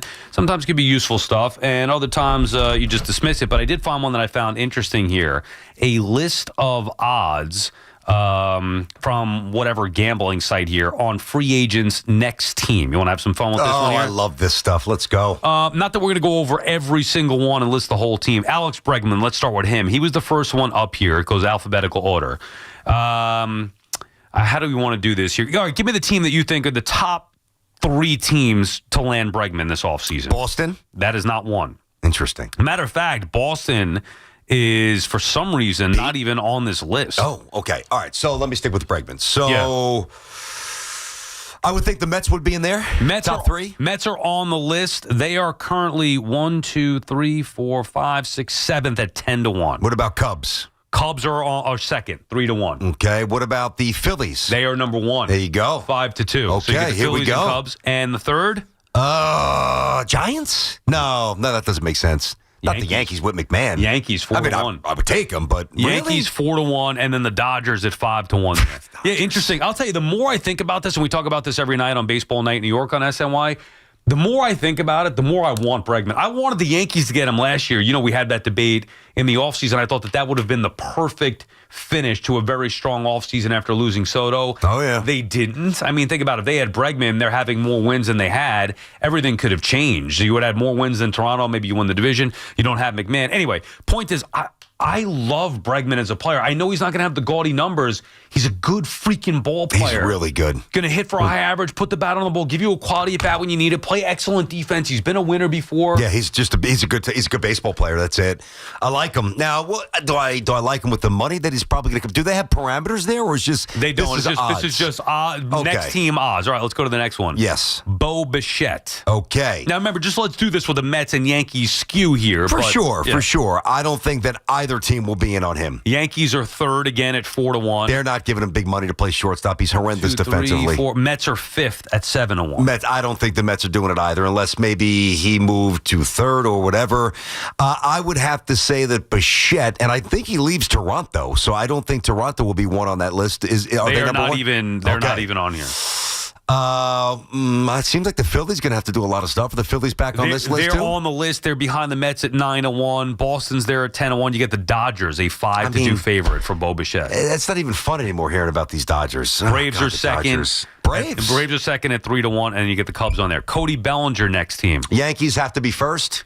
Now, okay, I'm sensing a pattern here. Why would the Yankees are not on this list? So that does not make any sense to me. Yeah. So maybe it's saying next team does not include the current team? Possibly. Well, think about that because Toronto wasn't there for Bichette. Yeah, and neither was Bregman the Red okay, Sox. so let's work under that premise. Yeah. So I believe that he will absolutely be a Yankee. I do believe that. But if based on these odds in the game we're playing, the next team, all right, he was already a Dodger. That's not happening. He was already a Cubby. That's not happening. I would think that the Mets are among the top 3. Should be. Mets are first. Okay, Mets could be. All right, Mets 5-2 odds. The Cubs are third at 9-2. Boston jump in there? You got Tigers? No, you have the Astros and Phillies on there. Blue Jays are there as well, but these are down the list. Okay. I do think that if for whatever reason Bellinger does not re-sign with the Yanks, and I think that that's a foregone conclusion. I wouldn't say that, but I feel good about it. I mean, but not foregone conclusion. Dude, there's no excuse. What's the excuse to let him go? Well, the excuse is somebody comes nuts with 6 or 7 years, and then at that point, I'd even say peace out. We're not giving you that. Now, this leads to a different conversation, and I think a fascinating one, because as much as fans as we are, there also is a practical, logical sense in free agency. You could have it from a Yankee perspective with Bellinger. I could have it from a Met perspective with Diaz or Alonso. As much as I want those guys back, we have a bottom line. Well, at some point, dude, you got to draw the line. I agree. I mean, come on. Am I supposed to just go beg for Edwin Diaz to come back? Why? Because he's been a great closer with the Mets? Okay, at some point that's not going to continue. Also, I'm not just going to give him $100 million again. I think it's stupid, as a matter of fact. I think it's bad business to invest big money in closers, especially closers that have already given you their best years. I just don't think it's smart. Same thing with Alonso. I'm not investing $200 million in an aging guy who's going to be a DH. I'll give him a lot of money, but I want him to be a DH. My point is that it can't just be, but the other side of that is, well, the Yankees and Mets have endless pits. Yes. And you should just go get the players. Yeah, this is interesting. You're right. I'm happy we stumbled upon this because there's two ways to look at it. One fan will say, it's not my money. Give him whatever it takes. Again, he's not getting 7 years. I'll just use 7 years for Bellinger, 210, whatever it might be. Tucker, 12, 13 years. Sure, do it. Why not? That's one thought process. The other process is to move along with some more prudence, like we're saying here. Right. Now, the reason why I go down the slightly more prudent path is because while it's not my money, I have lived through previous mistakes, whether it's the Stanton stuff, whether it's the DJ stuff, whether it's the Hicks stuff, being roadblocks to making winning moves that actually prevent the Yankees from winning championships, like going out and getting Bryce Harper or going out and getting some other pieces. So it's not about, I don't have a fundamental opposition to giving a player a lot of money. My fundamental opposition is I don't want you in the way when you're no longer good enough because I want somebody better. Okay, but then the question comes, look at the Dodgers. They have no restriction, it seems, and they're going to be in on Kyle Tucker, whoever else, potentially Bo Bichette, whatever. So then can the Mets and Yankees legitimately compete at that level, especially now, and for the Mets even more so because the Mets are so far behind. Like, they haven't made the playoffs in consecutive years. So with this new regime I'm talking about with the owner, they need to get to a certain level before they could get to the championship level.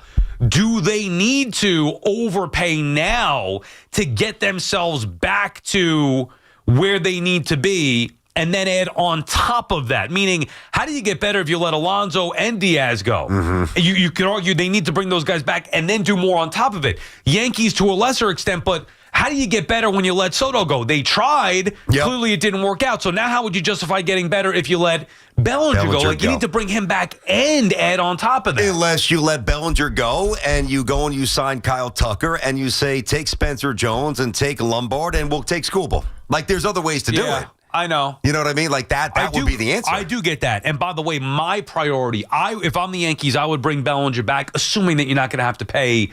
Like, what do you think he's going to get, Bellinger? I think it's going to be a 5-year deal with an option. I don't know which way the option's going to go. Like $30 million a year?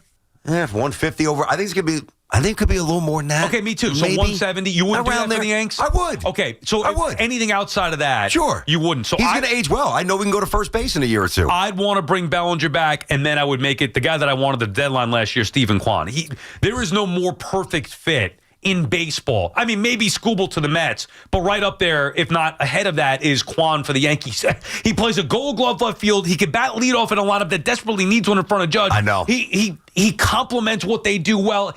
You could not have a more perfect fit. Whatever, like, you want to trade Spencer Jones for him straight up? I would do that. Okay. I would. That's what I'm saying. I would do it. Yeah, so that would be a perfect fit. Anyway, these are the type of moves that these teams have to make to try to close the gap. Oh, yeah. All right, let's get to Pete. Pete's going to be an interesting one. I don't have him yet. I got Schwarber up there. Let's go through. Schwarbsy. All right, so we'll take the Phillies out of it. Would you want him for the Yankees? 100%, dude. Here's the reason why I wouldn't. Why?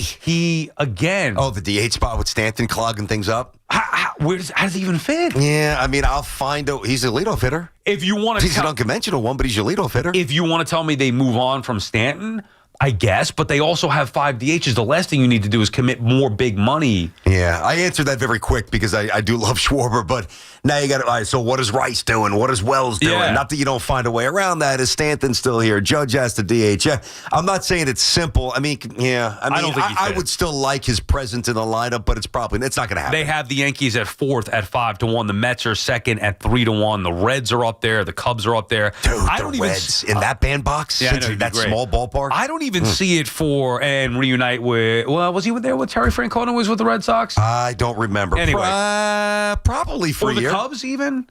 He played with the Cubs, Schwarber. Yeah, I'm trying to think. Okay. Anyway, let's see what we got here next one. Kyle Tucker. Kyle Tucker, to me, I think it's going to be the Yankees, the Dodgers,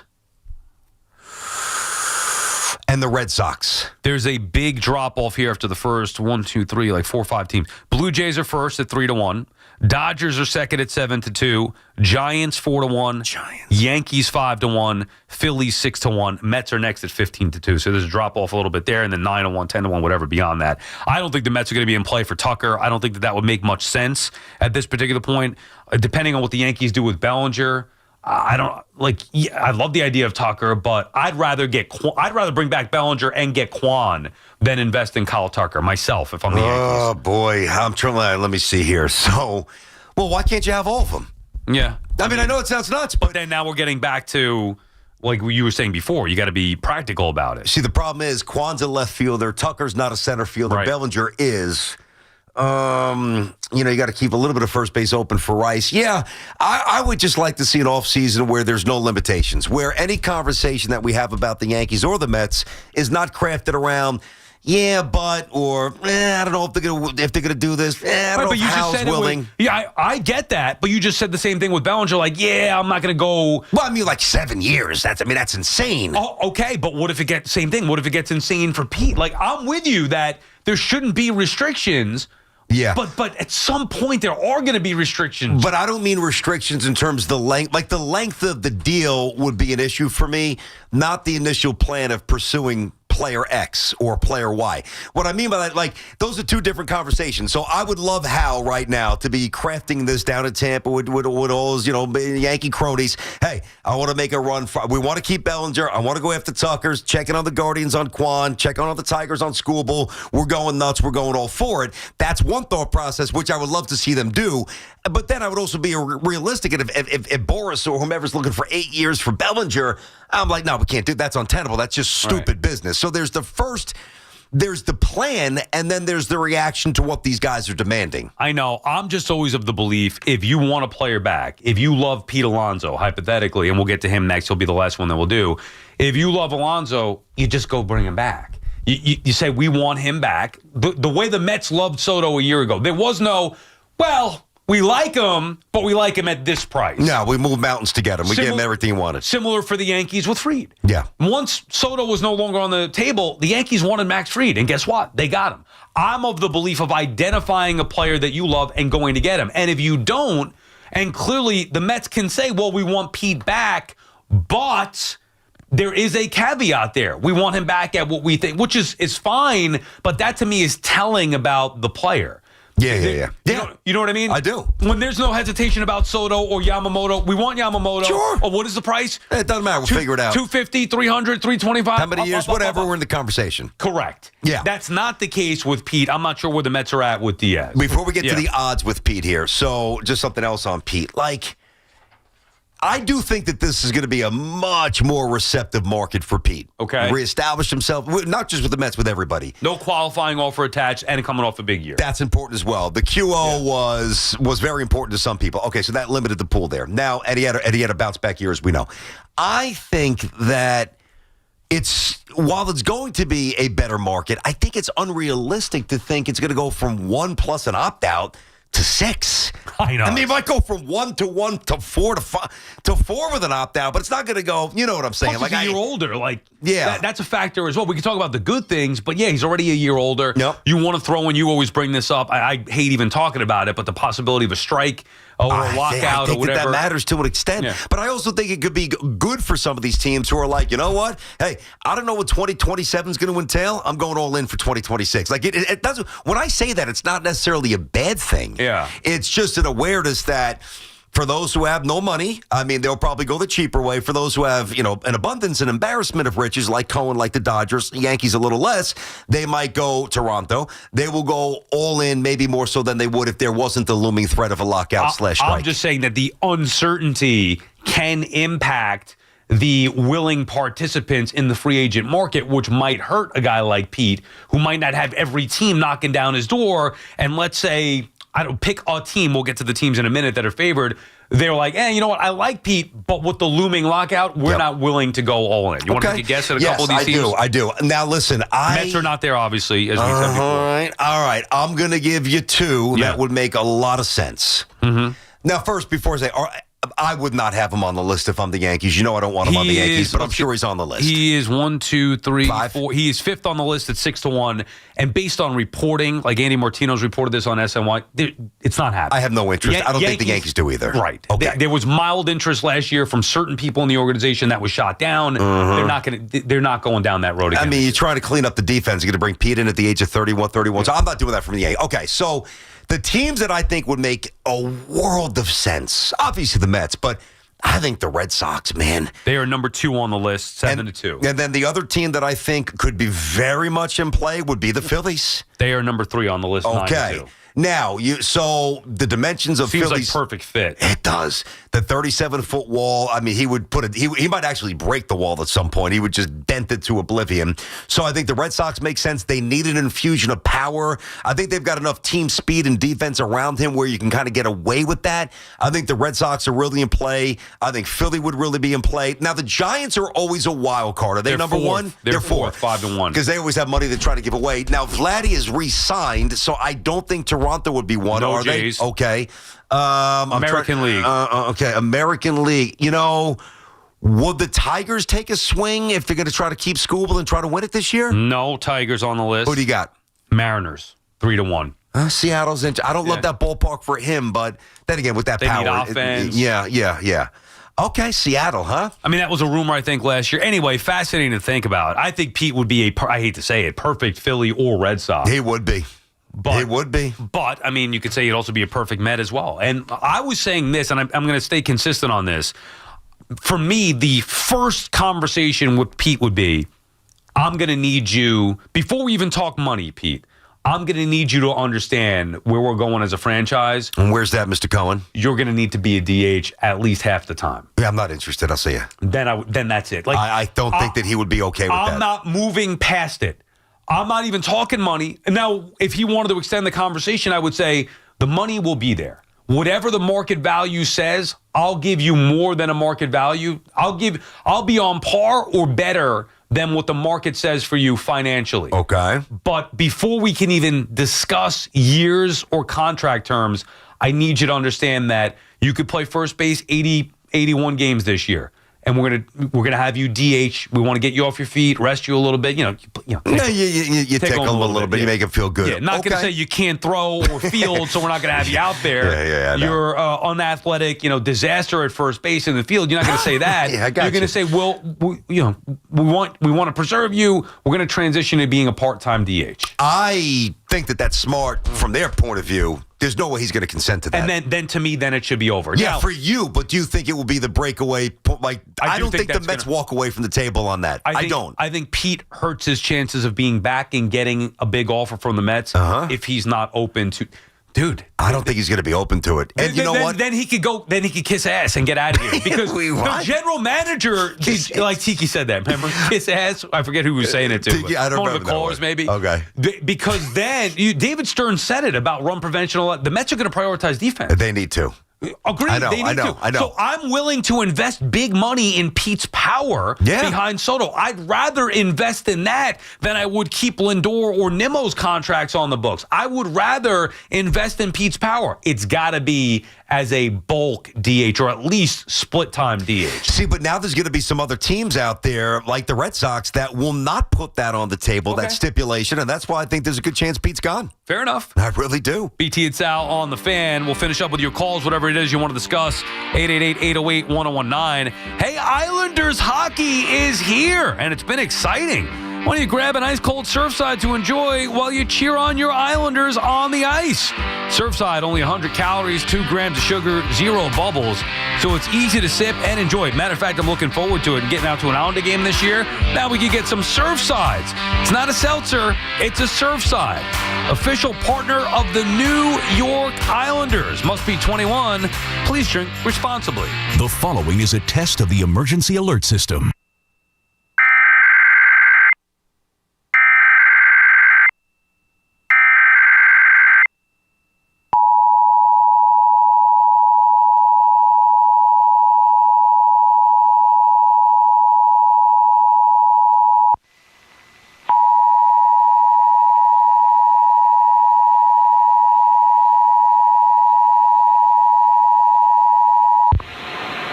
This is a coordinated monthly test of the broadcast stations of your area. Equipment that can quickly warn you of emergencies is being tested. If this had been an actual emergency, an official message would have followed the alert tone. This concludes this test of the emergency alert system.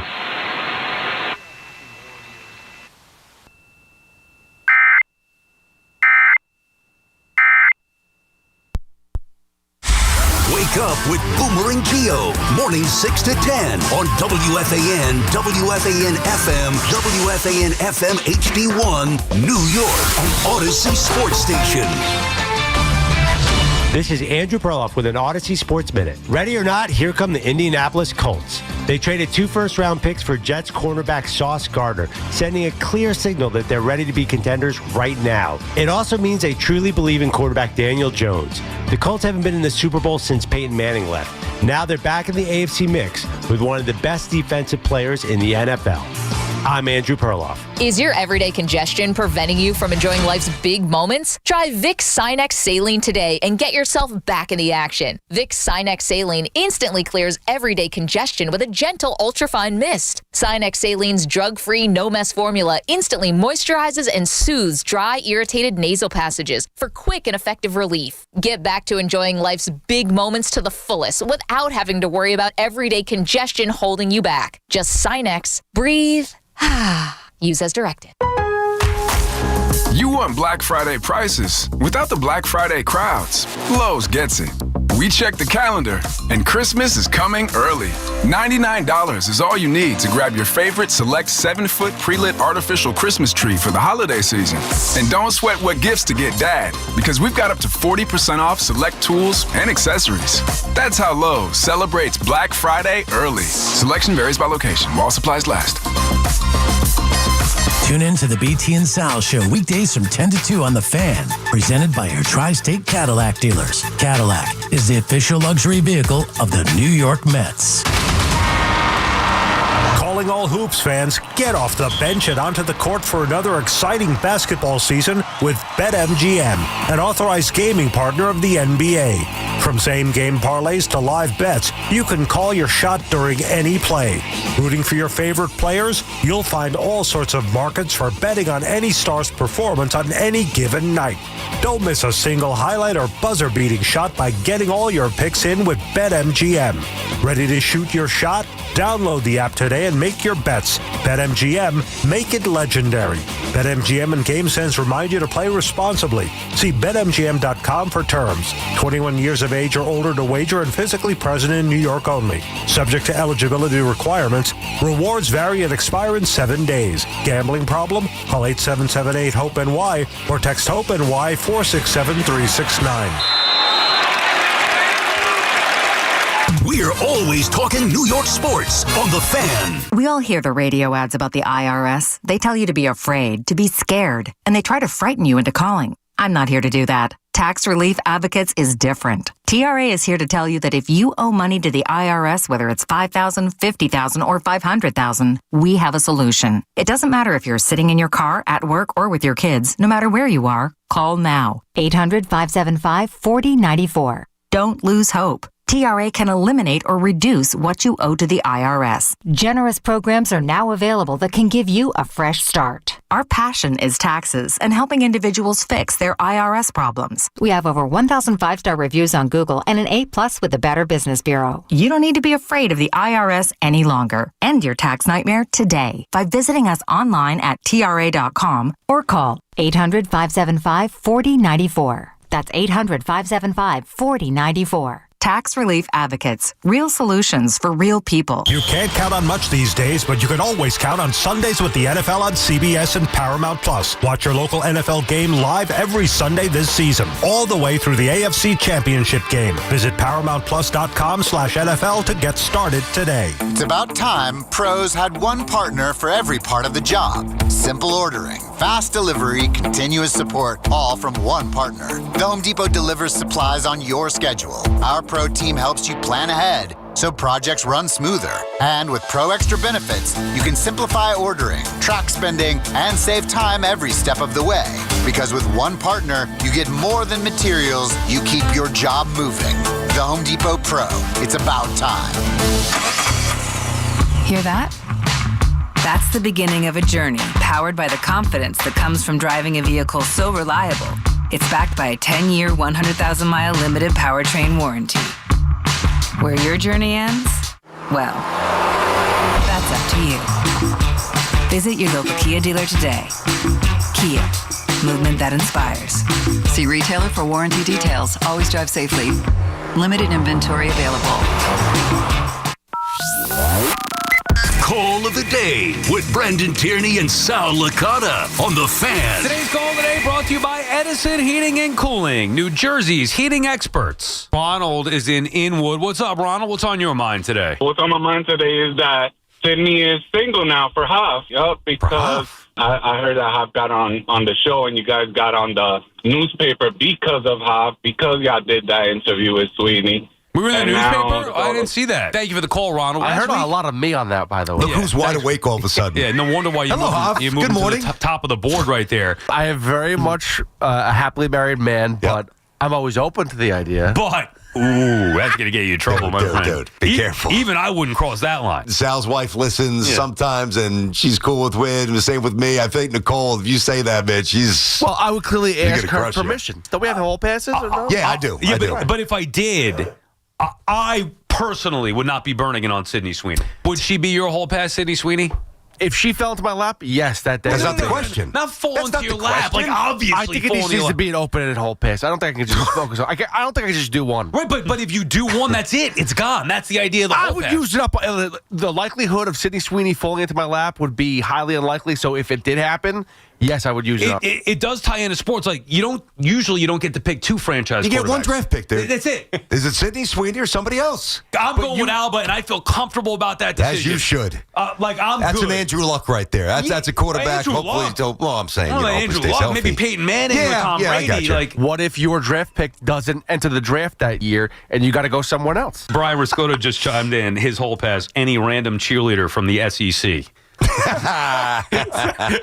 There you go. Call of the day. In case you missed anything, check it out of the free Odyssey app. Having some fun. By the way, just to follow up and put some closure, something we discussed earlier in the week, those Knicks tickets for tonight. Yes. I did find a way to buy them. I did not get hooked up from anybody.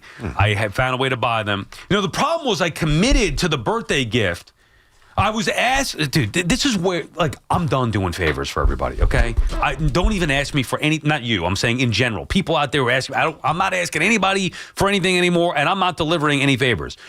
So I was asked because, I work in sports, and I maybe know a little bit about tickets. Hey, Dean wants to go to a game for his birthday.